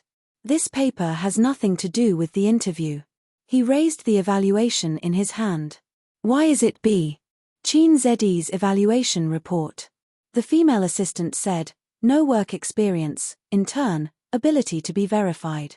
For the time being, it can only be evaluated as B. Suyu got up and walked to the corner and put the papers and answers into the slot of the shredder. Arrange him to the investment department and mix with Li Linfeng for a while. She was about 1.7 meters tall, a head taller than the female assistant. The female assistant hurriedly nodded. Among all the new employees, this kid was the only one who was personally assigned to a position by President Su. After the female assistant left the office, Suyu trotted back to the computer, and the mouse clicked. No matter how much he cheated, he couldn't cheat his teammates. Speaking of which, she hadn't seen the Almighty online for a while. It was already so difficult for her to get a gold rank. From stubbornness to unyielding, when could he reach the shore of glory? At 7:30 p.m. Qin Baobao and Wang Zijin went home hand in hand. As long as Qin Baobao went to work, she would give Wang Zijin a ride. The place where Miss Wang worked was a little far from the subway station. She had to take the bus first and then transfer to the subway. It was troublesome to get to and from work. When he was at home, he would give the car keys to Wang Zijin and let her drive herself. As soon as they entered the door, the two smelled the aroma of food. The living room table was full of delicacies. Oh, what day is it today? So rich. The elder sister was surprised. Qin Zi, do you want to raise me into a little fat pig? Wang Zijin complained, swallowing her saliva betrayed her. Today I succeeded in the interview. Are you happy? Are you surprised? Qin Zi stood at the table, opened his arms, and made a come and congratulate me gesture. Qin Baobao blinked. Wang Zijin was stunned. Qin Zi closed his arms and opened them again. The two sisters still didn't understand. What's so good about finding a job? Wang Zijin was the first to react and pretended to say, oh, congratulations, A's is amazing. The elder sister also finally understood. She shouted as fake as possible, wow, our A's actually found a job. I'm so happy and relieved. I must reward you with a kiss. Go away. Qin Zi pushed his sister away dispiritedly and sat down quietly. It turned out that he was just being arrogant. In the eyes of the two sisters who graduated from famous universities, finding a job was not something to be proud of. Qin Baobao aside, Wang Zijin came to Shanghai to seek refuge with her best friend and didn't even bring her graduation certificate. Of course, this could be found online. But her work experience and professionalism were all broken down and she had to start from scratch. Now, her monthly salary was more than 10,000 yuan. She was no longer a girl who left home and lived under someone else's roof. Occasionally, she would give Qin Zi some pocket money. She didn't care whether he needed it or not. Qin Baobao reached out to pick up the chicken stewed with mushrooms. Qin Zi picked up the chopsticks and hit her hand. The elder sister felt pain and quickly retracted her hand. 666, Ace finally doesn't have to stay at home and be a loser without a job. The elder sister retaliated with a venomous tongue. Wang Zijin heard this and hit her. Qin Baobao was furious. Whose side are you on? Wang Zijin raised her hand and said innocently, it hit me by itself. Qin Baobao went to strangle Wang Zijin. Wang Zijin quickly hid behind Qin Zi. Qin Bao Bao judged the situation and felt that she had no chance of winning against the two of them. She pouted and ate silently. After dinner, they played on their own in the living room. Qin Ziyi checked the scope of the investment company's business and thought about which department he would enter. Wang Zijin recently found a tear-jerking soap opera and was enthusiastically following it. The elder sister held her pink laptop and browsed Weibo. They didn't go back to their rooms.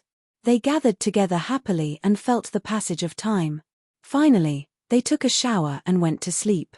Qin Bao Bao stretched, rubbed her sore neck, and sighed, "I have to shoot an advertisement in a few days, and I have to release an album next month. I'm so tired." Wang Zijin was stunned, releasing an album so fast? I think other celebrities take at least 2 months to release their albums.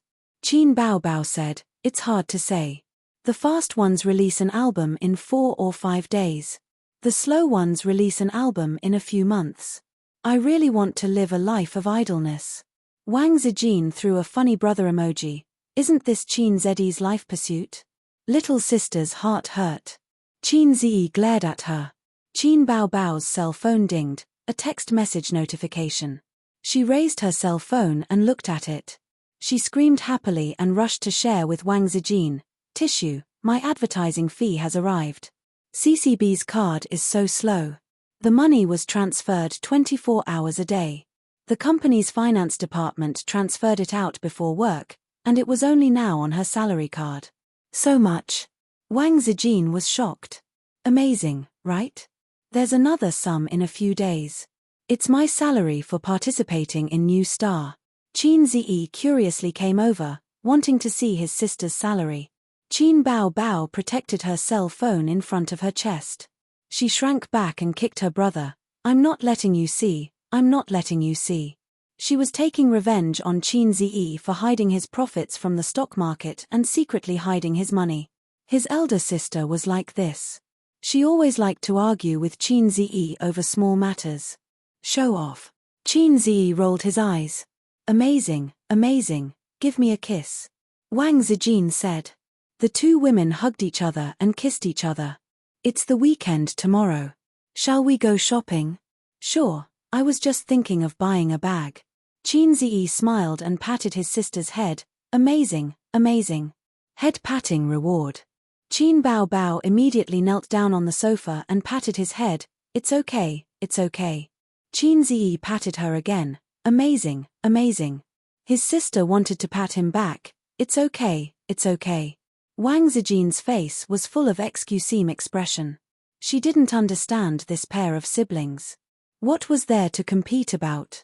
Of course, she didn't know that ever since Qin Ziyi told the story of patting a dog's head with a smile, head patting had become a form of provocation between the siblings. Whoever had their head patted would feel that they were at a disadvantage and would definitely get their head patted back. The siblings went back and forth, and neither of them was willing to be at a disadvantage. Qin Ziyi was annoyed and fiercely rubbed his sister's hair into a chicken coop. Qin Bao Bao got up from the sofa and bared his fangs and brandished his claws as he aggressively greeted his younger brother. However, Qin Ziyi slapped his sister onto the sofa and turned around to run away. Qin Bao Bao was mad. She screamed and bumped into Wang Zijin's arms. She didn't care about the pain in her head and jumped up. She chased her brother barefoot to the door of his room. She banged on the door with her 2 small hands and said angrily, "Open the door, open the door. If you have the guts to pat my head, then open the door." Wang Zijin thought to herself that this sentence sounded very familiar. Had she heard it somewhere before? Chapter 153. The next day was a Saturday. They had planned to go shopping, but when her sister saw the blazing sun, she was scared. To prevent herself from getting tanned, Wang Zijin woke up at 5:30 a.m. for a morning run.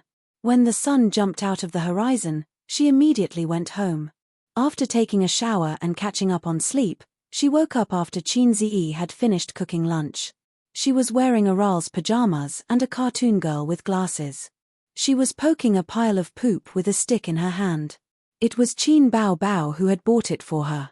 Qin Bao Bao loved teddy bear pajamas and did not like the more delicate and comfortable silk pajamas. She said that was for rich ladies.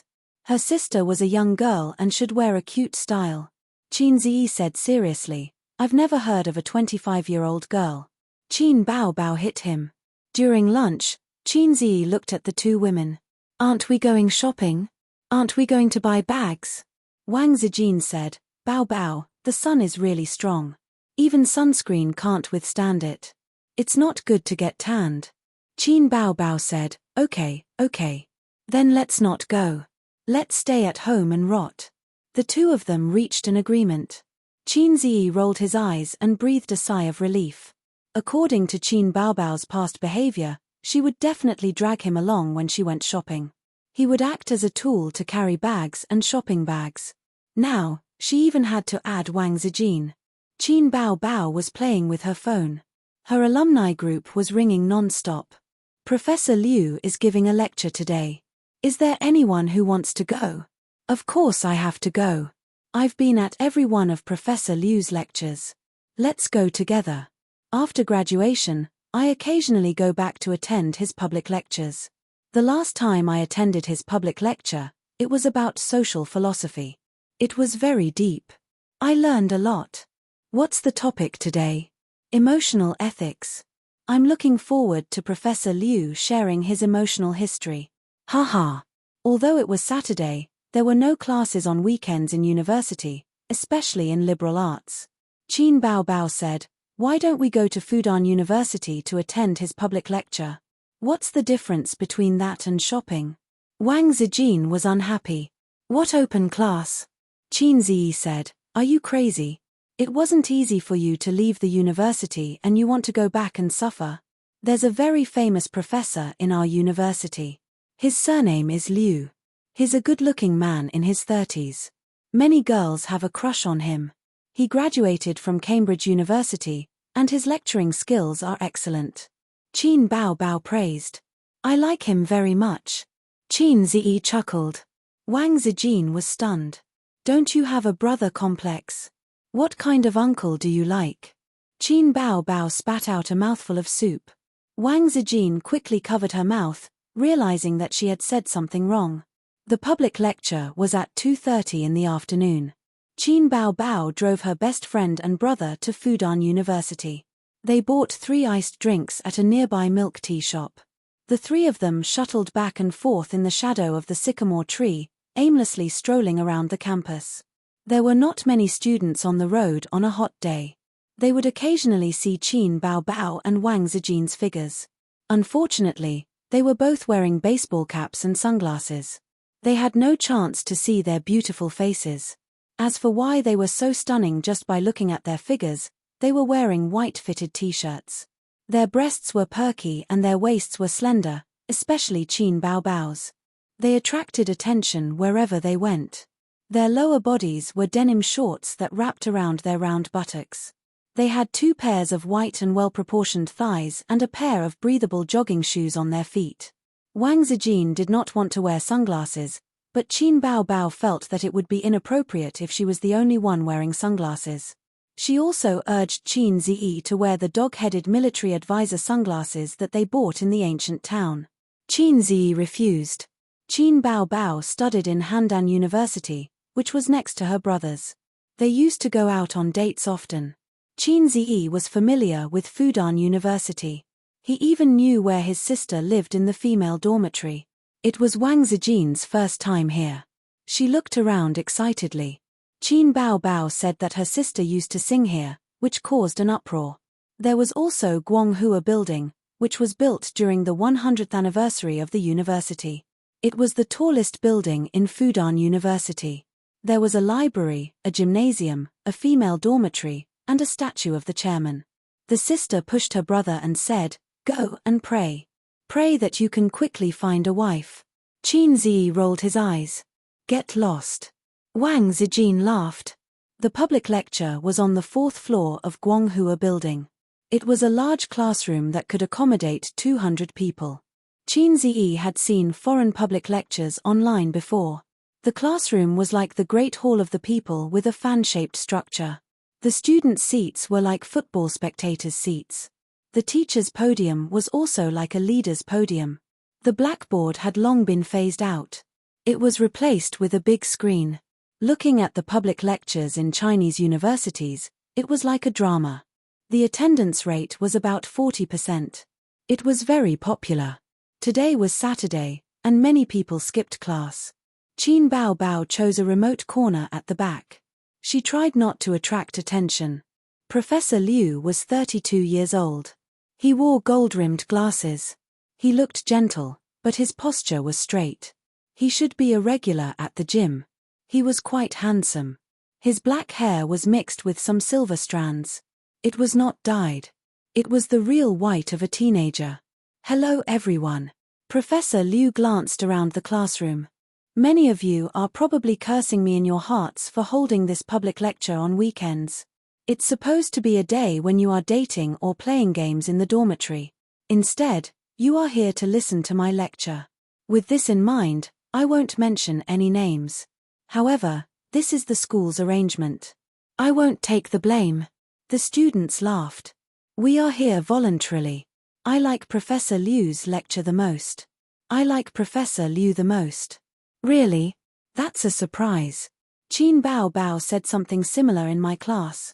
I didn't cherish it at that time. Professor Liu sighed. Ha ha ha. The students laughed. Qin Ziyi glanced at his sister beside him. You seem to like this type of food. Qin Bao Bao rolled her eyes. Nonsense. When did I say that? Professor Liu gestured for the students to be quiet. I'm just kidding. It's an honor for our school to have a superstar who used to be my student. I don't want to brag, but I feel sorry for her. Qin Bao Bao was very famous at Fudan University. She was the campus belle. Nowadays, there were many campus belle who were extremely beautiful. However, there were not many campus belle with big breasts and long legs. There were many boys who coveted Qin Bao Bao's beauty. It was rumored that Qin Bao Bao's boyfriend was a rich second-generation heir because she was often seen fooling around with an ugly guy. If he wasn't a rich second-generation heir, how could he pursue the goddess of Fudan University? Now, Qin Bao Bao was even more famous. The whole school knew that the superstar in I Am a Singer was a graduate of Fudan University. Countless juniors who didn't have the chance to meet Qin Bao Bao sighed. They regretted not meeting her before they graduated. Otherwise, they would have been able to pursue the goddess. The seniors from the previous years were all losers. Those seniors who had graduated earlier than Qin Bao Bao had the same mentality. When they were in school, their juniors were all good-for-nothings. Only those who were in the same year as Qin Bao Bao knew how difficult it was to pursue her. This semester, I'm going to talk about emotional ethics. In the last class, I said that humans are the most emotional animals. What built today's society? Is it wisdom? Law? Order? Yes, of course. But what is the basis of these? It's emotions. Sociology, ethics, and psychology all originated from emotions. Even the moral standards that have been passed down for thousands of years also originated from emotions. Respect for the old, love for the young, respect for brothers, the three cardinal principles. If there were no emotions, morality would lose its meaning. But from another perspective, morality has the effect of suppressing emotions. For example, we often say that we shouldn't covet our brothers' wives, and we should guard against fire, theft, and girlfriends. Why do we say that? Because morality suppresses emotions. It's against morality and unreasonable to tell you that it's against morality. Another example is a more sensitive word, discord. Chapter 154. What are emotions? Buddhists say that there are 8 sufferings in life: birth, old age, illness, and death, separation, resentment, unattainable desires, and the 5 yins. The 8 sufferings give birth to greed, anger, stupidity, hatred, love, and evil desires. Confucianism says that there are 8 virtues in life: filial piety, friendship, loyalty, trust, propriety, righteousness, integrity, and shame. Emotions are restrained by morality. Taoism says that the heavens and earth are heartless and treat all things as straw dogs. The saints are heartless and treat the people as straw dogs. Therefore, the heavens are selfless and there is no competition. These sayings all revolve around emotions. From this, it can be seen that emotions can give birth to philosophy, psychology, morality, and so on. Then how do we analyze emotions in modern times? I divide them into 4 types: love, family, friendship, and bestie. There is a reason for this order. Love is the most complicated, so I put it first. There is a saying that is very good: love is a kind of purity, friendship is a kind of breadth, and family is a kind of depth. But these emotions are not clearly separated. They blend and change with each other. First, let's talk about bestie. Among the students here, do any of the girls have a bestie? Do any of the boys have a close female friend? Yes. The students responded one after another. Bestie is a state of being more than a friend, but not yet in love. They can be promoted at any time, but they may not be able to get a title in their lifetime. It is mixed between love and friendship. A spare tire, a girl said. Not a spare tire. That would only be an insult to bestie. Professor Liu shook his head. A spare tire is more like a person leaving a way out for themselves. Bestie is a real and indispensable emotion. I believe that everyone has such an experience. When you encounter troubles in life, you don't talk to your family or your best friend. Instead, you talk to a special member of the opposite sex in your life. Usually, this person who you can talk to is not a lover who is better than a lover, or a relative who is better than a relative. Qin Bao Bao said enviously, I also want a bestie. Wang Zijin complained softly, go find one. Don't just be all Maudi King. Qin Bao Bao sighed. I also want one, but all the men who come into contact with me covet my beauty. Wang Zijin turned to look at Qin Ziyi. Qin Ziyi said agitatedly, *T, you have to ask me if I agree. Let's talk about friendship. Friendship is the most indispensable emotion. A person can live without love, or even family, but they can't live without friendship. That will make you feel very lonely. According to medical statistics, 90% of autistic patients were caused by a lack of friendship. Therefore, friendship was a kind of breadth. At the same time, friendship could also be transformed into love. That's where the concept of boyfriend and girlfriend comes from. Some students raised their hands. But not all friendships will turn into love. It's only applicable between the opposite sex. Professor Liu laughed and said, you're still too young. Where do you think the term gay friend came from? The crowd roared with laughter. Qin Zi also laughed. This Professor Liu's lecture was indeed very humorous and profound. There was a lot of content. It was unlike the web novels he had read, which were full of fake goods with huge waves. As for kinship, it's probably the warmest kind of feeling. Love can change, friendship can betray, and family is the most difficult feeling in a person's life. The love between parents who gave birth to you and raised you, the love between brothers and sisters. It has a strong blood bond and is a lifelong bond. Kinship can also be very complicated sometimes. To a certain extent, it's the transformation of love. Love is like fireworks. It's gorgeous and beautiful, but it may not last long. We often say that husband and wife have a 7-year itch. In fact, it's a manifestation of love that wears away over a long period of time. At this time, because of the fetters of children, most couples will transform love into kinship.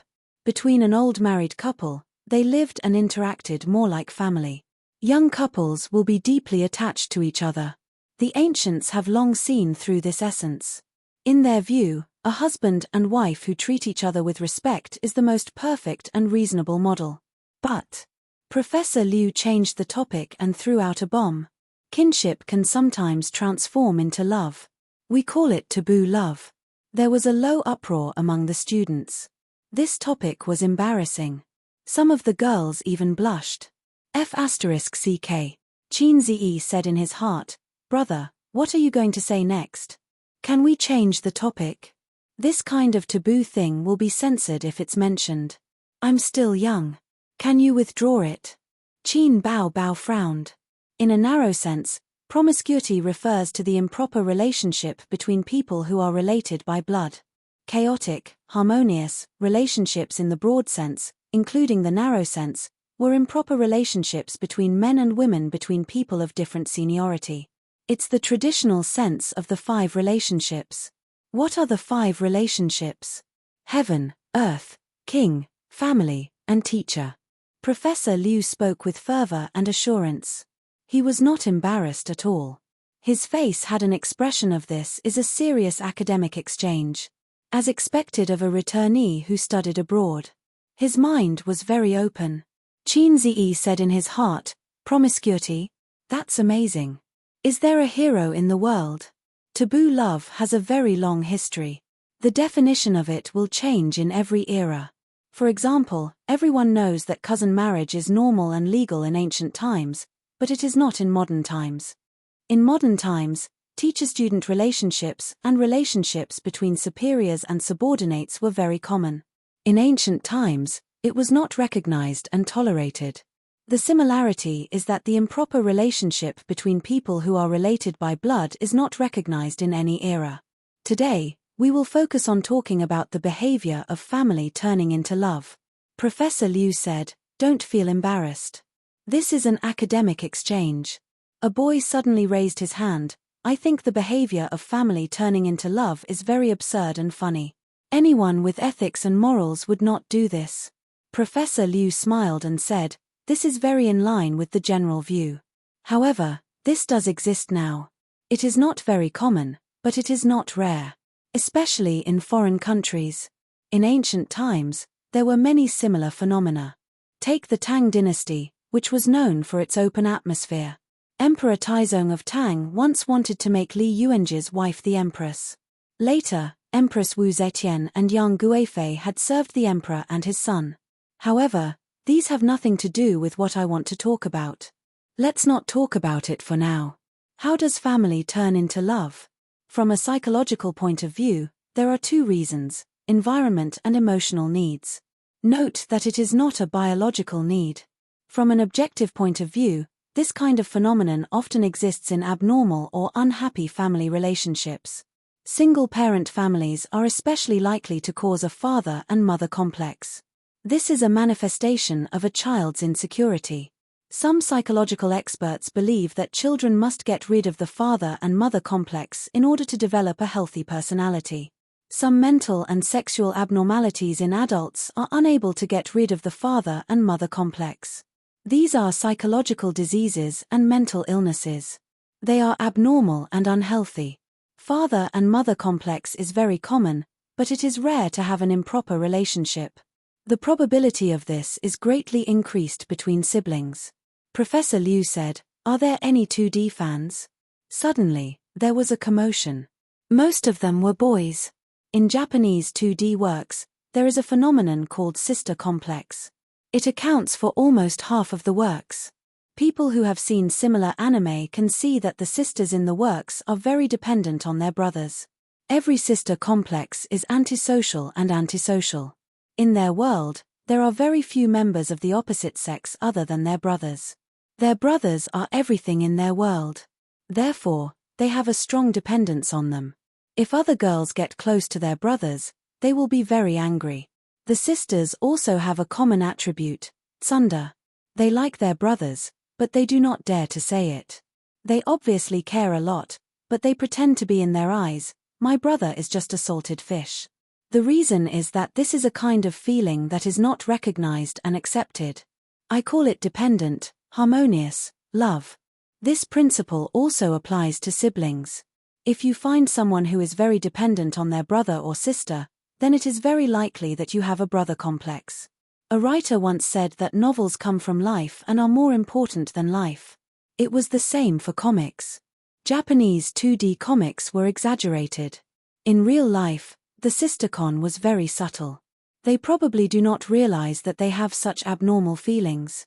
They even think that it is normal to be intimate with their brother or sister. Is there anyone with a sister complex here? Raise your hand. Professor Liu joked. There was complete silence. Qin Baobao suddenly said, "Nonsense." She was very angry. Chapter 155. It's just a joke. Don't be so depressed. Professor Liu smiled and said, "This kind of relationship is the most complicated. Very few people can correctly recognize their own feelings. If there's dependent love, there's the opposite of dependent love. The two-dimensional brothers are all male chauvinistic. They love and spoil their sister. Dependent love is caused by environmental factors. There's also a kind of love called the sister is too outstanding. Whether it's the sister or the sister, they're both beautiful and smart. Whether it's in terms of interpersonal relationships or academic performance, they're better than the brothers. Standing in front of them, you'll only feel inferior. You have to know that people yearn for beauty. Over time, it will form a kind of yearning. They yearn to be as outstanding as the sister or sister. If they can't be that kind of person, then they'll get her. If the elders continue to add oil to the fire, it will encourage this kind of abnormal feeling. This time, it was Chinz's turn to be unsettled. He snorted and said, "Nonsense. I call this kind of love, yearning, harmonious, love. But it's different from dependent, harmonious, love. It seems to be caused by environmental factors, but it's actually caused by psychological needs. This type of brother and brother is a passerby. Beautiful girls won't like them, and people around them won't pay attention to them. They were eager to make a name for themselves, eager to stand in the center of the stage. Have you heard of the song by Qin Bao Bao, Exaggerated? The quieter the crowd, the more ignored you become. You'll stir up trouble." The description is very accurate. To put it bluntly, it's a lack of love. This is a psychological need for love. Qinzi suddenly raised his hand. "I don't agree with you. The dependence and yearning between brothers and sisters should be a common phenomenon. This question is too stupid." Professor Liu shook his head. "I didn't say that this will inevitably develop into a taboo relationship. Everyone's feelings are different. Some people can restrain themselves at the brink of the cliff. This is the power of morality suppressing emotions. But some people will desperately ignite the wildfire in their heart. It will burn themselves and others. This process needs some time or opportunity. Our main goal here is to understand the soil and conditions of taboo feelings." Qinzi silently covered his face. He really didn't want to continue listening to this topic. It was too embarrassing. Many girls were already blushing. If forbidden emotions aren't stopped in time, they can be very scary. It was a phenomenon of kinship turning into love, or kinship mixed with love. It was very complicated. Love was originally a wild fire that was not afraid of burning. This kind of person will burn himself crazily and walk towards the abyss of no return. Next, let's talk about love. After the public lecture ended, the students left one after another. On the way back to the parking lot, the female hipster Wang Zijin relished the content of the open class. She felt that her understanding of human nature and emotions had improved. Today's class was very interesting. "I didn't come in vain," she said. Qin Bao Bao spat. "I just feel that you're talking nonsense." "Nonsense." Qinzi agreed with her. "That's right. I have no idea what he's talking about." Wang Zijin blinked. "I think it's pretty good." The siblings said in unison, "Good my ass." Qin Bao Bao threw the car keys to Wang Zijin and got into the back seat. Qinzi followed her into the back seat. His sister took out a bottle of mineral water and gulped down half of it. She burped in an unladylike manner and then stared blankly into space. Her cheeks were red from the sun, and the tip of her nose was dripping with sweat. Her hair was sticking to her cheeks, and her foxy face was enchanting and charming. The air conditioner blew, and her eyelashes fluttered. Only then did she come back to her senses, and her dull face thawed. "It's so hot." His sister moaned. She took off her breathable jogging shoes and pulled out her white socks, letting her two white and tender feet feel the cold air from the air conditioner. "It stinks. Put your shoes back on." Qinzi covered his nose in disgust. "Stinks." Qin Bao Bao held her feet. "Stinks." Qinzi said. "Oh." Qin Bao Bao put down her feet and suddenly kicked Qinzi in the face. Qinzi groaned, and the back of his head hit the car door. "You're the stinky one. My sister is a little fairy." Qin Bao Bao curled up her feet and said angrily, "Although women were often described as fragrant and dripping with sweat, how could a person's sweat smell really be fragrant?" However, they had only been out for a few hours. Qin Bao Bao was sweating, but there was definitely no stench. Qin Ziyi just didn't like it when someone took off their socks in front of him. The furious Qin Ziyi reached out and grabbed his sister's leg. He flipped her over onto her seat, grabbed her waist, and flipped her over. Out of habit, he raised his hand to smack her butt. However, he seemed to have thought of something. His hand stopped in midair, and he didn't hit her. Qin Bao Bao also felt strange. She got up like a frightened rabbit and curled up at the other end of the seat. The blush on her face became more obvious. Wang Zijin entered the GPS location and slowly reversed out of the parking space. She did not care about the quarrel between the siblings. Anyway, she was used to it. She laughed and said, "Fasten your seat belts. The racing god of Mount Akina will take you flying." She had worked in an online media company for 2 months. Now she was familiar with all kinds of online words and was very good at making jokes. Qin Bao Bao did not even know what a mantis shrimp was, but she could clearly and accurately distinguish between a mantis shrimp and a mantis eel, and the difference between a student card and a cave card. Fudan University was only about 10 minutes away from where they lived. Wang Zijin was slightly disappointed that she did not have time to show her skills as an experienced driver. After returning home, Qin Ziyi turned on the air conditioner in the living room. The three of them took a shower one after another. He changed into big pants and a grey vest. The strong and well-proportioned muscle lines highlighted the masculine beauty of a man. Unfortunately, the two sisters were already used to his masculine appearance. The two sisters changed into cool halter tops and enjoyed the coolness of the air conditioner. The sun was shining outside, and the temperature outside had reached 43 degrees Celsius. In this damn weather, even an egg would be half-cooked if it was rolled on the streets. The weather in the north was better, but the south was miserable, especially in Guangdong province. The people in Guangdong province were complaining that they did not want to live anymore.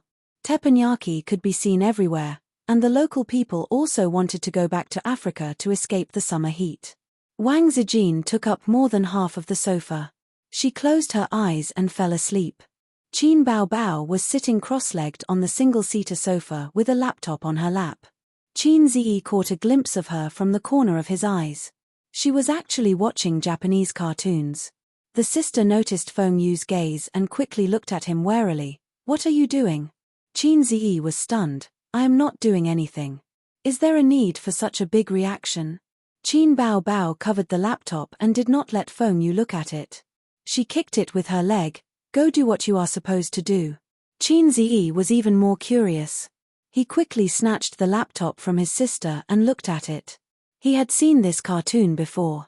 It was a German orthopedic masterpiece called My Sister Can't Be So Cute.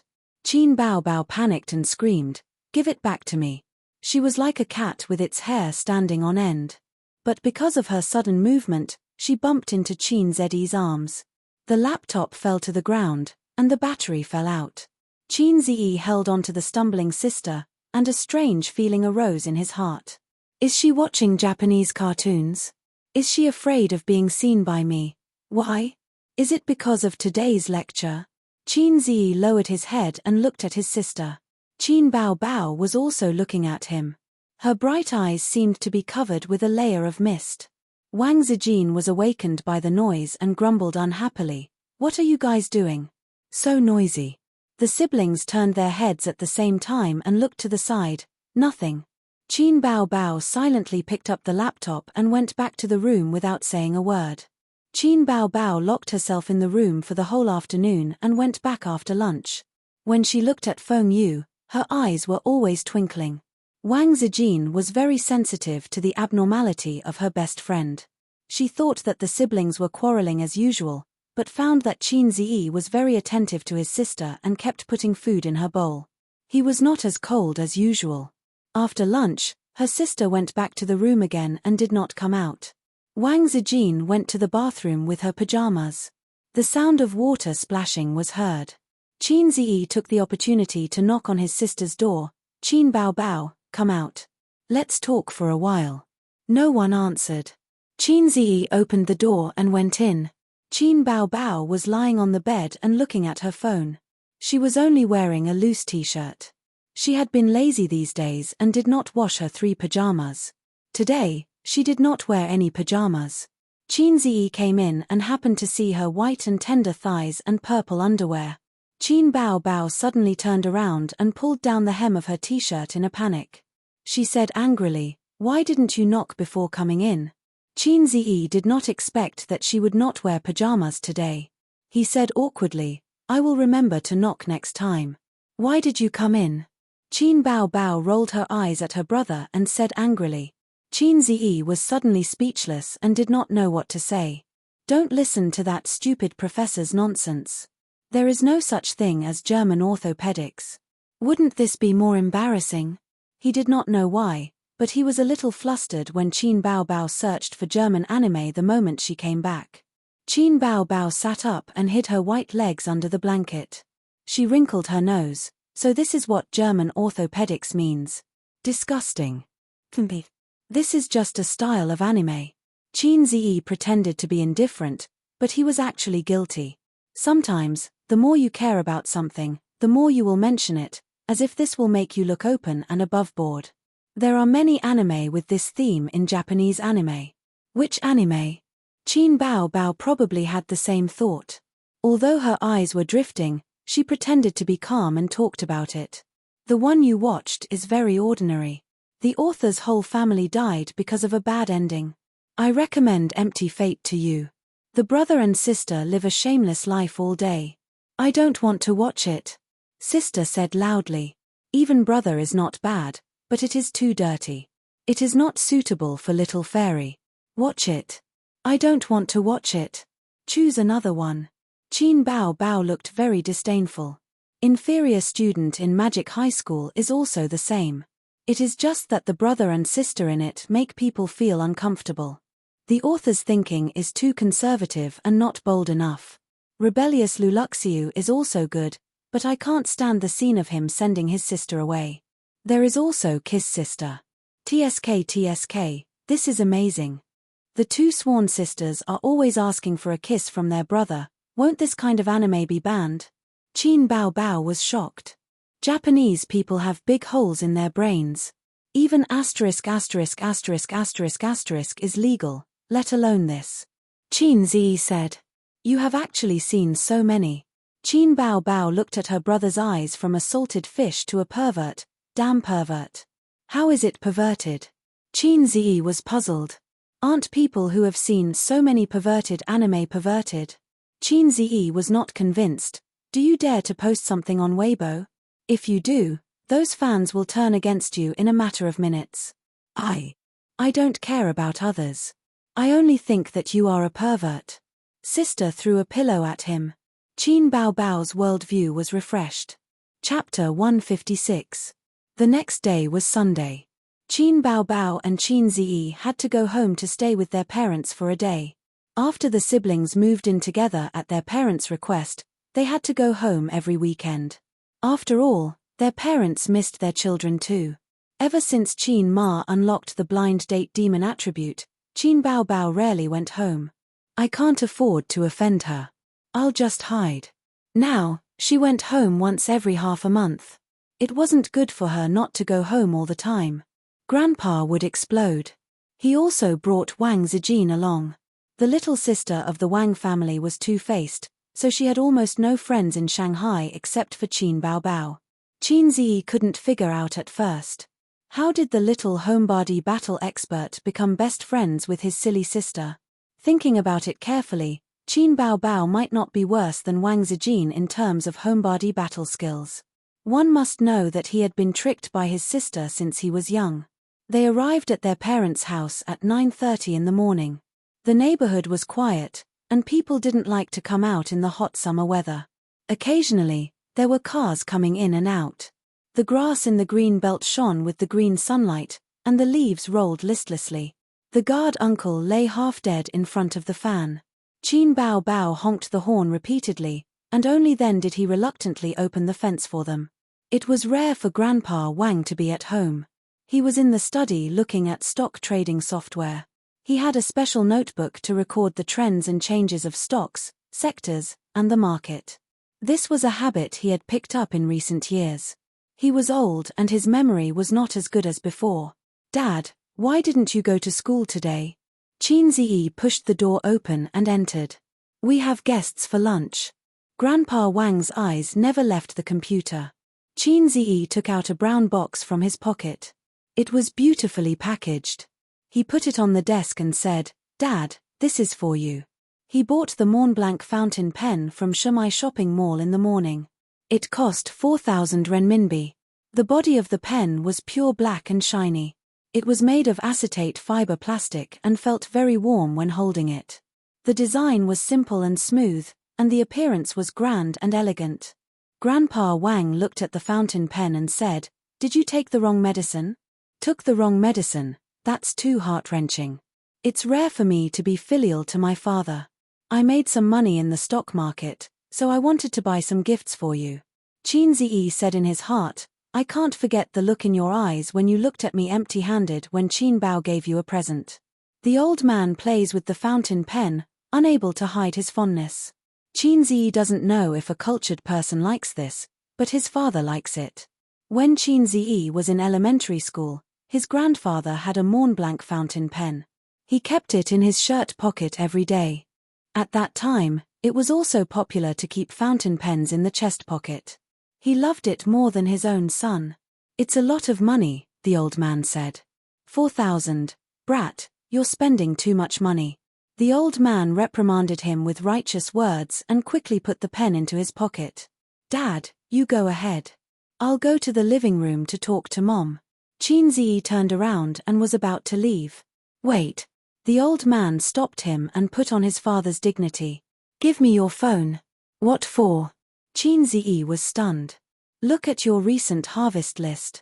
The old man's tone was that of a teacher. "Your medium-long line looks good, but there are obvious shortcomings in the short term. Let me take a look and give you some advice later." He couldn't say that he had encountered a bottleneck in the stock market recently and needed his son's harvest list for reference and inspiration. "As an old man, I don't care about my face." "Then I won't leave." "Go ahead." Qin Ziyi said. Go, don't be an eyesore here." The old man snatched the phone and waved his hand to chase him away. Qin Ziyi left reluctantly. If it was someone else who wanted his phone, he would have slapped them. Even Qin Bao couldn't get it. After all, there was a lot of privacy in the phone. But since his father asked, as a son, he couldn't refuse. Qin Ziyi came to the living room. Qin Bao, Wang Zijin, and Qin Ma were sitting on the sofa, watching TV and chatting. There were only a few topics to talk about. Qin Ma said, "The daughter of the Zhong family next door is finally married. Ayo, she's almost 30 years old. The Zhong family can finally breathe a sigh of relief. Aunt Liu on the second floor already has her second child. She has another chubby boy. She looks so cute. Bao, you have to work harder too. Mom is almost 50 years old." Qin Ma couldn't be blamed for being anxious. Most of the neighbors who were about her age had already become grandparents. At the very least, their sons and daughters were married. Look at her. Not to mention grandchildren, her daughter didn't even have a boyfriend. When she went out and met neighbors of more than 10 years, Qin Ma's age, the content of the conversation was nothing more than their children's career and childbirth. A while ago, they were quite proud that the Qin family had a big star. But the older generation didn't pay attention to this. After the novelty passed, the topic turned to their children's marriage. They asked Qin Ma, "Does your Bao have a boyfriend? When are you getting married?" Qin Ma suddenly felt a lot of pressure. Qin Bao sat cross-legged and puffed up her cheeks. "Don't talk to her mother. This child, you always have this attitude. I'm so angry." Qin Ma was disappointed. She wanted to take her daughter to see a psychiatrist. "Auntie, don't be anxious." Wang Zijin acted as a lubricant and joked. Bao isn't that old. She's only 25 years old. Maybe there will be a man she likes. Don't think that she got married too quickly. Qin Ma patted Wang Zijin's hand and said with relief, "Zijin is so sensible. If you were my daughter, I wouldn't have to worry." Qin Bao puffed up her cheeks and sulked. "Mom, do you have watermelon? I want to eat watermelon." Qin Ziyi appeared just in time. "Yes, I'll cut it for you. Wait for a while." Qin Ma got up and went into the kitchen. Qin Ziyi walked to his sister and sat down. He bumped her shoulder and gloated. Look at this. Mom might sleep with you tonight. Qin Bao Bao twisted her body in annoyance. She did not want her brother to touch her. Qin Ma came over with a plate of watermelon and handed a piece to Wang Zijin. Wang Zijin smiled sweetly. Thank you, Auntie. Qin Ma handed her daughter another piece. Qin Bao Bao looked away. Don't eat it. Qin Ziyi said, Mom, don't mind her. I'll eat it. There was a news report on the TV. Recently, there have been high temperatures in many provinces. Please take precautions against heat stroke. At around 8 o'clock this morning, there was a traffic accident on the Yuhe Expressway in the Western Province. The truck driver fainted because of heat stroke, causing the truck to lose control and crash into the roadside guardrail. The driver died in vain. This is the third traffic accident due to high temperatures in the Western Province. Qin Ma said, Bao Bao, eat some watermelon to prevent heat stroke. Qin Ziyi burst out laughing. Mom, she stays in an air-conditioned room all day. How can she prevent heat stroke? Qin Bao Bao rolled her eyes at her brother. She put on her slippers and went to the kitchen. She came out with half a watermelon. Qin Ma told her not to eat too much watermelon. She would get diarrhea if she ate too much. Qin Bao Bao said that half a watermelon was more satisfying. She liked to eat watermelon like this since she was young. She would eat a spoonful while watching TV. However, she could not eat all of it. Every time she ate half, she would throw it to Qin Ziyi. Sure enough, her sister ate the essence in the center and handed the watermelon to Qin Ziyi. I can't eat anymore. Qin Ziyi habitually took it and put a spoonful into his mouth. Qin Ma immediately said, Hey, change the spoon. Qin Ziyi said, It's so disgusting. Spit it out. Mom, you're so considerate. Mom, help me change the spoon. Qin Bao Bao took advantage of the moment when Qin Ma turned around and pinched Qin Ziyi's waist hard. Qin Ziyi did not pursue his sister's petty actions. After all, it was his sister who was pressed down on the sofa every time. This was called you can lose in small matters, but you can't lose in big matters. Wang Zijin looked at the siblings from the corner of her eyes. These two clowns were really putting on an act in front of their parents. At this time, the old man came out of the study. The old man was full of smiles. He returned the phone to his son and patted him on the shoulder. He laughed. Not bad, not bad. My son is really capable. A's, although the more you experience this kind of thing, the better, you can't be too half-hearted. The siblings, including Wang Zijin, were dumbfounded. Dad, what's the matter? Qin Ziyi suddenly felt that something was wrong. Qin Bao Bao looked at her father's forehead. If not for her cowardice, she would have checked if her father had a fever. After being father and daughter for more than 20 years, she had never seen the old man praise his son. Kid, when did you get a girlfriend? Why didn't you tell me? The old man's smile was so wide that the corners of his mouth reached his ears. Qin Bao Bao looked at Wang Zijin. Wang Zijin was stunned at first and then felt guilty. Suddenly, she felt that something was wrong. What am I guilty about? The old man smiled. Who's that Zhong Ya? What does she look like? Where does she live? Is she your university classmate? Qin Bao Bao was stunned. Qin Ziyi's eyelids twitched. This girl is a little too enthusiastic. You have to pay attention to your character. You can't just date anyone. The old man paused and then squeezed out a smile. Chen Qingyuan is also your girlfriend? She keeps calling him Qin Ji. She's younger than you, right? Swish. Two gazes that seemed to have materialized shot over. Qin Ziyi felt that the dog days had turned into the coldest days in an instant. The two pairs of eyes were from his sister and the young lady from the Wang family. Dad, don't talk nonsense. I don't have a girlfriend. He decided to hide in the kitchen and figure out the situation first. At the same time, he took out his phone. There were 5 unread messages in his inbox. Little brother, have you missed your sister recently? Ask your sister out to play some other day. Oh, you're ignoring me?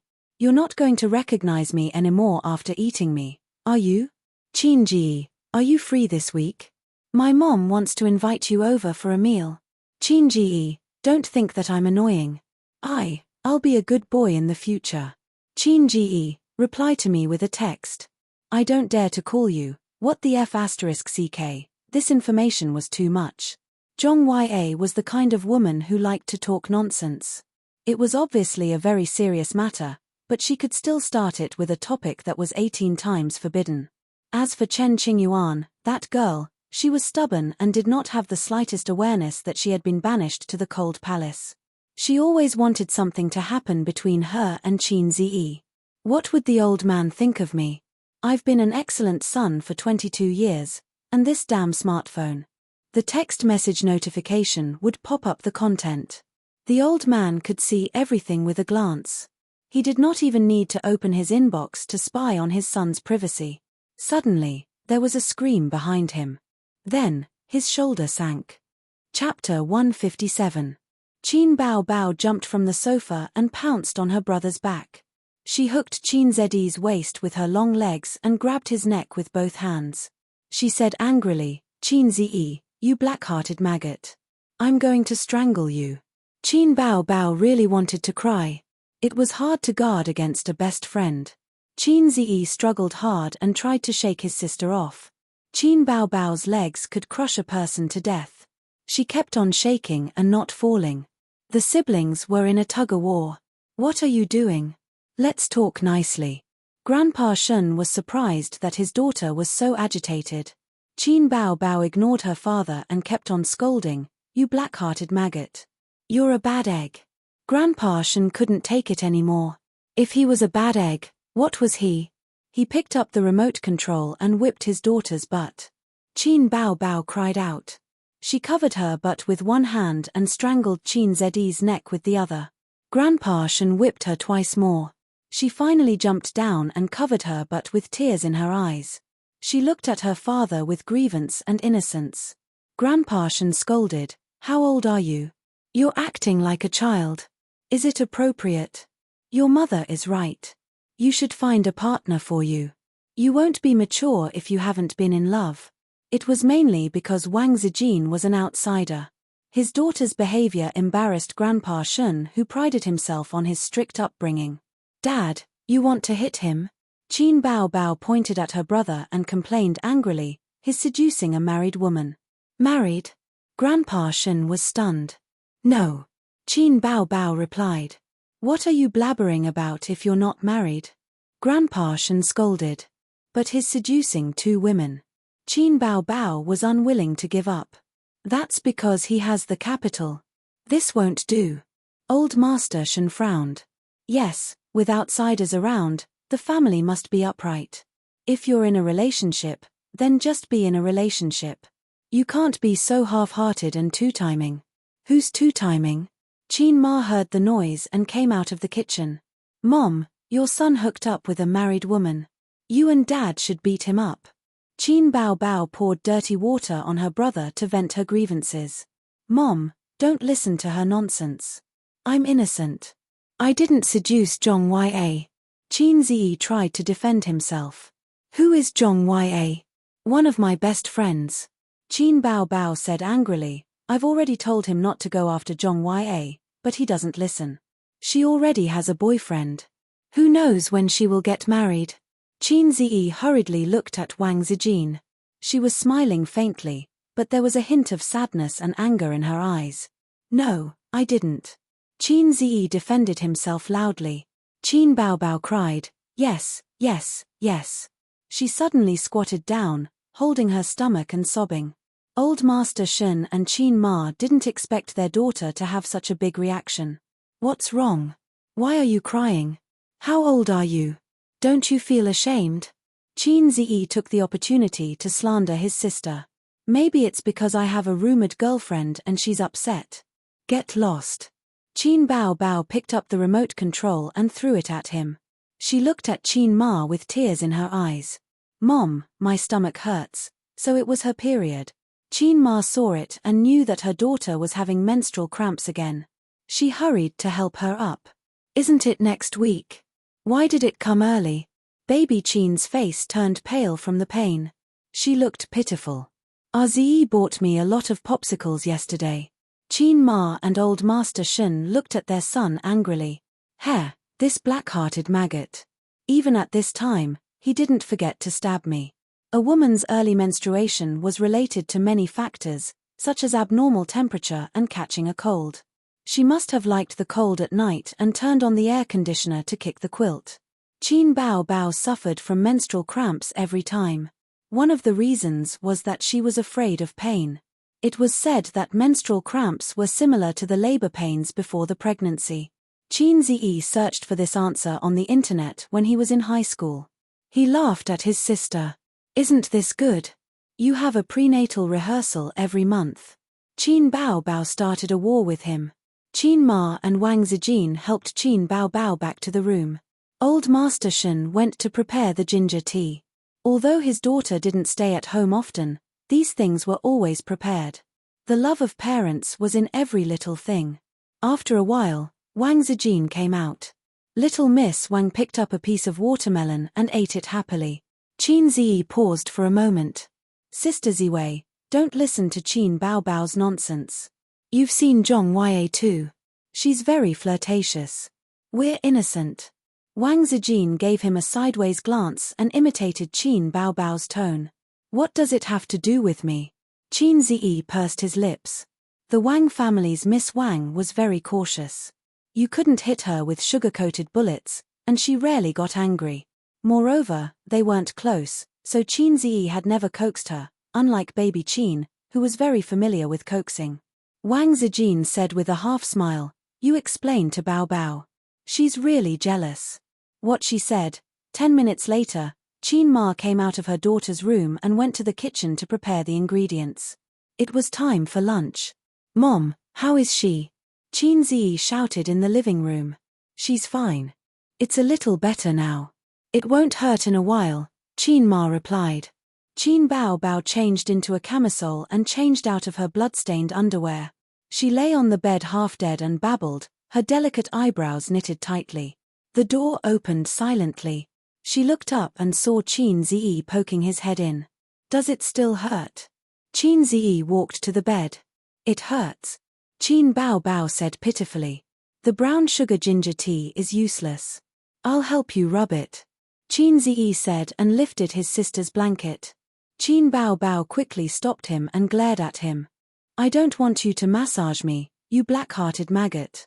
She was half dead and she was still fussing about this. Qin Ziyi said helplessly, "Don't worry. Don't you know what kind of person your best friend is? She's always like that. Don't worry, I didn't seduce your best friend." Qin Bao Bao said insincerely, "Why are you explaining it to me?" "I don't care. You should explain it to Wang Zijin." Qin Ziyi laughed. "I've already explained it. Why do I have to wait for you to be the first one to explain it?" Qin Bao Bao kicked the blanket angrily. "I'm so angry." Her movements were too big. Her stomach was shaken and hurt again. He lifted his sister's long leg and slowly pressed on the Sanyinjiao acupoint, then the Taichung acupoint on the instep. 3 minutes later, he changed to the Shuahai and Digi acupoints. He repeated the process. Chinese medicine expertise was exchanged at the end of the semester to treat his sister's dysmenorrhea. After that, it was useless. His sister's dysmenorrhea didn't come every month. Fortunately, it came again today. Otherwise, it would have been a waste of points. After 10 minutes, Qin Bao Bao felt much better. She lay on the bed like a salted fish and was too lazy to move. "Does it still hurt?" Qin Ziyi asked. His sister ignored him. "Then I'm leaving," Qin Ziyi said and got up to leave. "Hey!" Qin Bao Bao hurriedly called out to him. "You haven't explained to Chen Qingyuan. What's there to explain to a little girl? I'm not interested." "Yes, you have a young lady from the Wang family. Of course you don't like little girls," Qin Bao Bao said sourly. Seeing that Qin Ziyi didn't say anything, she was even more jealous. I don't know who said that he would always side with his sister. Even if he had a wife, he would put his sister first. Qin Ziyi was stunned. "Did I say that?" You did. Qin Bao Bao shouted under the blanket. "A man who doesn't keep his words will never get a wife."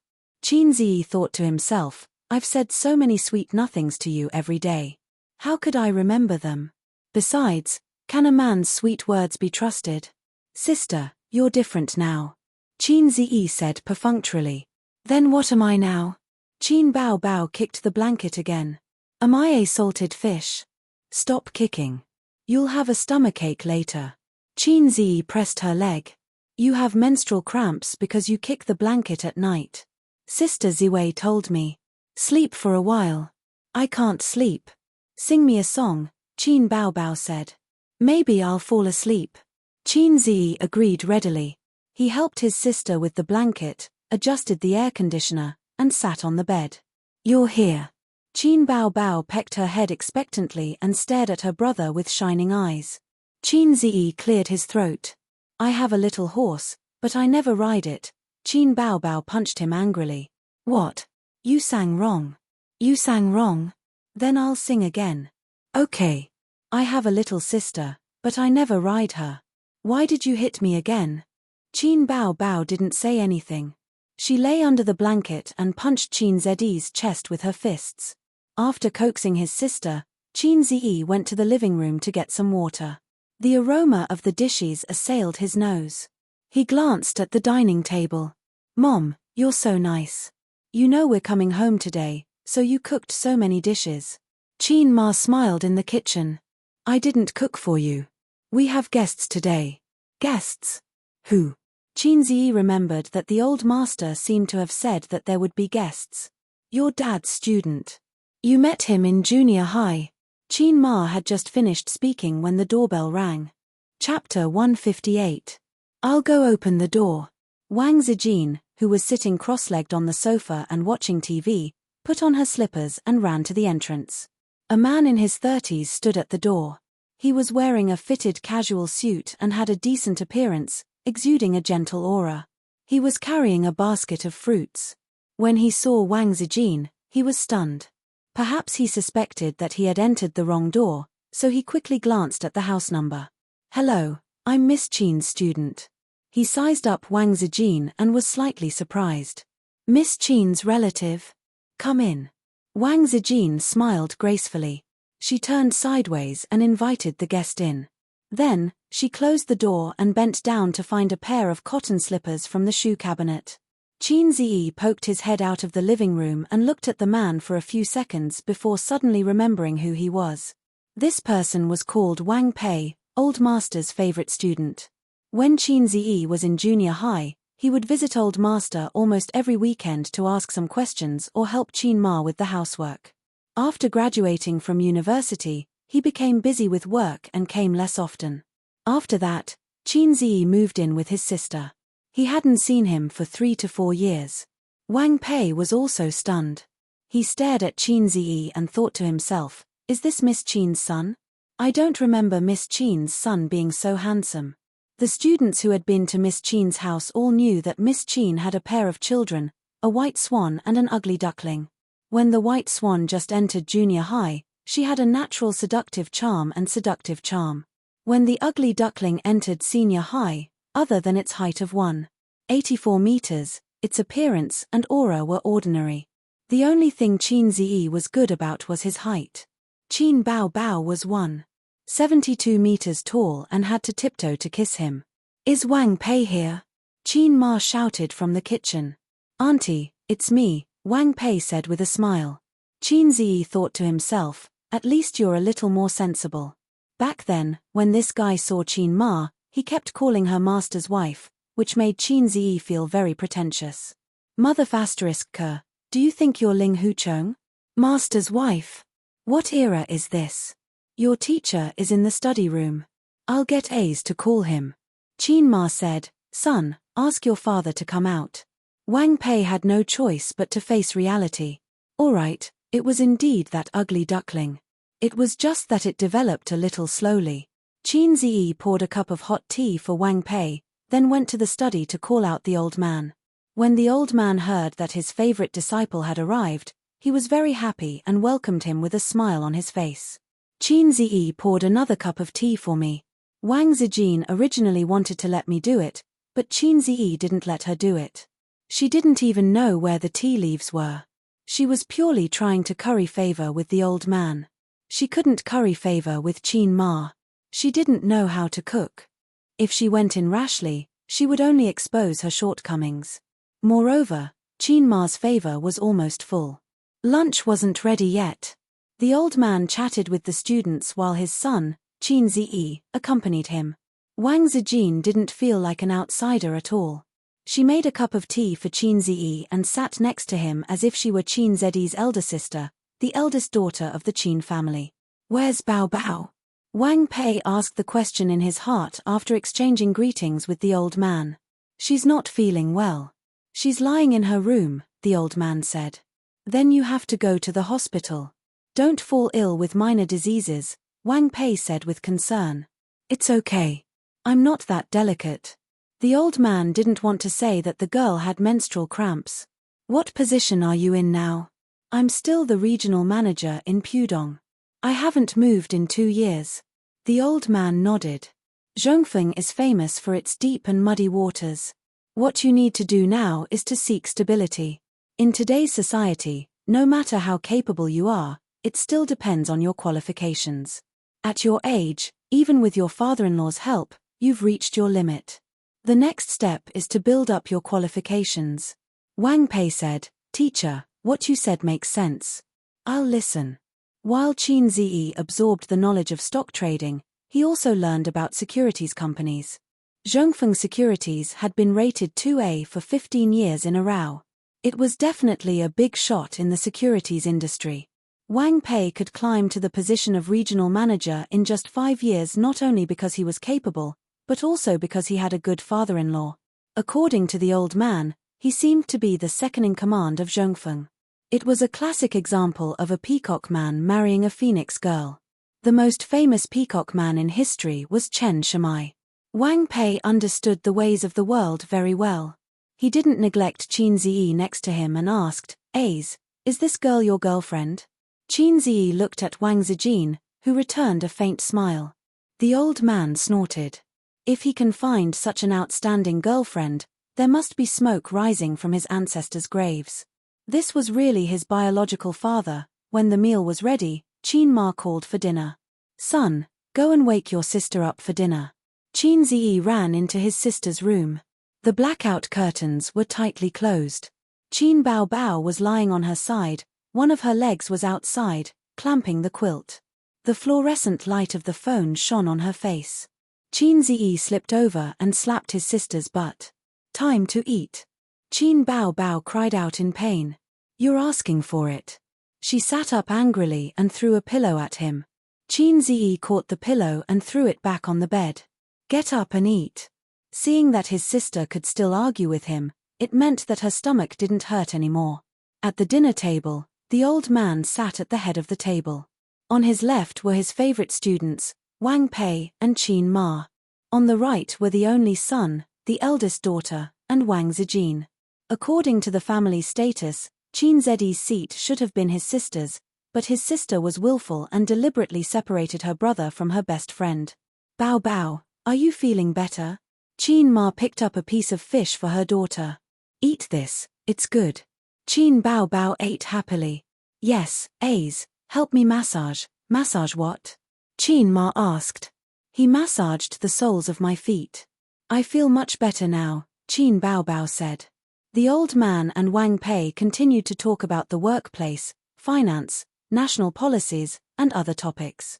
The old man, who rarely spoke during dinner, was very talkative. Wang Pei could always follow his train of thought. The two even opened a bottle of white wine and chatted while drinking. Qin Ma sighed. "Wang Pei, if only our A's was half as successful as you." Qin Bao Bao retorted, "Mom, I'm afraid you're wrong." The old man scolded, "How can you say that?" Qin Bao Bao pouted and lowered her head to eat. Wang Pei wasn't angry. After all, he had been trained in the workplace for a few years. He smiled and said, "Ace is doing his internship, right?" The old man's tone was exasperated. "He only knows how to trade stocks at home all day. He doesn't even go out to look for a job." Qin Bao Bao was very protective of her son. She immediately said, "He found a job." The old man glared at her, and she was scared again. Wang Pei said, "You like to trade stocks. Are you interested in coming to Zhongfeng? I'll arrange it for you." Qin Ma was overjoyed. She picked up some food for Wang Pei and said, "I'm sorry. I'll get A's to try it out on Monday." For a long time after the stock market took shape in China, employees of securities companies were prohibited from trading stocks. This was because there weren't many listed companies at that time, and it was easy to control the stock market and make money from it. Now, it was different. There were many listed companies, and employees of securities companies could still trade stocks. They would still lose money. Qin Ziyi said, "Mom, don't worry. I just passed the interview." Qin Ma lamented his misfortune and was angry that he didn't fight for it. "I heard from Bao Bao about your investment company. You can't even find it online. Zhongfeng is controlled by the state. It's stable and has good benefits." Wang Zijin smiled and said, "Auntie, it's not like the past anymore. A state-owned enterprise is an iron rice bowl, and there's even a tube-shaped apartment for you to live in. Now, unless you can enter the establishment, or at least a middle-level management position, it's no different from other places." Wang Pei nodded. "That's right. But at least the pressure won't be great, and the benefits will be better." Qin Bao Bao said again, "That's not necessary. A's can also make a lot of money by trading stocks." Wang Pei looked at Qin Ziyi in surprise. "I forgot that Miss Qin is teaching him by example." The old man suddenly blushed with shame. When it came to trading stocks, he, as an old driver, couldn't beat his son. "Then, after dinner, A's will come with us to the study for a chat," Wang Pei said. "No, children shouldn't get involved." The old man hurriedly dispelled the idea of his favorite student embarrassing himself. The few of them ate and chatted. Wang Pei said intentionally or unintentionally, "Bao Bao made a friend, right? Did you bring him home to meet your parents?" Qin Ma was sad again. She sighed and said, "She wants to find me a boyfriend. I wake up laughing in my dreams." Wang Pei was stunned. "You don't have a boyfriend?" "That's right. You're a big star now. It's not convenient for you to fall in love. This has nothing to do with being a star. She's never been in love." Qin Ma felt that her husband's favorite student wasn't an outsider. She had to vent her grievances. "How old are you? Why can't you be enlightened in that aspect?" "Mom." Qin Bao Bao was so angry that her face turned red. How could she say these words in front of an outsider? Wang Pei smiled. "Auntie, Bao Bao isn't that old. There's no rush. Besides, fate hasn't arrived yet." He looked at Qin Bao Bao and his smile deepened. Chapter 159. On Monday, after a morning run, Qin Ziyi put on a suit. Black pants and a white short-sleeved shirt. He did not need a suit. His sister said that summer suits did not need a jacket. Wang Zijin quietly took a light blue tie and said that it was a gift for Qin Ziyi. She personally tied it for Qin Ziyi. But my sister disagreed. She said that she made my Ziyi silly by tying the tie. She looked at Dumbo. Wang Zijin said, "What kind of man is a man if he doesn't wear a tie?" Qin Bao Bao retorted, "Even if he wears a tie, he's not a man." Qin Ziyi stared. "What did you say?" Qin Bao Bao quickly said, "Anyway, it doesn't look good wearing a tie. It's very silly." Wang Zijin said, "My dad always wears this when he goes out. He's been wearing a tie for more than 10 years. Who dares to say that he's silly?" Wang Zijin insisted on wearing a tie. His sister insisted on not wearing a tie. The two almost got into a fight. In the end, he still wore a tie and went out. After all, it was Sister Ziwei who paid for the gift. Qin Bao Bao personally drove him to the company. Qin Ziyi waved goodbye to his sister in front of the building. His sister in the car blew him a kiss.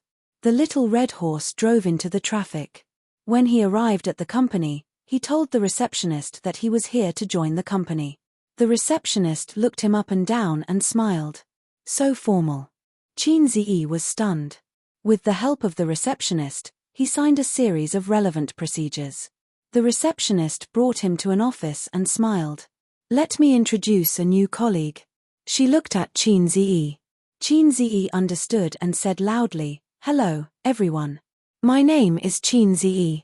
Please take care of me. He introduced himself in a formal manner. There were 11 or 12 people in the office, both men and women. The applause was sparse.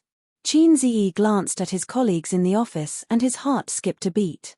They were all dressed casually. Not a single one of them was dressed formally.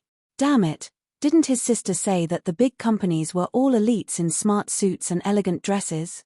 Could it be that I've joined a shady company? He blended into this group of casually dressed colleagues, like a white swan in a flock of ducks, and a white swan in a tie. It was awkward. The receptionist arranged for him to be seated near the entrance. Every veteran in the workplace knew that the more inconspicuous a position was, the more desirable it was. Because there, you have a certain amount of freedom. Playing games, downloading porn, etc. Once the leaders came in, there would be enough time for them to destroy the evidence. The position at the entrance was miserable. They had to bear the brunt of the leader's inspection. Qin Ziyi was a newcomer, so he definitely wouldn't be able to get a good position. There were only 2 seats near the door, and one of them was already occupied.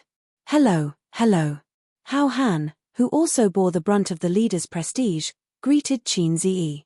This man's hairstyle reminded him of the school hunk, Zhong Mingyu. However, his appearance was not as good as Zhong Mingyu's, but he was still considered handsome. Judging from the smile on his face, he should be someone who is friendly and optimistic.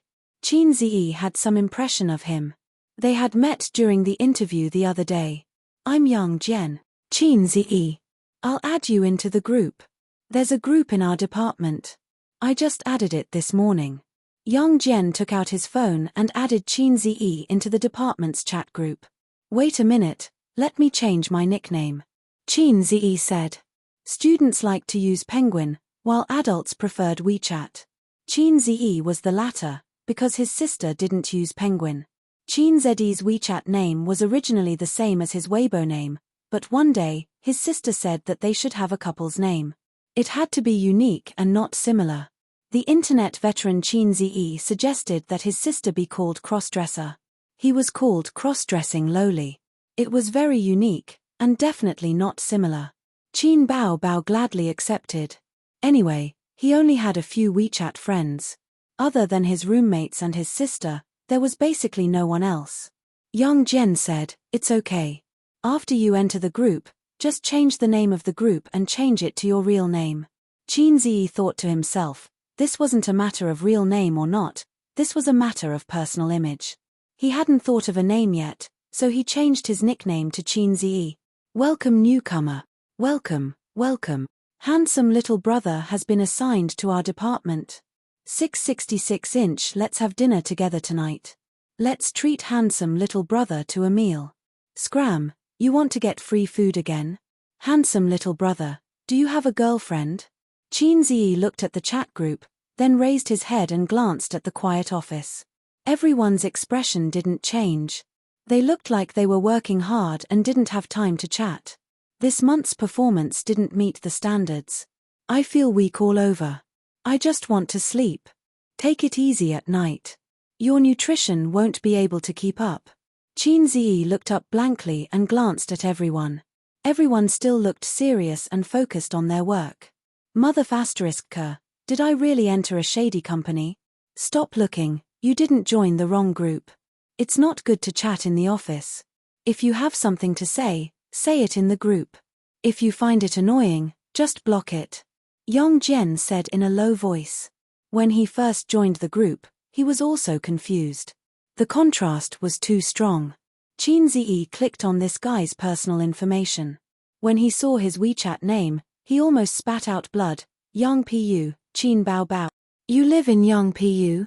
Qin Ziyi asked. How did you know? Yang Jian was stunned. Your name poisoned me. You like Qin Bao a lot. Speaking of this, Yang Jian became excited. You also think that girl is not bad, right? I watched I Am a Singer a few days ago and fell in love with her. She's too hot, a goddess of goddesses. Then do you know me? Qin Ziyi asked. Qin Ziyi, didn't you just introduce yourself? Yang Jian was stunned again. I haven't finished I Am a Singer yet. Qin Ziyi concluded. Soon, soon. In 2 more episodes, it will be the championship competition. Yang Jian said. In the end, Qin Baobao won the championship. She's amazing. The colleagues in the group were still chattering. Little handsome guy looks a little familiar. Little handsome guy, what's your name again? Qin Ziyi calmed down. Since he didn't recognize him immediately, it meant that he wasn't a die-hard fan of his.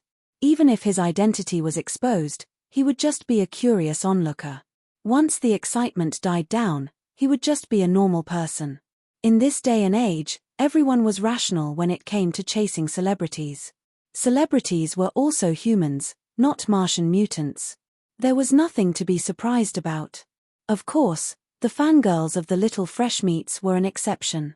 Moreover, he wasn't a celebrity, so he shouldn't overestimate himself. Yang Jian said that interns usually had 3 to 5 days of training. Then, they would do odd jobs for a month or so before they could come into contact with business. He had 2 years of work experience. Qin Ziyi asked him which university he graduated from. This guy said he graduated from Jiaotong University. What about you? Qin Ziyi said he was from the University of Finance and Economics. The University of Finance and Economics was slightly inferior to Jiaotong University. But if he took out his graduation certificate, it would carry a lot of weight. Qin Ziyi sat there for half an hour, but he didn't see any leaders coming out. So, he walked around the 3 major offices of Zhu. Anyway, he had the access card, so there was no obstruction. He went through the general framework of Zhu. There were more than 100 people in the 3 major offices, and they were divided into the Human Resources Department, Administration Department, Finance Department, Market Research Department, R&D Center, Risk Control Department, etc. There were many departments, such as stocks, futures, angel investment, venture capital. Then, he went downstairs to smoke a cigarette. Now that his sister had banned him from smoking at home, he couldn't take it anymore and gave him a cigarette. Qin Baobao probably felt that she had found her authority as an elder sister, so she didn't get tired of smoking. As for why he went downstairs, it was because in the first half of the year, Shanghai had introduced new anti-smoking regulations. Smoking areas in restaurants, hotels, entertainment, public transport and other places had been changed to a total indoor smoking ban. All kinds of smoking rooms would be gradually removed. Simply put, as long as there was a canopy overhead, smoking would be banned. Qin Ziyi went downstairs to find a trash can with cigarette butts. He lit a cigarette and took a look at the group chat to see if those idiots were still spamming. Everyone was chatting enthusiastically when suddenly, a person with a toy poodle profile picture said, "I'll give you 3 questions. If you answer correctly, I'll treat you to lunch." The group chat was silent. Qin Ziyi clicked on the toy poodle profile picture and looked at the person's name, Li Linfeng. He remembered the name of the investment manager during the interview. Looks like he will be working under him in the future. The first question came out. 3 people went to the hotel for 30 renminbi a night. Each of them paid 10 renminbi to the hotel owner. Later, the hotel owner said there was a discount today and only charged 25 renminbi. The hotel owner gave the waiter 5 renminbi and asked him to refund the money to the 3 people. The waiter kept 2 renminbi and only refunded 1 renminbi to each person. Now, let's calculate. Each of the 3 people spent 9 renminbi, so the total is 27 renminbi. Plus the waiter's 2 renminbi, the total is 29 renminbi. Excuse me, where did the last 1 renminbi go? Chapter 160. After a short silence, all kinds of replies appeared in the group. Damn, where did the last yuan go? Same question. I feel something is wrong, but I can't tell. Why is this question so awkward? I'm trembling with my low IQ. Qin Ziyi was stunned and found the style of the question so familiar. The next moment, he remembered. Damn, isn't this the logic misleading question from UC's Rotten Streets? The core of this question was the logic misleading. It could easily lead people's logic astray. 8 out of 10 people thought there was nothing wrong with it. Even if someone found something wrong, they couldn't tell for a while.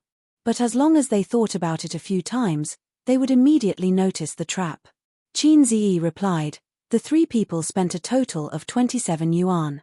The boss earned 25 yuan, and the waiter earned 2 yuan. It's exactly 27 yuan. Don't be misled. The group entered a period of silence, as if they were pondering over Qin Zi's answer. A moment later, Li Linfeng sent a thumbs-up emoji. His colleagues suddenly realized I knew something was wrong. 27 yuan spent and 2 yuan was earned. How can the two be added together? Damn it, you've led me astray. Boss, can't you use less tricks and more true feelings? Since ancient times, true feelings can't keep people. Only tricks can win people's hearts. Young people's brains work fast. Amazing. Qin Zi Li Linfeng Qin Zi in the group, let's have lunch together. Thank you, manager. Qin Zi replied. You see is really a good teacher and helpful friend. Li Linfeng's second question came. A person spent 8 yuan to buy a chicken and sold it for 9 yuan. Then he felt it was not worth it, so he bought it back for 10 yuan and sold it to another person for 11 yuan. How much did he earn? Everyone gave their answers one after another. Their computing ability could be said to be powerful. Some said he earned 2 yuan, some said he earned 1 yuan. Some said he lost 1 yuan. Everyone had their own opinions. With Qin Zi's current mental arithmetic level, he could be called a freak amongst freaks. The moment he saw the question, he was able to figure out the answer. But, he felt that something was wrong. Although there were several small traps hidden in the question, it was too simple. After a moment of contemplation, Zhong Xian's eyes lit up. Just as he was about to enter the answer, he realized that someone had beaten him to it. $2, Yang Jian replied. Li Linfeng sent another thumbs-up emoji. I'll count you in for lunch. Everyone asked why this was the answer, but Li Linfeng did not answer. Instead, he asked a third question. If you're a hero with a broken sword in your hand and a group of bad guys chasing after you, you're lucky that you're riding a horse and they're not. Unfortunately, your horse is exhausted and they will catch you in the end. You have a bow, you are a hero who never misses, but you only have 10 arrows and 40 people behind you. They know you have only 10 arrows. They formed a horizontal line behind you at certain intervals and rushed forward as fast as they could. They're very close to you. They're already in range. Using economic methods to analyze how to retreat safely, no one said anything. The group was silent. Qin Zi thought to himself that the first two questions were just appetizers. This question was the trump card. Li Linfeng sent an angry emoji. Does no one know? It's pardonable that the two newbies don't know, but you guys don't know either. At everyone. Then, a crying face emoji flooded the screen. Li Linfeng Qin Zi and Yang Jian. Do you guys know? Yang Jian replied instantly, Boss, we don't know. Qin Zi thought for a while and suppressed the answer in his heart. I don't know. A few seconds later, Yang Jian sent him a thumbs-up emoji. Qin Zi smiled knowingly. You know the answer. Qin Zi asked him privately. The first chapter of Friedman's The Economy in Life explained a similar question, Yang Jian said. You've read a lot, Qin Zi replied. Reading is my only hobby. Yang Jian said, You've read it too? No. Qin Zi typed, but with a few months of operating experience and a psychological analysis, it's easy to get the answer. The stock market is a game, and it's all about psychology. Yang Jian sent another thumbs up. I feel like everyone doesn't know. We newbies should keep a low profile. Qin Zi smiled foolishly and said, That's right. The benefits of the profit-generating company were very good. There was a staff cafeteria, which was a restaurant near the company. The average cost per employee was about 100 yuan. Just this benefit alone was enough to put them on par with most banks. Li Linfeng invited Qin Zi and Yang Jian to eat in the cafeteria. In addition to the staff meal, he ordered 3 additional dishes. It was quite sumptuous. The dishes were ordered by Qin Zi. He and Yang Jian waited in the cafeteria for 10 minutes before Li Linfeng arrived late. He was wearing a navy blue shirt, and his hair was meticulously combed. He was a man in his 30s, and he had a mature and confident demeanor. He was originally a middle-level manager in a securities company. He felt that he would not be able to move up in the next 5 years, so he couldn't stand the time and jumped ship to profit-generating company. Young Jen. He patted Young Jen's shoulder. Chinzi. He patted Chin Zed's shoulder again. The 2011 City Science Champion, I had to shamelessly beg the general manager to get you.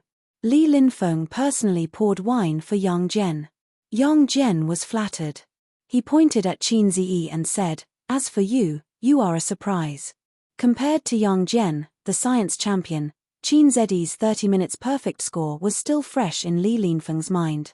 The first question is a logic misdirection question. You can react in such a short time, which shows that your logic ability is clear and powerful. The second question is a mental calculation question, but it has to be combined with GDP calculation, which shows that your foundation is very solid. He said to Chin Zi and Young Jen separately. Chin Zi confessed, "Actually, I have seen this question in UC before." Li Linfeng was stunned. Young Jen also confessed, "I have seen IBM's interview question in a book." Li Linfeng laughed. Being too honest is not a good thing. "What is UC?" he asked. This question was not easy to answer. Chin Zi was thinking about the wording. Young Jen covered his face and said, "Boss, you don't need to ask. Everyone there is talented, and they speak well. Ordinary people can't get in." Chin Zi almost spat out the wine in his mouth. There is such a place. Li Linfeng was excited. It's actually just a mobile browser. It's famous for its lack of integrity. Young Jen was just joking. Chin Zi said, "Do you two have an answer to a recent question?" Li Linfeng asked again. Both of them quickly shook their heads. Li Linfeng did not point it out. He laughed and drank. Li Linfeng was very talkative. This was not surprising. People who are successful in the workplace, regardless of their ability, must have a glib tongue. However, Young Jen's ability to talk surprised Chin Zi. The two of them talked from futures to the stock market, from the domestic stock market to the foreign stock market, and from the stock market to bonds. They also talked about the pros and cons of closed-end funds and open-end investment companies. Chin Zi listened from the side and occasionally chimed in.